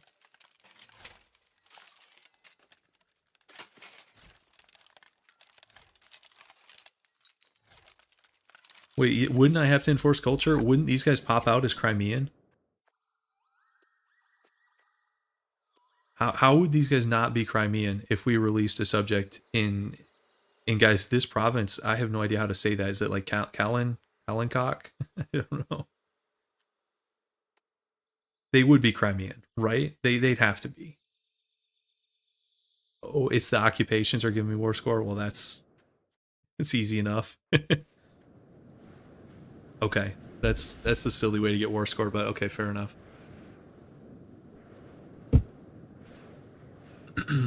So if we did a subject and enforce Gothic on them here. Oh, you mean after you annex them, you can convert. The issue, though, I don't want Crimean culture to build up any cultural, like, traditions and influence. And they would if we release, because right now there's no Crimean tags in the game. So let me show you what I'm talking about. And maybe this doesn't matter that much, but you see this? 0, means they're easy to assimilate. If I pop out a Crimean tag, aren't these going to start building up? And it's cultural tradition I'm worried about, because that's like the defensive one, I think. Am I like, is overthinking that? Oh, it's pronounced like a CH. So it's like Kalinchak. Okay, Kalinchak. I'm going to forget that, but...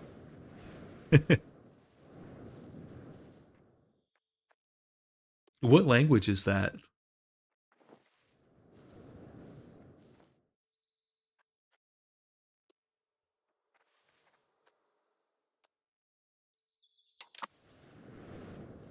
Let's keep this going for, because we want more money. If we're getting 20% of the money, we want more.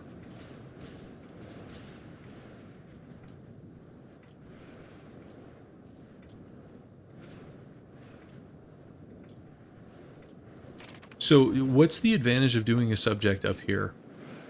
Would they have, they wouldn't have any extra cores, would they? Or do we like release Crimea? Can we do that?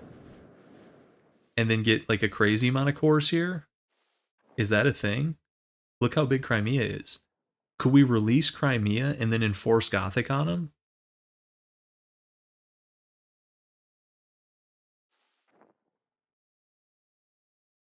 Is that possible, guys?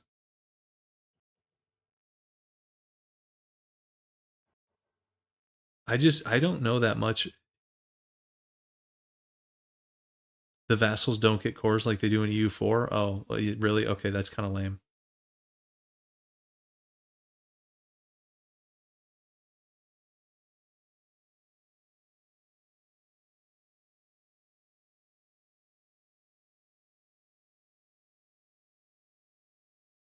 They would get the cores. Now, the issue, though, is could I just release that province and not all of this? Because that'd be too much, right? There's no Reconquest CB. I don't know, guys. I think I'm just going to keep it simple and do Crimea and just integrate it ourselves. I know it's going to be like a little bit brutal, but I hate like fumbling around with subjects when I don't really know what I'm doing.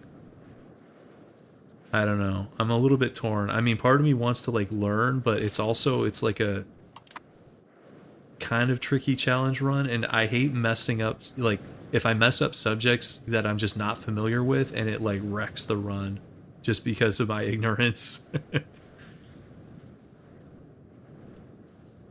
You wouldn't release a historical Crimea, they would take all the land. You can do custom nation.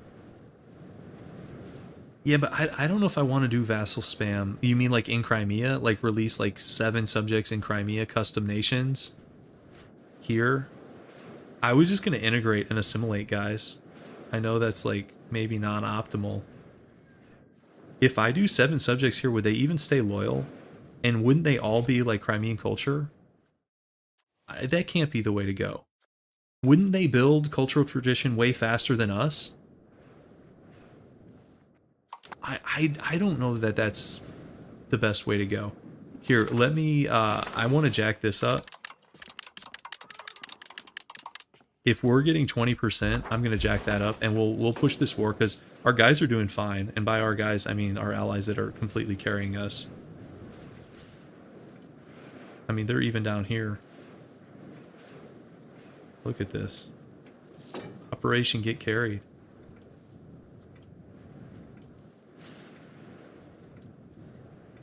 We do have prestige. Well, so we're certainly going to go tolerated with Crimean. I don't know if we can't afford to accept it. I don't think it'll let us. Well, we can type it up here. It's going to be way too expensive to go accepted. It doesn't even tell you when you're at 0.0%. But from my last run, trust me on that. We can tolerate it, but we can't accept it. It's too expensive. I think because the culture group is so much bigger than us. Even though accepting it would really help with cores. You're correct about that.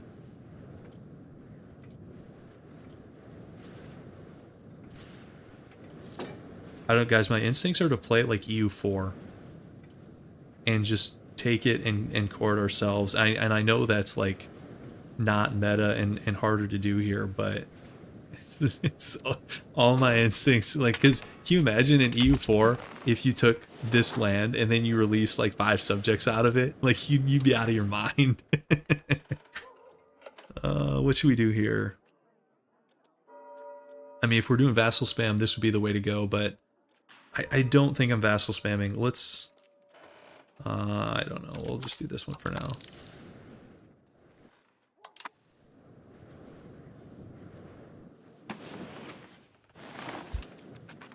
Let's see if he's had enough. He has. We could also, guys, could we sell provinces to our buddies? Like, for money? Is that crazy? Because, guys, this isn't that much, that's actually, I mean, we're not over 50 with anybody. Yeah, no, that is, you're right. If we're not vassal spamming, like, why are we decentralized? I mean, we get some other bonuses, but yeah, if we're doing it all ourselves, this is better. You're probably right about that.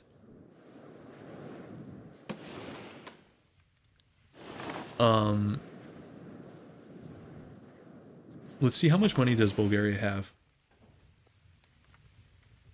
He's kind of broke. Or that's the tax base? How do you see how much money they have? Can you not see? That's just their tax base, right? That's not their current amount.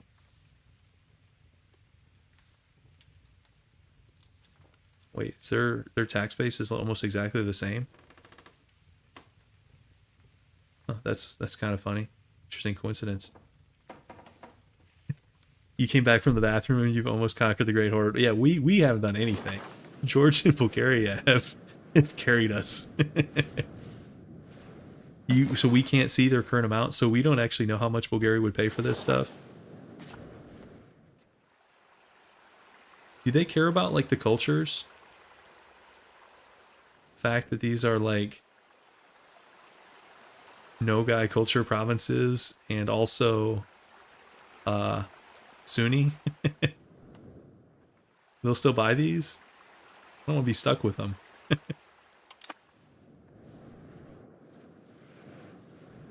I don't think we can sell at war, right?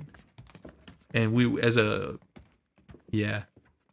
And yeah, we're on our last location, so that's something we wouldn't really know until the war's over.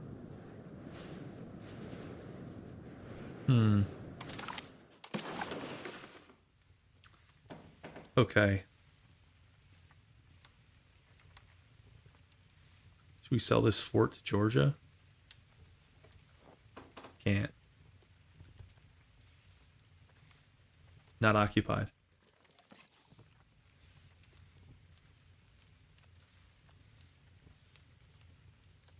So you think we should try selling a couple of these bad boys? Let's try it. I mean, God knows we need the money. Any way we can get it. Let's try that. Let's let this thing go a little bit longer. Yeah, we've debated subjects, whether or not we should sell some stuff to our buddies. I know the subjects are good in this game, but I'm nervous about that. I don't know. It's thousands of hours of EU4 saying, yeah, just you can do it yourself. You can administer it yourself.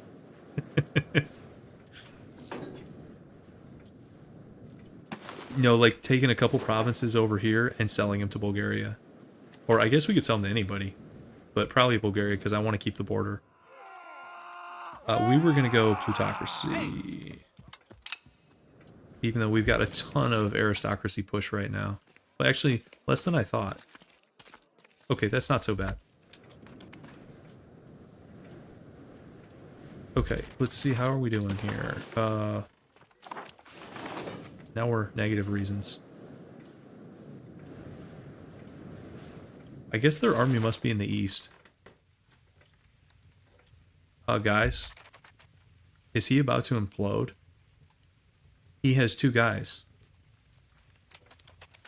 I don't know if I'm ready for that. You guys see that? Wait. Isn't the country over? It's an army-based nation. He's at 0 guys. What's going to happen?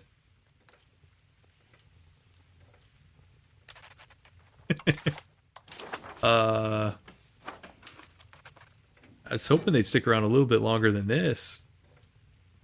You think when the wars end, they're done, and we're gonna get a big Crimea pop out? I mean, that'll be interesting. I don't really want that to happen. I'd rather beat up on the Golden Horde for like a long time. But you guys might be right. So we never even got the event. Okay, he's got 2 guys now. Okay, our cabinet guy died. Let's go to... This guy is fine.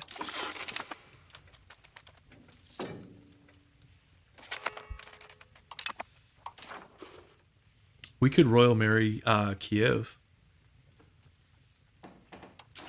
We don't have the Diplo capacity to ally them, but... Oh, this dude's 40. She's 16. Feels a little bit bad, right? I know it was a different time, but I don't know. Or do we save her to do another royal marriage with our buddies? I don't know if Kiev, it doesn't really do anything for us right now. We can't ally them. And they leave our court? Okay. Well, yeah, I don't know if there's a reason to do that. Oh, you can do local noble? Is that the way to go? How do you do that?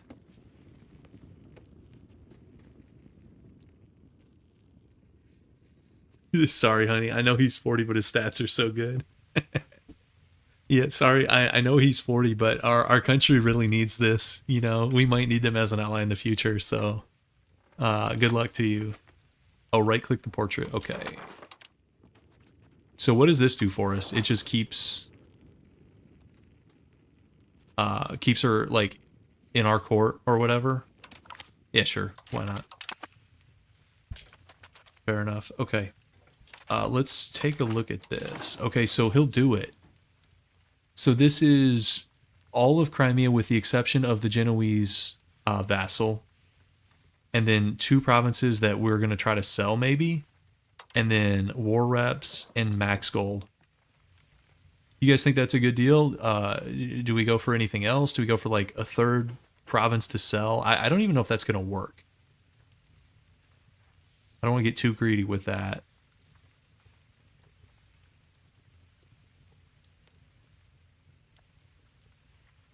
You guys good with this deal? I think I am. Wait, oh, don't do war reps because they're about to implode? Is that why?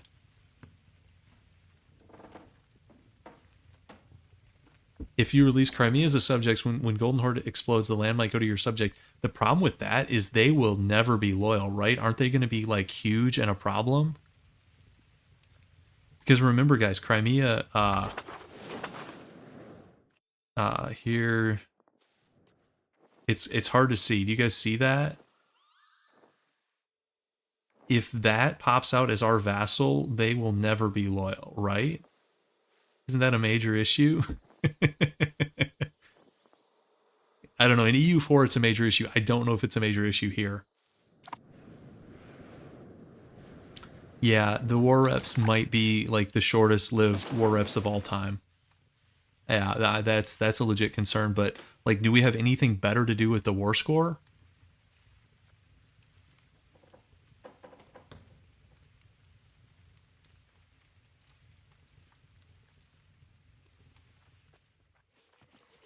Go for a third province to sell? He's not. He's gonna be like out of money though, right? How much do they even give you for provinces?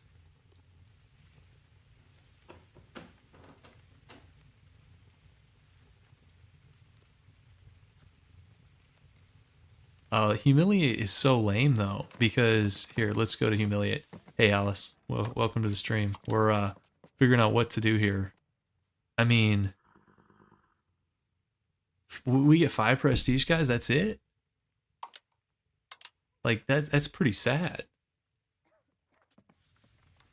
Yeah, we could sell to other people. Yeah, maybe that's the way to go. What if we sold like all over the place? Like, what if we took something like here, sell something to Muscovy up here? Is that a crazy idea? Because otherwise, if we do 3 to Bulgaria, I can already tell you from EU4 what's going to happen. The first one, he'll give us the best price available. I have no idea how much that is. I don't know if that's 50 or 100 or 200, but then he's going to be tapped out. And for the next one, we can either wait forever or give it to him for 2 gold. And then same thing with the third one. Right? So that's why I think you're better off doing the first for several. It was nerfed. If they don't want to buy from me, I'll give them away for free because I don't want them.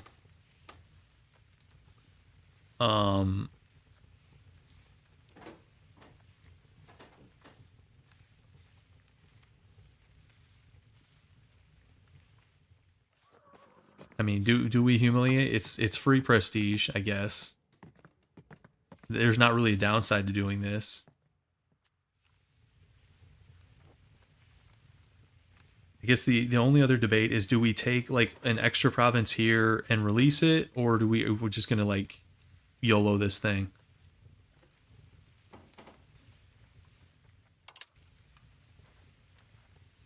See, the thing is, I don't want to overextend and get rebellions. Because we're going to get Crimean, like, they call them in this game, like, patriots. It's like nationalist rebels. We're going to get Crimean and Mongolian patriots. For sure. Just think I should go into this province a little bit.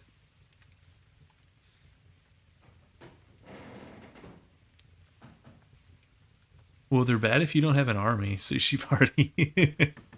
They're not great in that case, right?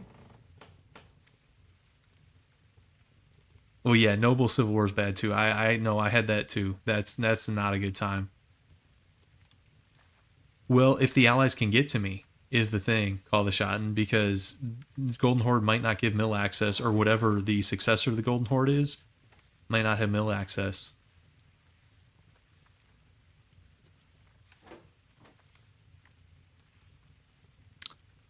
I think I'll try this for you guys. So we'll do 3 locations to sell potentially. I think I'm going to keep these and try to integrate them myself, and then we'll do a 1 province subject here that we enforce Gothic on. We can't accept Crimean. It's going to cost way too much cultural capacity. I'll show you in a second. It's insane. It's like 5 cultural capacity, and we're nowhere near that. It would make it too easy. Well, the easy thing to do would be to flip Crimean after this, but that's too easy. That's no fun. We want to spread Gothic culture. Okay, guys, I think we go for this.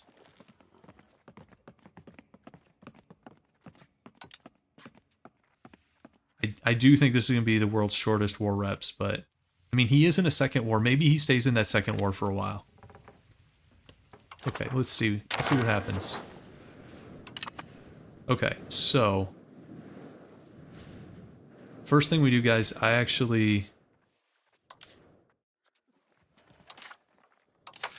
don't even know how to release subjects. That's how bad I am at this game. It's not this one. Is it right click?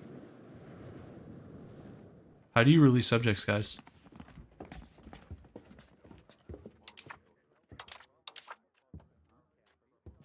Diplo tab, that makes sense. Create subjects, like so. Oh, holy moly. Holy moly. We could give away everything. I don't think we want to do that. Huh. Okay. Custom subjects. And just like select this one. And then does it matter what we do here? Which...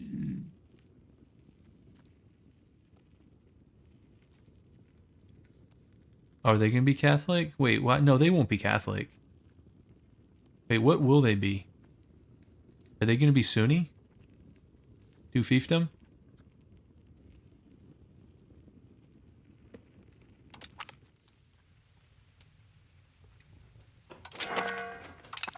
Let's see what they are.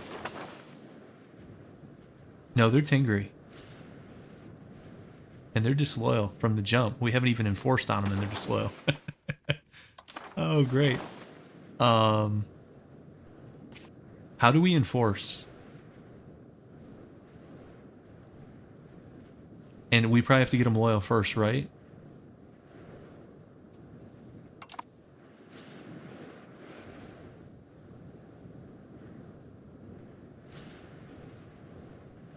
I mean, we can improve with them too.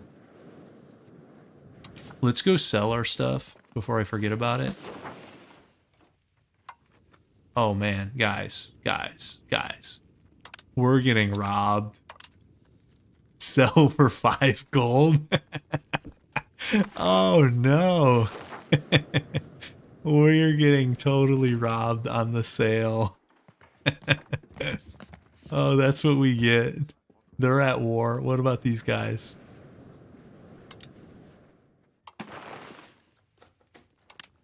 They'll give me 50?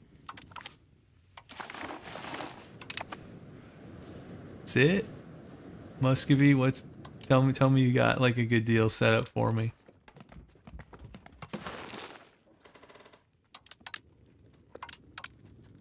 I mean... It's something. Yeah, should we ask these guys? We need a diplomat. We need a diplomat. Okay. Okay, so somebody was saying go to their diplomacy screen, like here. And then, is that considered a hostile action? Subject action. This is what we're looking for. Enforce culture.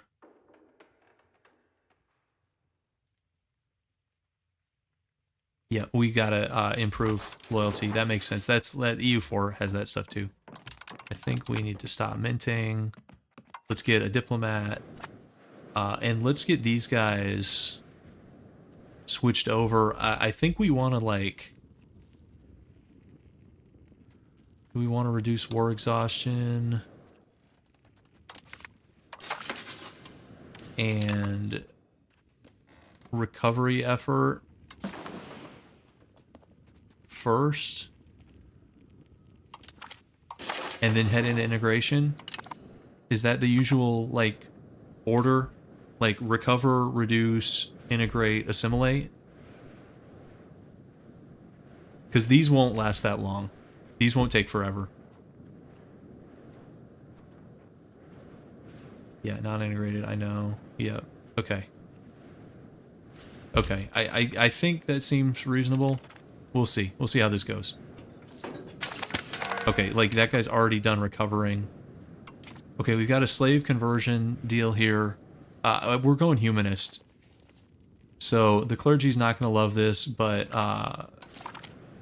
we're going humanist, so they can deal with it. Okay.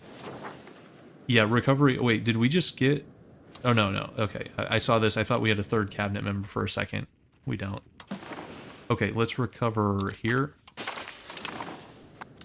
Yeah, it's like 1 month tick to recover. It's super fast. Now, the bad news is integration is a military skill, and these guys have really poor mill skill, but it still goes... These affect the speed less than you would think. You know, the difference between a 70 and 11, like, it's less than you would think, if that makes sense. Okay, why... Has to improve cultural opinion. I don't think we care about that. We're not doing that. Okay, you can recover in there. I mean, I think these provinces didn't really get messed up that much either because they were only occupied for a little bit, right?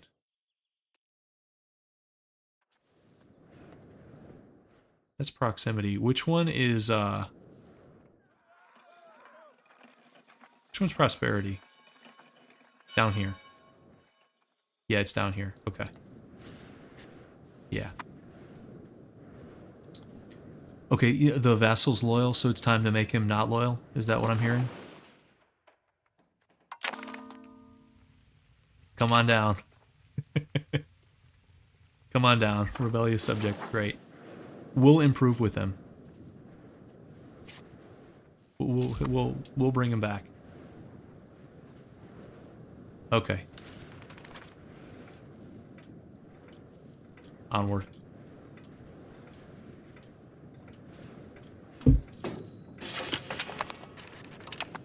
Okay, I think that's the last recovery we care about. These other provinces, we could not care less. So it's time to start integrating. And that's here. Let's do Gothia first. I'm gonna go Gothia. I think this order. Maybe.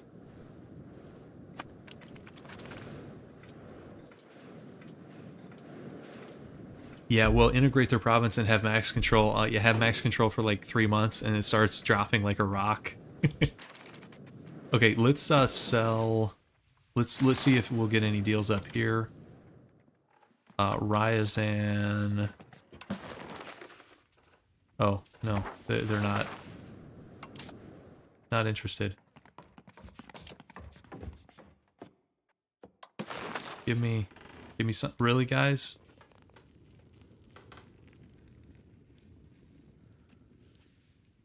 Wait, are they broke? What's the deal here?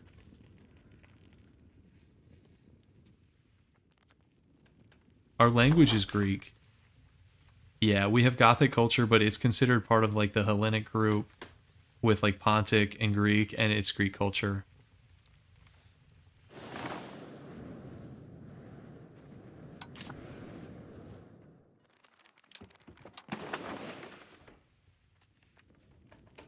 So what's up with the cell stuff, guys? Do we... No one wants to... has any interest in buying our stuff? Okay, whatever. Let's improve with our subject.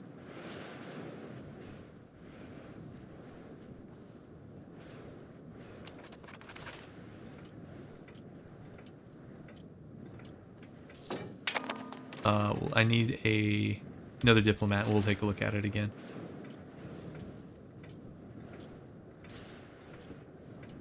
Yeah, guys, we already have Mongolian patriots, and they're going at a really fast rate. Here, let's look at culture, because people were saying, oh, just accept Crimean and you'll be golden. Well, yeah. If accepted, it's 4.43. We have 1.5. Like, even tolerating, which I will do, is going to put us basically at the max. We're actually over. Yeah, so be it. But I think we still want to tolerate it just because there's so many. Yeah, that's what I'm doing, Viper.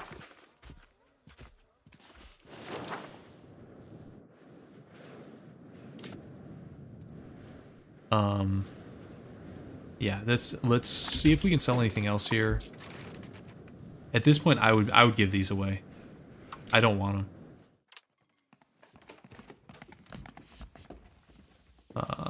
Let's see. It says +1, -0. So even though it has a red X, like, will this work? Yeah. Yeah. Pay the red X no mind. It still works.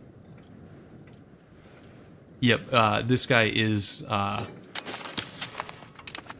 we enforced on this guy. He should be Gothic. It still says Crimean.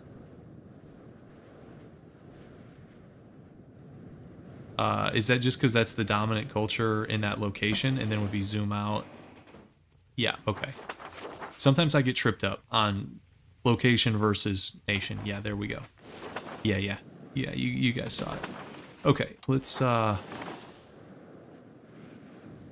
was hoping there's an integration parliament debate, which would have been cool, but... that was not to be. Promote a member of the clergy, maybe? Support the state?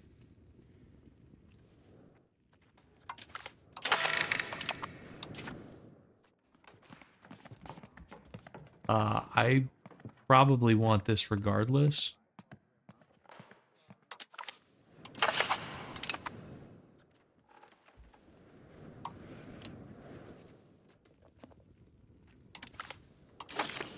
Okay. Well, I hope he doesn't convert himself back, but it wouldn't shock me if that happened. Okay, prestige or legit. We'll just do legitimacy. It's easier to get back.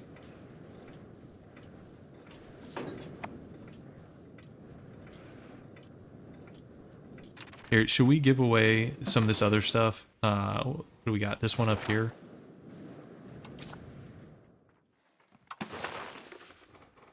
Yeah, whatever. Just, I don't want to deal with it. Okay, that was all of our... So I guess if we're going to sell in the future, it's really, you can just do it one time. And that's about the end. Let's rival... I don't know, should we rival one of these guys up here?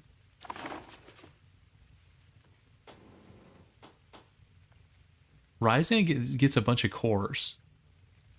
Yeah, when Golden Horde implodes, I think Ryzan gets a whole bunch of cores.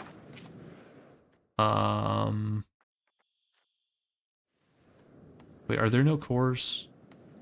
How does it know what to kick out? If it looks like there's no cores, right?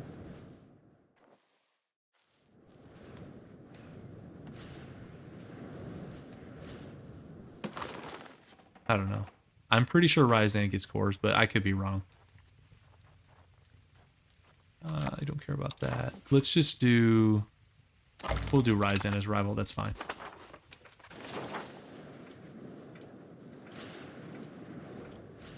Sure. Golden Horde army size is... Well, they have another civil war happening. They have 66 guys. The rival warlord has 2,000. So... I'm thinking the rival warlord might have a little bit of an edge there. We also need to keep an eye on these guys, this Genoese vassal. Okay, Ryazan immediately. Wait, guys, Kiev just got way bigger, didn't they? Crimea? Oh, no. Wait, no, that's not Crimea. That's still... Why did Kiev get so much bigger? Were they in a war? They weren't this big, right? Am I imagining things? Were they this big? I don't know. I might be losing it. It's getting a little bit late. I might do a little bit more here to, like, integrate. It's going to be a minute to get the cores. But at least we were able to expand in the first episode, guys. I was getting nervous that wasn't going to happen. So, we did something. Let's integrate... Let's do Akafa next. And then we might have to do something here.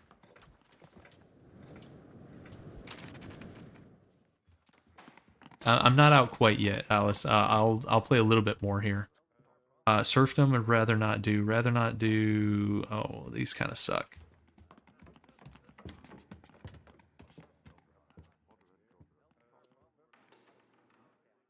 I mean, market village building is good, right? Nobility doesn't like that.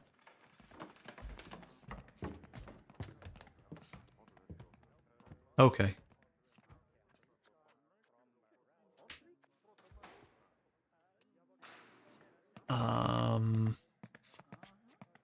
I mean, it's having a push towards serfdom. This is not the end of the world either. Yeah, well, that's fine. We'll accept that just to get this thing passed. Okay.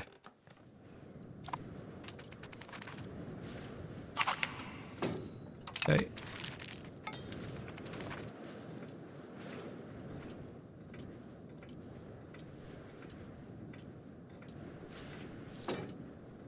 How much Mongolian culture do we actually have?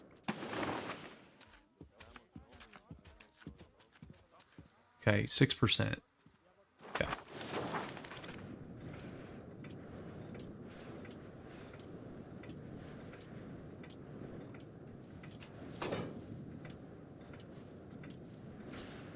And there go the crime. Okay, now it's back up. I don't understand the changes in percent from month to month, where last month the Mongolian Patriots were at like 0.4 or 0.36 or something, and now they're up to 1.11. Was that like a change in taxes or something?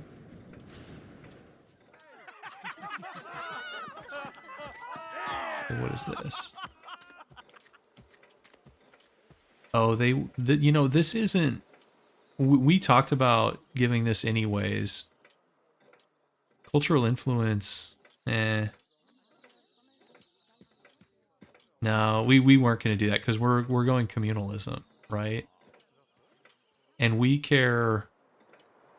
Well, cultural influence is good. It's traditions we care about less. We care more about influence.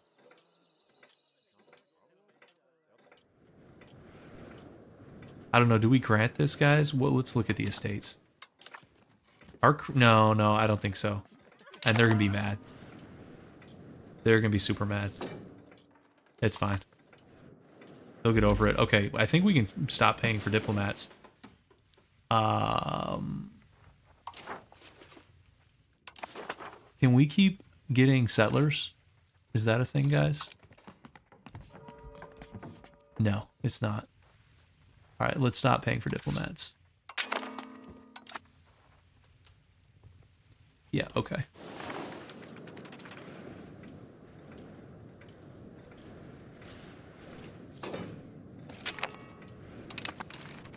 Yeah, no, they're super mad.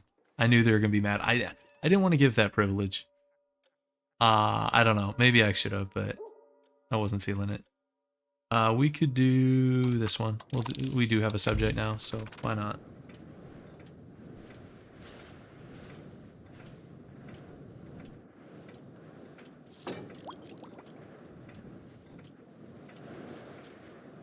Genoa's at war with somebody, I guess. Tunis. Okay. Yeah, the estates are not happy. Not happy at all. Yeah, it is bad. Oh, not... Okay, well, five is... We're headed in the right direction, at least.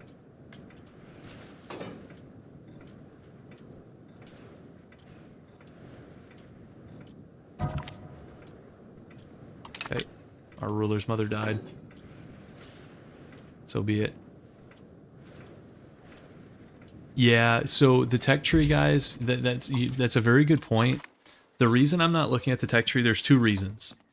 The first is I have no idea where anything is at all because it's huge. The second is this thing is a UI abomination. This is a crime against UI design on so many levels. It is like unusable. So I've been playing a lot of games for a long time, and I like strategy games a lot. You know, I've been playing my first strategy games was like Age of Empires, like 1, I think. I played that series. I've played so many strategy games. I've seen so many tech trees. I think in, let's see, 25 years of gaming, probably, this is the least functioning tech tree I've ever seen. It's that bad, because if you want to zoom in, like, this is not enough. This is still way too small. So you go in again, still kind of small. To get to a readable point, now you have nothing on screen. So then it's like a scrolling simulator, and it's not even smooth. It like jerks you in and out. I don't know, guys. I'm not into it. So I know it's not great to do them one at a time. I'm sure there's some good stuff I'm missing, but if you guys know, like, if you know the game well enough to be like, hey, you want to go down, look on the left side of the tree, you know, this is really good, I'll check that out. But otherwise, guys, I don't want to deal with this. It's a personal issue. Someone made a mod that's already better. That doesn't surprise me. I mean, the bar is so low. I forgot when somebody asked me earlier about the UI. That's the single worst UI element. The other stuff is kind of minor. This stuff up here is pretty minor. And the intro, you only see that like pretty rarely. Okay, so our heir can do a royal marriage. Guys, our heir, look at this guy. This guy's a Giga Chad. 99, 76, 100. It's, guys, we get a 100 military skill in the no army run. Look at this. He's 16. He's a Giga Chad already. Okay. Too bad it's not EU4 in it. It's not that big of a deal. Okay. Okay, we got noble rebels now, guys. Great. Okay, if any of these get bad, we'll switch to cracking down on them. But we'll see. Yeah, that's the best air I've seen. Of course, I haven't played that much, but pretty good.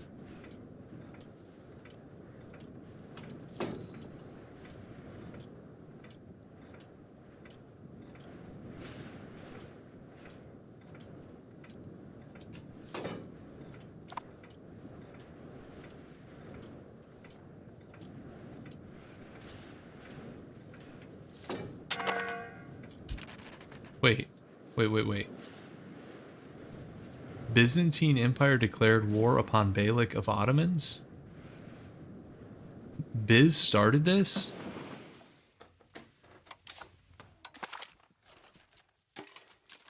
And Biz is gonna win this? Maybe? What is going on? Oh, it's a coalition. So he's got a bunch of Anatolian miners on his side. Biz does. That's funky. First war of the anti-Ottomans coalition. Well, good luck to you. I don't know what the hell's going to happen down there. Yeah. How does Biz have twice the armies of the Ottomans? After a 15-year independence war? No clue. No clue whatsoever.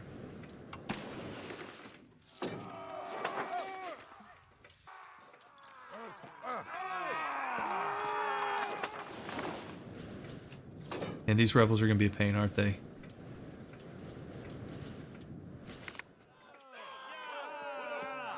And we've got heretics. Great. Because we're now 57% Crimean and 49% Sunni. We're now, our culture and religion are now minority. Because of this expansion. But, I mean, that's what's... doing the subjects things would have bypassed some of this, but... I didn't want to just carpet this thing in subjects. I'm not sure if that would have worked, and I don't know. That's not really my playstyle. This is hopefully not a huge issue. The only thing that concerns me is how long, like, because if any of these guys rebel, we can call in our buddies. But I don't know if these guys, like, they certainly don't seem to have, like, the naval capability to land anything. Like, it looks like Bulgaria has one ship. Georgia, I think, has no navy. So how are they going to get to me? Like, unless Golden Horde gives mill access, why would they do that? I don't think Golden Horde likes any of us. So I don't want, this could be like a game over, right? I'm not sure. I'm a little bit nervous about that. And there's a Georgian Civil War. Okay, this is actually good. Because we need to get the nobility up. Okay, I don't care about some of these. That's fine. They might have ship levies. How do you check that? Looks like no. Is that how you check it? Come on, tooltip. Do it. Looks to me like, well, that might be just none currently pulled up. I don't know how to check potential levies. And I don't know how would you check to see what the Mongolian Patriots would take?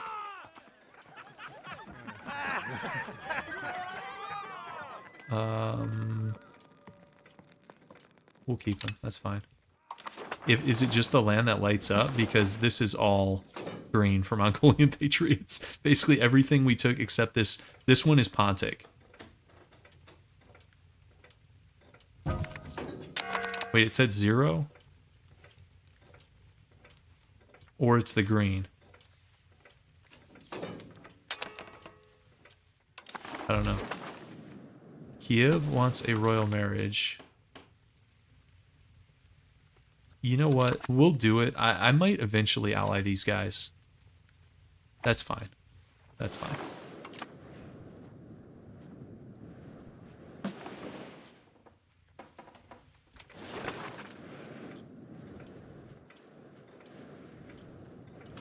Hey, Pelias. Oh, we need a new cabinet dude. Oh, guys, the heir. So the 100 mil, you might think it's a no army run. It's useless. Actually, that is great for integration. So he can get right on that. That's actually awesome.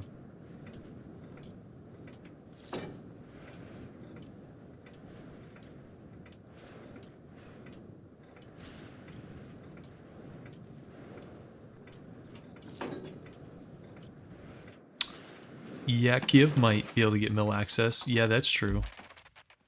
Oh, they're actually close on alliance. Guys, the issue is we can't afford more alliances right here. Oh, and the fiefdom is biting into our diplo cap, guys. I didn't know that would be 0.85%. Ouch. Look, I'm glad I didn't do a whole bunch. That would have made our diplo even worse. Okay.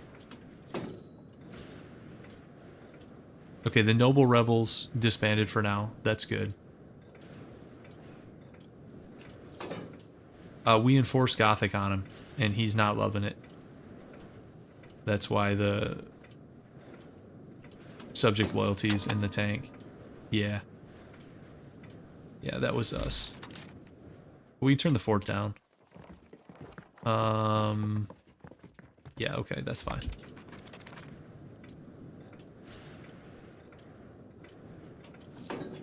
This will get better. So this first war is the worst because we're outnumbered so badly in terms of culture. We also have like the fewest techs. It does get better. But it's rough. It's rough recovering from this. I'm not gonna lie to you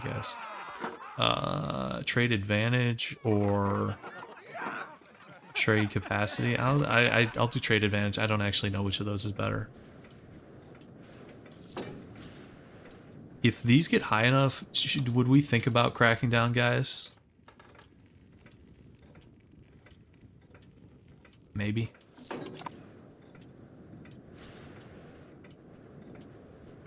You got Diplo cap up to 13,000 over 3? I don't think I want to do that.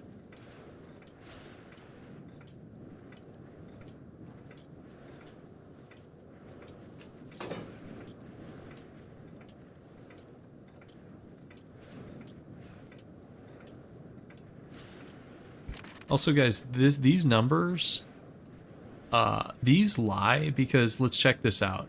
So integrating Gothia, 47.64% plus 1.41, that should put it at over 49 now. You know, if you add these together, that should be like 49.05, right? If my math is right, I think that should be 49.05. Check this out. That is nowhere near 49.05. So like that number, something funky's going on there, right?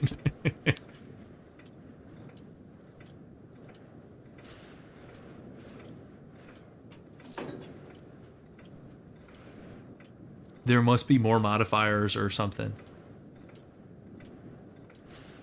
Okay, is there a way to search the tech tree if we do like Diplo? I mean, if it's just telling me the names of text, that doesn't help. But can we put a sort on it by like Diplo capacity? Is there a way to do that? If it just searches the names, guys, I have no idea what the names are. Like, that's not helpful. Well, I don't know, guys. Do we want to dig through the tech tree? Maybe I'll do that like off stream or something. Tech tree UI DLC. A must buy. Like the EU4 DLC that made it so you could actually transfer occupations. Like, we're gonna put this in a DLC, but you have to have it. Like, okay.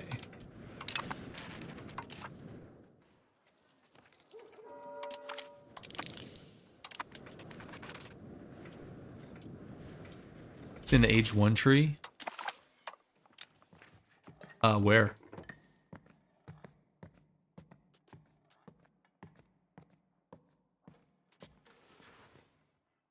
Because we have not embraced meritocracy. Is it over here? Literacy, cultural tradition, number of artists, speed of integration. Oh, we have it? Oh, okay. Okay. Yeah, this first tree, we have all this stuff on the left except this, right? Over here. The meritocracy stuff. It's expanded archives. Okay. I'll take your guys' word for it. You guys know more about the tech tree than me. Yep. Yep, right here. Man, guys, this thing, I'm losing it. I'm losing it on this tech tree. I just wanted to zoom out and it just like yeeted me back. It's like I'm a satellite and you know how they have the different orbits? There's the like, is it like the stationary orbit? There's like the geosynchronous, there's multiple orbits. And one of the orbits, I think it's like low Earth orbit, is you know, the satellites are passing around the Earth super fast. And then there's the geostationary where those satellites are actually out like super far away. We're in that status. We are the satellites that are super far away. That's how we're looking down at this tech tree.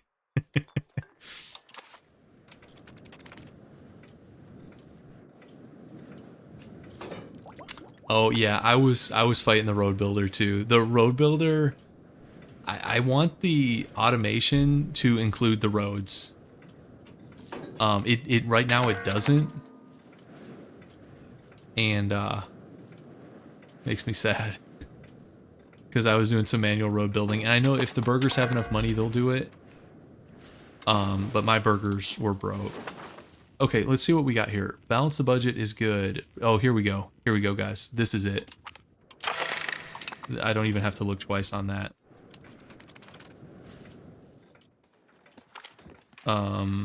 Oh, they want a privilege. Is that one we don't understand? No. Contain banking. Probably rather not do that. I think we just see if we can pass this. We'll see.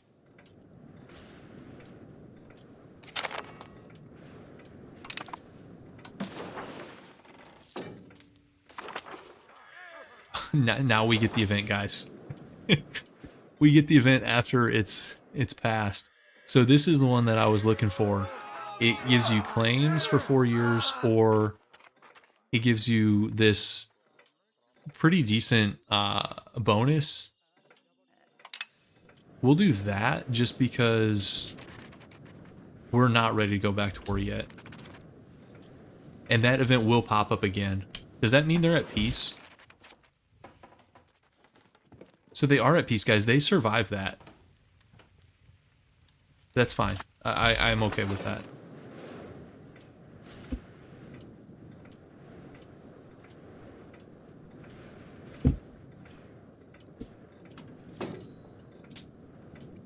Yeah, they somehow reconstituted the army.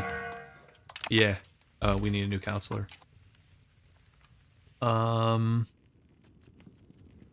These guys aren't too bad. Yeah, and they're members of the Crown estate. Yeah, that's fine. Alright, I'd love this thing to pass. Looks like it will.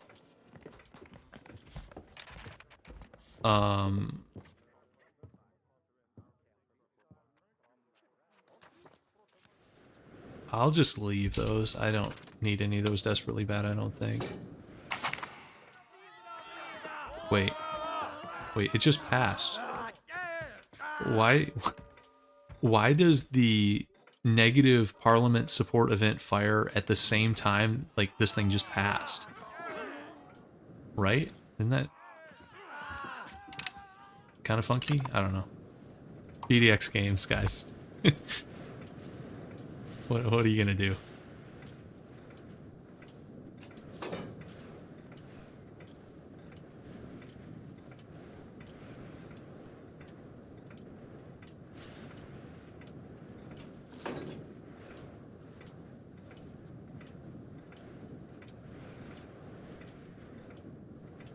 They regretted their vote. Yeah, well, there's no takesy backsies. You passed that thing. You passed that thing. Save your regrets for the next parliament. These guys here, Kareem, you talking about these guys? This is our, was it a fiefdom? It's our subject.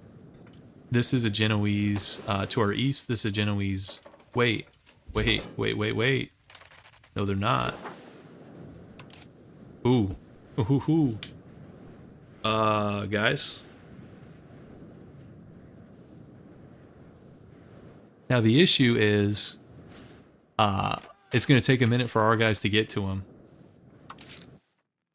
I'm glad somebody asked about that, because I would not have noticed these guys popped out. Now, are we going to be able to get mill access? Are these 132 guys going to be a problem? You guys think we can get mill access and we can take the rest of Crimea? That'd be kind of cool. Yeah, we should use the parliament to grab claims, but I didn't know they were free.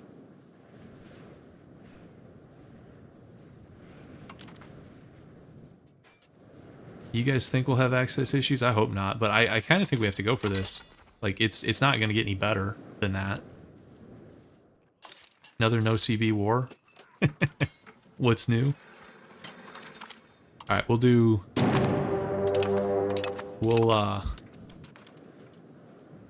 I mean, we have our vassal. How many troops does our vassal have? Of course, he's not even going to fight, will he? Our vassal has more troops. He might just stay home because he's disloyal.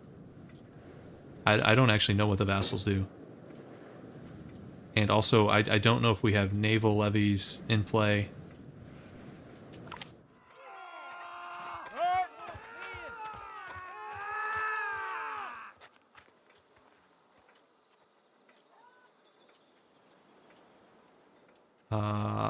Yeah, fine, whatever. So he's staying home for now. That is army levies. Yeah, vassal, not loyal.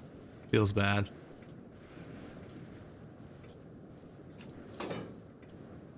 So far it's a standoff. Okay.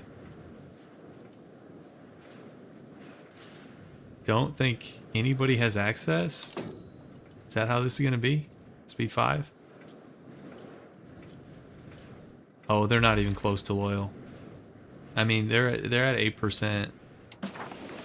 And we're still improving with them. I don't think Diplo spinning is going to get them. They're not close.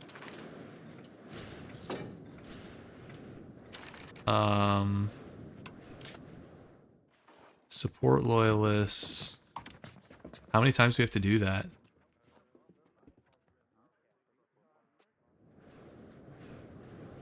Plus 20?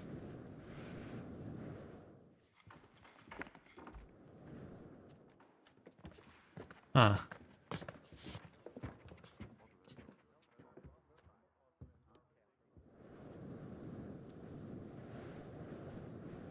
Let's try it, guys. Support loyalists and run the slider. Let's see. Guys, chat is coming through. Coming through. You can do it, guys. You can do it. Wait, no, no, you can't. You can't do it. That's Wait, they won? It was red and they won, and now they can't siege it because they have too few guys. Oh, what a cluster. Well, I guess this is better than we were before.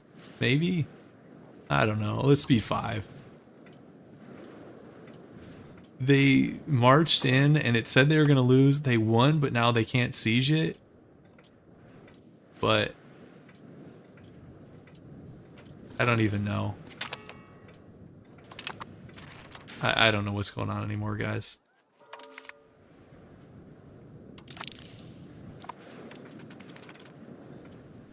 I really need these guys to do something. Negative events. He's losing. Do we care about this guy losing artistic skill?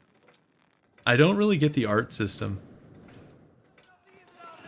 Is artistic skill even valuable, guys? I have no clue. I'm gonna say no. I don't think that guy's cranking out masterpieces.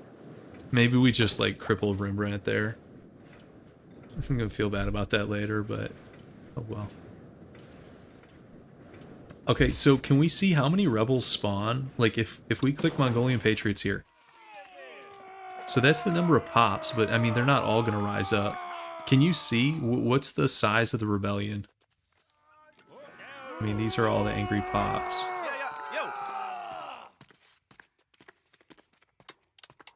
You guys understand the battle system way more than I do.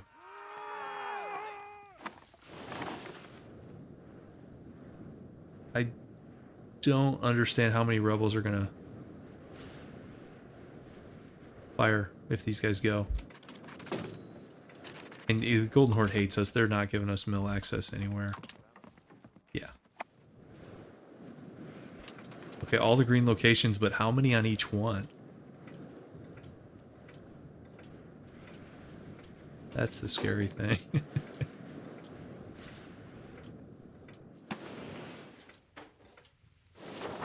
So we just have nothing happening with this war.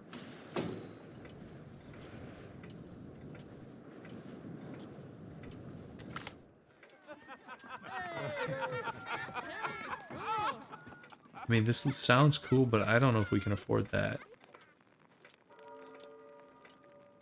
It's all our money would go to this thing. I don't want to spend all our money on that. That seems crazy. Okay, so guys, where are the troops at? They're all just standing around. No one can get access. This is what I was afraid of.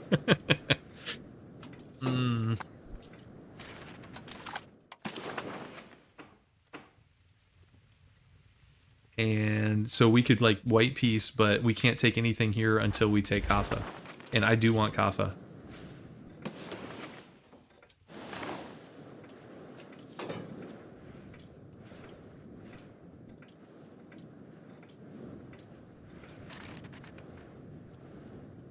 Viper, there's no way that works.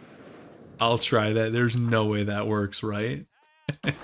Okay, raise naval levies. I'll try it. There's no way that works. These are going to be fishing boats, right? How are we going to transport? I don't even know how to do this, guys. Perform logistics. Okay, so this is 4 fishing boats. How do I like do allied transport with these bad boys? No way this works. No shot. It sounds awesome. There's no way. Oh.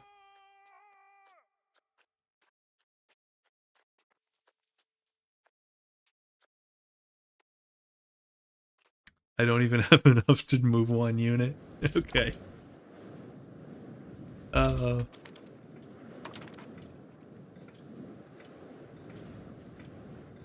Okay, Georgia is moving, guys. Sort of. Wait, okay, Georgia... Wait, is that a different war, though? No. Wait. Why are these guys in the war? Oh, did these guys intervene? These jokers intervened, I think, guys. Because we're rivals. I think they intervened.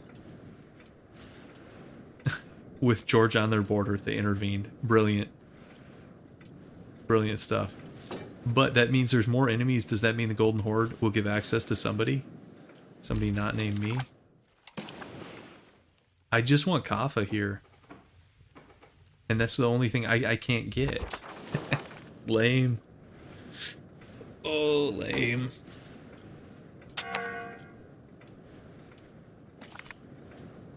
If I attach my navy to Bulgaria's... Bulgaria, what do they have? Guys, they have a galley. So they can't transport with that, right?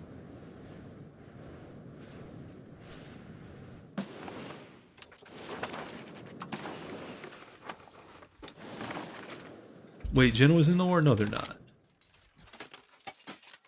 No, Genoa's not in the war. Genoa is, I don't even know what they're up to. Losing to the Ottomans in a war against the Knights. Because whatever happened to that Byzantine Ottomans war?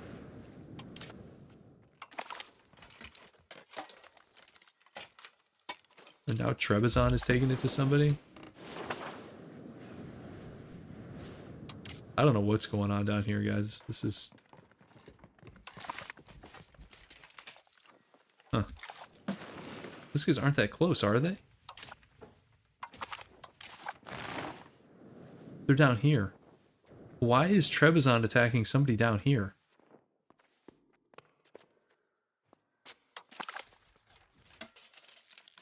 I don't know, guys. I should not watch what the AI is up to. Biz lost that war. I mean, they didn't... Yeah, they probably did it. I think they had another province up here. Yeah, I think they did lose it. Biz losing coalition wars. Are we worried about these Mongolian patriots, guys, at 81%? And we can't raise levies? And our allies have no mill access? Do we want to start cracking down? I'm getting a little bit nervous here. If we crack down, how much does that slow it? Because the mill access is a major problem. What is this? Oh, that's not great. So long, prestige. I mean, they're still growing. It did slow it down, but... Oh, I don't know. I don't know about that one. It'd be nice if these guys built some transports.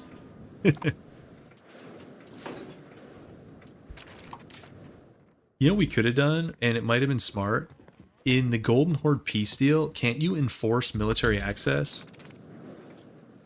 Should we do that next war?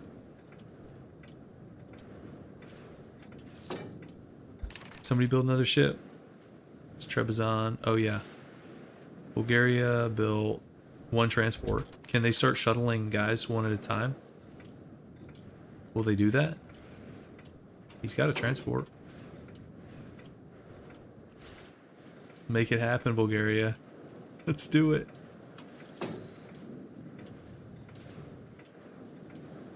You think integrating is more important than cracking down on patriots?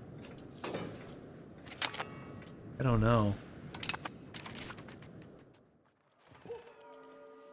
It would suck to get game overed by the patriots is the thing that scares me.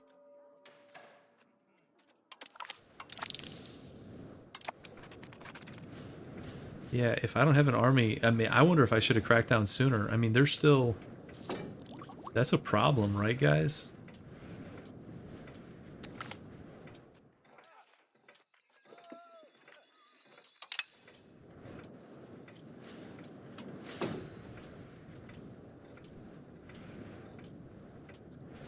Well, if they take all our land, it's kind of... I mean, it's not a game over, but it sort of is. That's a big setback if they take all our land. Right? Feels like one. Come on, guys. Mill access, please. Some way, somehow. Wonder, guys, should I have done a border? Should I have taken land to, like, form a land border with Bulgaria?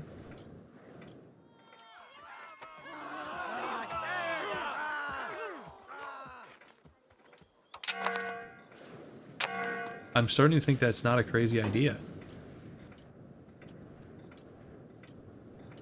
Because, I mean, they have really limited, like, naval, like sea lift capability, and Golden Horde's not giving access to people. So we're, like, this is a stalemate, and then when the Patriots fire, what am I supposed to do? I think there's going to be more than this guy can handle with 144. And we're at war, so I can't release other stuff, and I don't even know if I'd want to. I don't know. I'm nervous.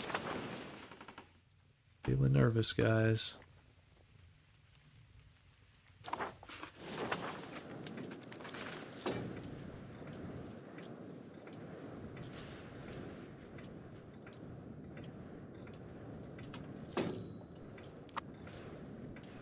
I mean, it is slowing down. It's at 0.17%. But it does fluctuate. Okay, we're getting called to... Wait, what war is this?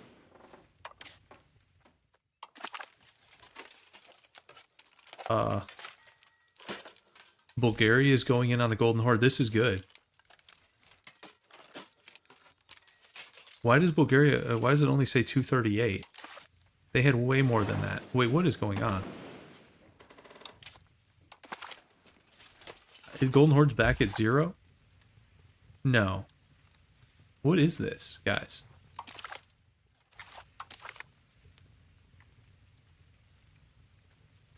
Is this bugged? What's with these troop counts? Didn't they have... So they had their stuff raised for me, though. So if they cancel their levies, then they're screwed, right? Because they're going to take forever to recover. And the Golden Horde has 5,600 guys. Right? Aren't they screwed?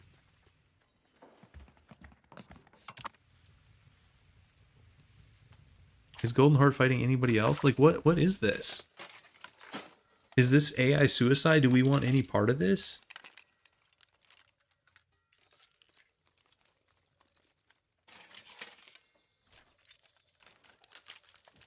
They are still in our war, I think. No, they're not in our war anymore.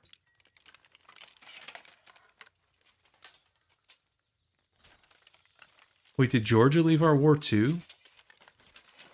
Why is the vassal a Georgian vassal? Guys, these are all jacked up. A Georgian vassal's in our war, but not Georgia.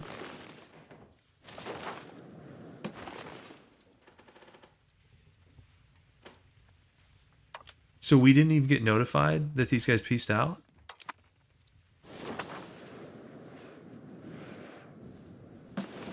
What is this, guys? What the hell's going on? I don't really like this war that much. I think ally vassals can't peace out on their own. Well, it doesn't tell you. Your allies peace out and it doesn't tell you.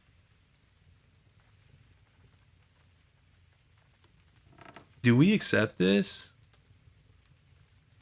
Bulgaria has broken their alliance with Trebizond. You think Bulgaria wins? I mean, their levies are toast, though, because you can't just lower levies and then bring them right back, can you?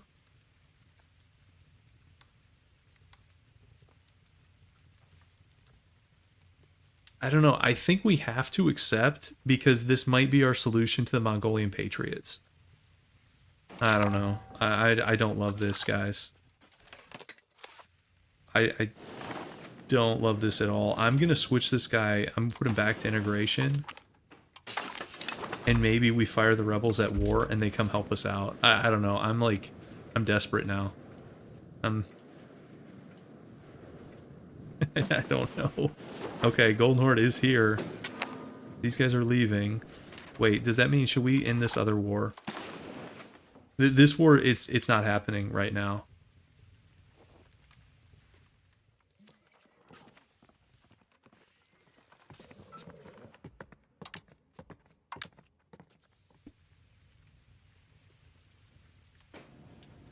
Yeah, there's no way for us to take this with our buddies gone.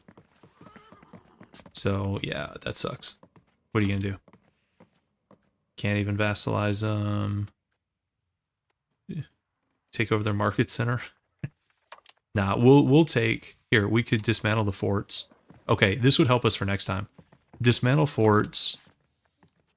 A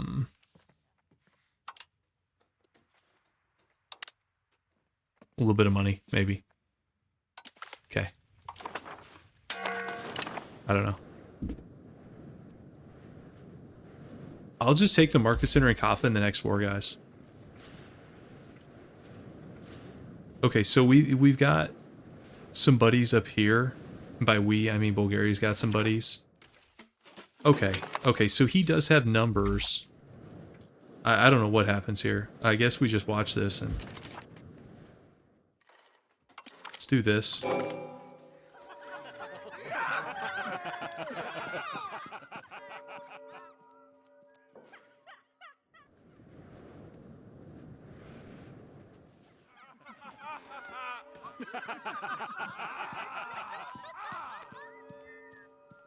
That might be good, right?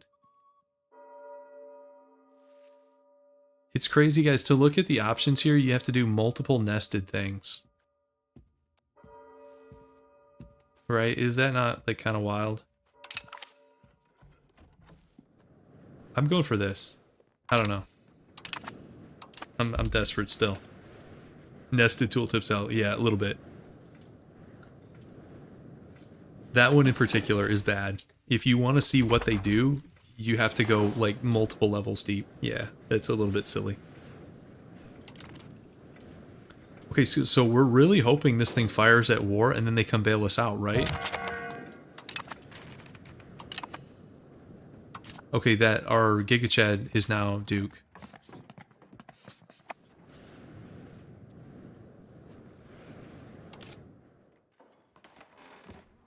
Okay.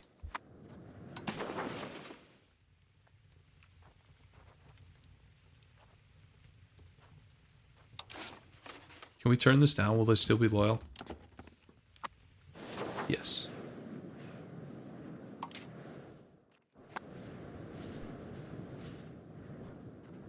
Yeah, we need to marry, but who? Should we do a local noble again?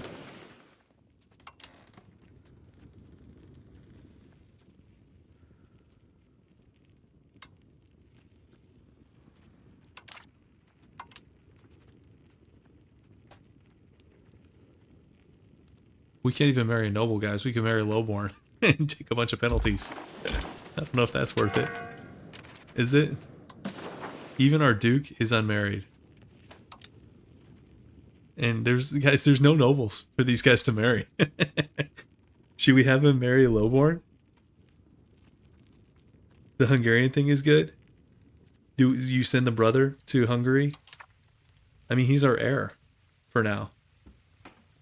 How do you look at the family tree? I know there's like a way to do the family tree, right?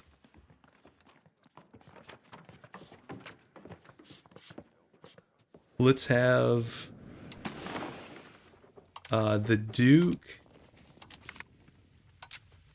What are the penalties here? Well, we don't have prestige anyways. I don't care. That's yeah, that's not that bad. So he marries a lowborn, and then we're gonna send the heir off. He's kind of mid anyways. We send him off to Hungary.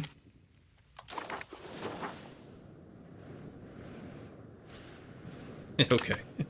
See you, buddy. Good luck out there.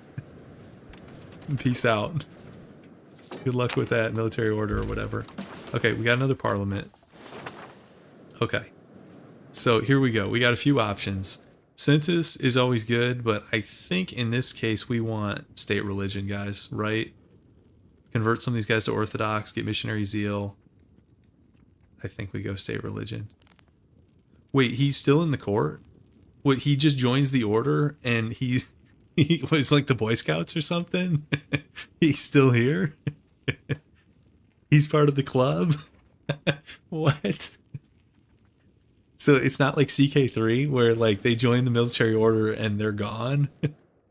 It's like the Boy Scouts. Okay, I think we want state religion here. It's getting late. I'm losing it a little bit. But at least I was afraid this episode was going to be boring. I don't think it's been boring. I think we've had actually some interesting stuff, so. Okay. I want to, like, get out of this jam before we call it, though.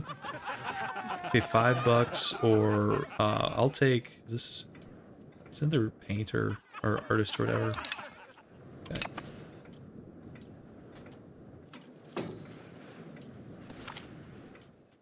Okay, that's nice. Let's appoint somebody here. Okay, this is the brother. This is our new Boy Scout. Okay, yeah, you can be on the cabinet. This guy's doing it all. Foreign orders, cabinet. Okay. This is still going to take a long time. I wonder if this war is going to be over when the rebellion fires and we're screwed. I don't know.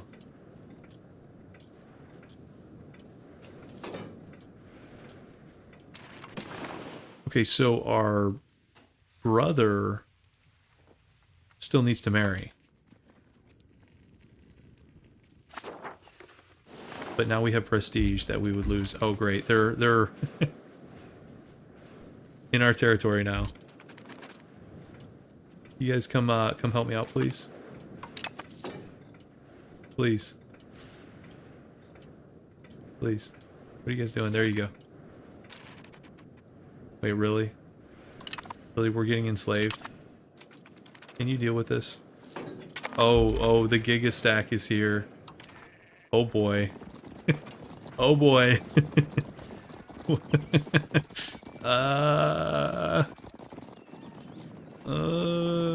It's a lot of ponies. So is that levies? How do we check that?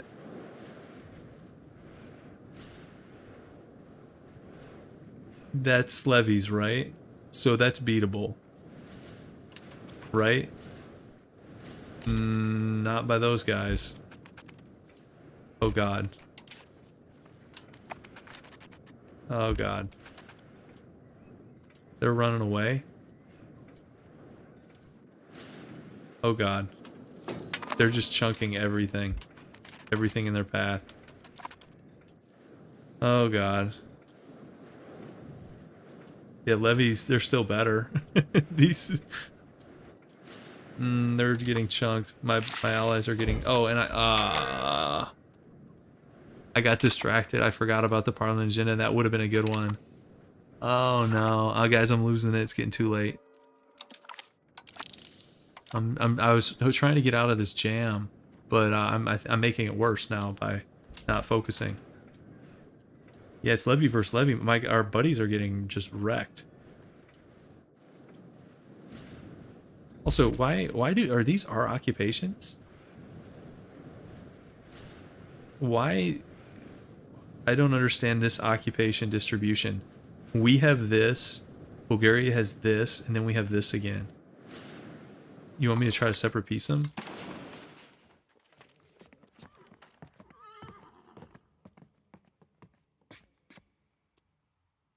July of 13. Oh, okay. We can ditch them in like a week. But then the issue is, guys, who's going to help us with the Patriots? Or do we go back to this? Ooh, we're like right on the brink with that. You see, we're like right on the brink with the Patriots. Is there a penalty for separate peace? Oh, now he's not into it. A month ago he was into it, right?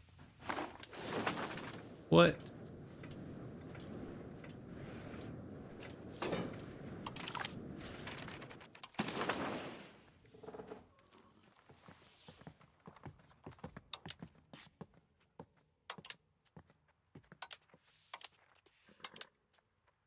They want a bunch of land back.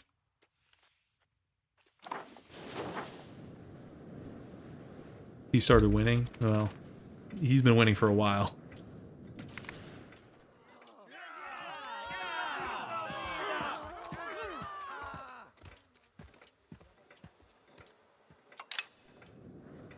It's still climbing slowly here. I mean, while we're at war, will this guy deal with them? Will the Golden Horde deal with them? Should I switch these guys off? I don't know what to do. I'll go back to integrating. I'm not even sure anymore. Like, will somebody deal with the rebels? Or will they not get involved? Because it's like a civil war? I don't know. Well, it's not really a civil war with Mongolian patriots, is it? I don't know. I think they won't be hostile to GH. Yeah, but I don't even know if I can stop them at this point, guys. They're at 98%.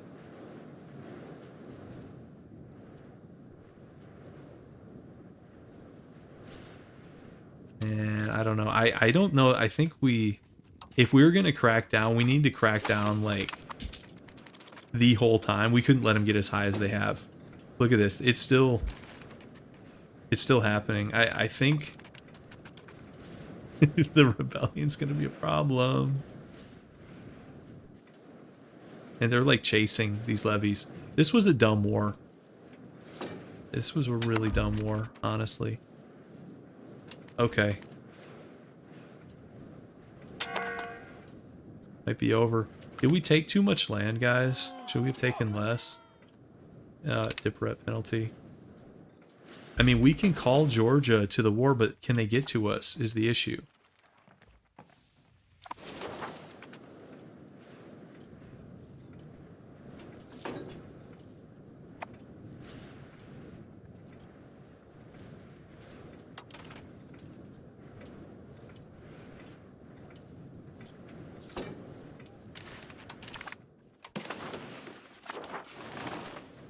Yeah, our buddies are...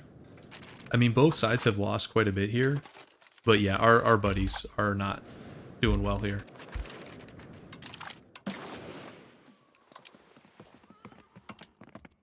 Ooh, what is this? Oh. We can get out for giving them, like, 6 gold.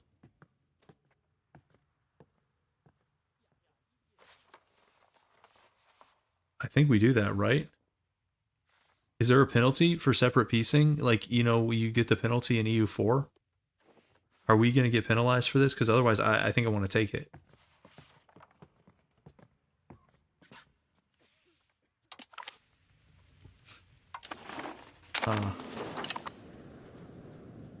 They want to ditch. Here, you guys... what's the fastest way to disband naval? Here we go. Okay.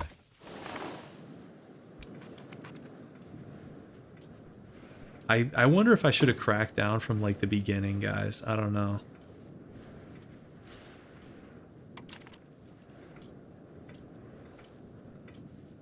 I think I could have probably played that better.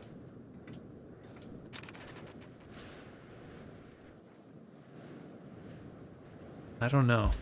Let's see what happens. I think they're gonna fire in like what 3 months, 2-3 months. Okay, so here they are.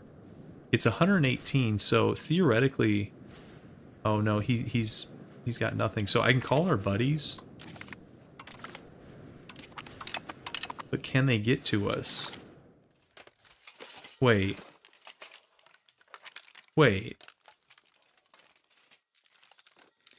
What? Is this supported by all, like, Mongolian culture nations?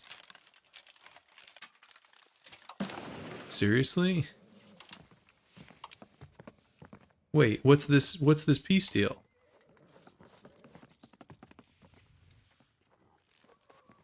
What is this?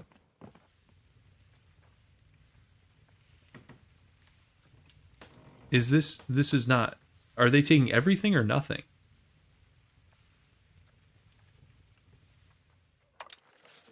Guys, they're taking nothing here, right?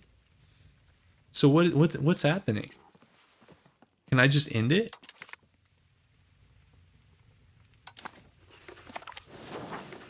Guys, did this game need more time in the oven? That was it? What? What?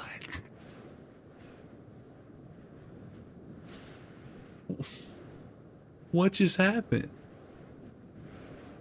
Like,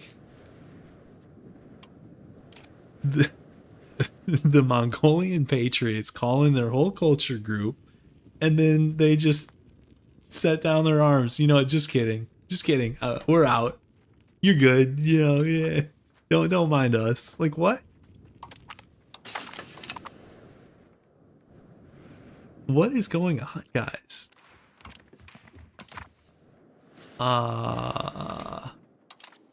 Hey, where were we looking? Oh, we've got our tribes back for now. Who knows how long they'll stick around this time.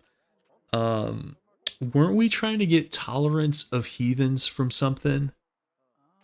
You guys remember where that was at? We talked about it. No, that's not it. Because I wouldn't mind some extra tolerance of heathens right now. Was it? No, we have, that's maxed out.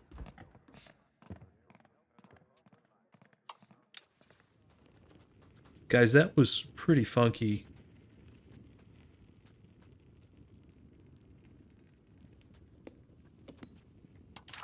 Oh, was it Tribes Estate that had that?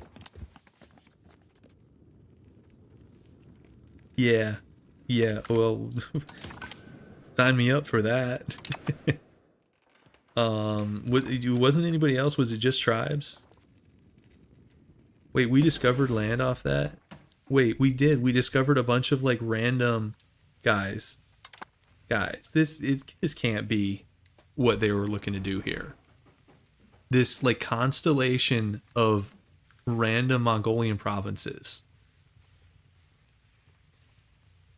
What is going on?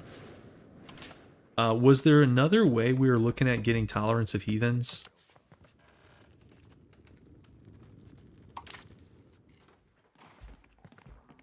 Maybe not.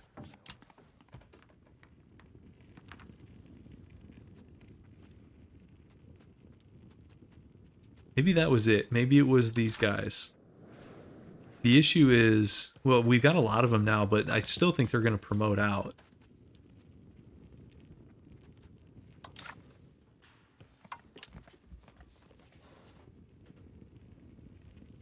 We tried this last time and it didn't work.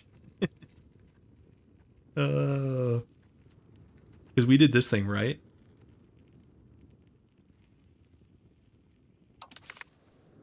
We did that. Nobility's mad at us again. Well, I guess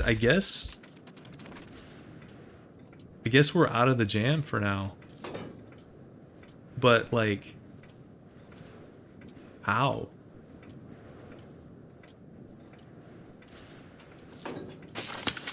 Okay, Gothia is integrated. You can move on to Kappa. Guys, now I'm on, like, Rebel Crackdown watch, but maybe I shouldn't be, because they can't all be bugged. Like, that's probably not going to happen again, right? Also, what's Golden Horde going to do to Bulgaria? Are they about to get chunked? Is Golden Horde about to, like, move into the Balkans?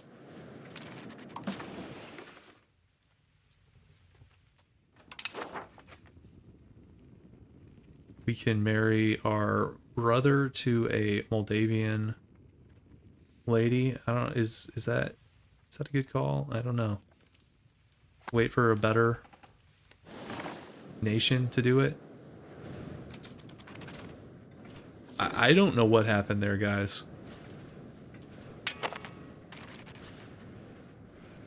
Oh, great. Now they're getting dogpiled. They're getting dogpiled, guys. Do we drop them?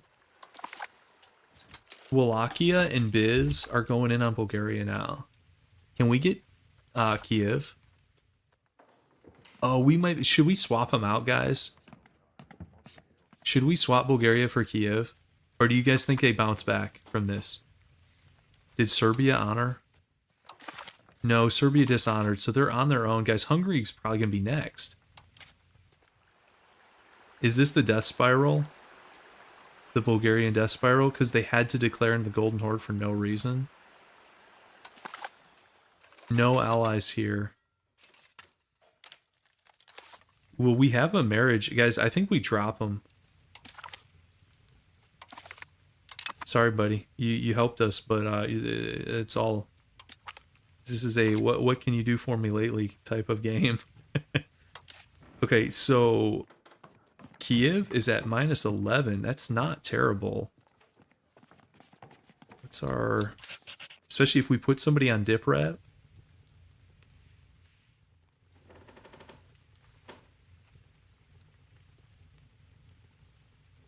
I guess think if we do trust. Yeah, maybe. Let's see what the month tick does. Sometimes the month tick does funky stuff here. Yeah, like that. We might be able to do it again. And, okay, this, hopefully we don't get screwed. Because it does decay, but I think we have enough time. Okay, okay. Okay, so we just swapped out Bulgaria for Kiev. I think that's actually an upgrade because Kiev doesn't border Hungary. And also Bulgaria is on the ropes completely of their own doing. That war was so unnecessary. And like the Bulgarian and however, I don't know how you would say this as an adjective, like Halician, that maybe that's wrong. Their levies had no shot against the Golden Horde Cav levies. They got smoked. Okay. And George is going up into these Caucasian miners. Okay. I think that seems like a good place to pause. I went a little later than I wanted, but it's funny, I thought this might be a boring episode when it was actually kind of wild. Including, guys, I don't know what the hell that was. Let's turn our fort down before I forget. Let's call it there for episode 1. That was really something. We did expand. It's has not been a total disaster. I think we kind of got the whole EU5 experience where there's like some cool stuff, and then there's some stuff where it's like, is this really what you intended? Or like Bugfest? Like, I don't know. Sometimes it's hard to tell which is which, but okay, let's call it there. Next stream is probably gonna be Tuesday night, but I'll put it in Discord and I'll put a notification thing out on YouTube. So, okay, thanks for watching. Thanks for hanging out. I'll see you guys in the next one.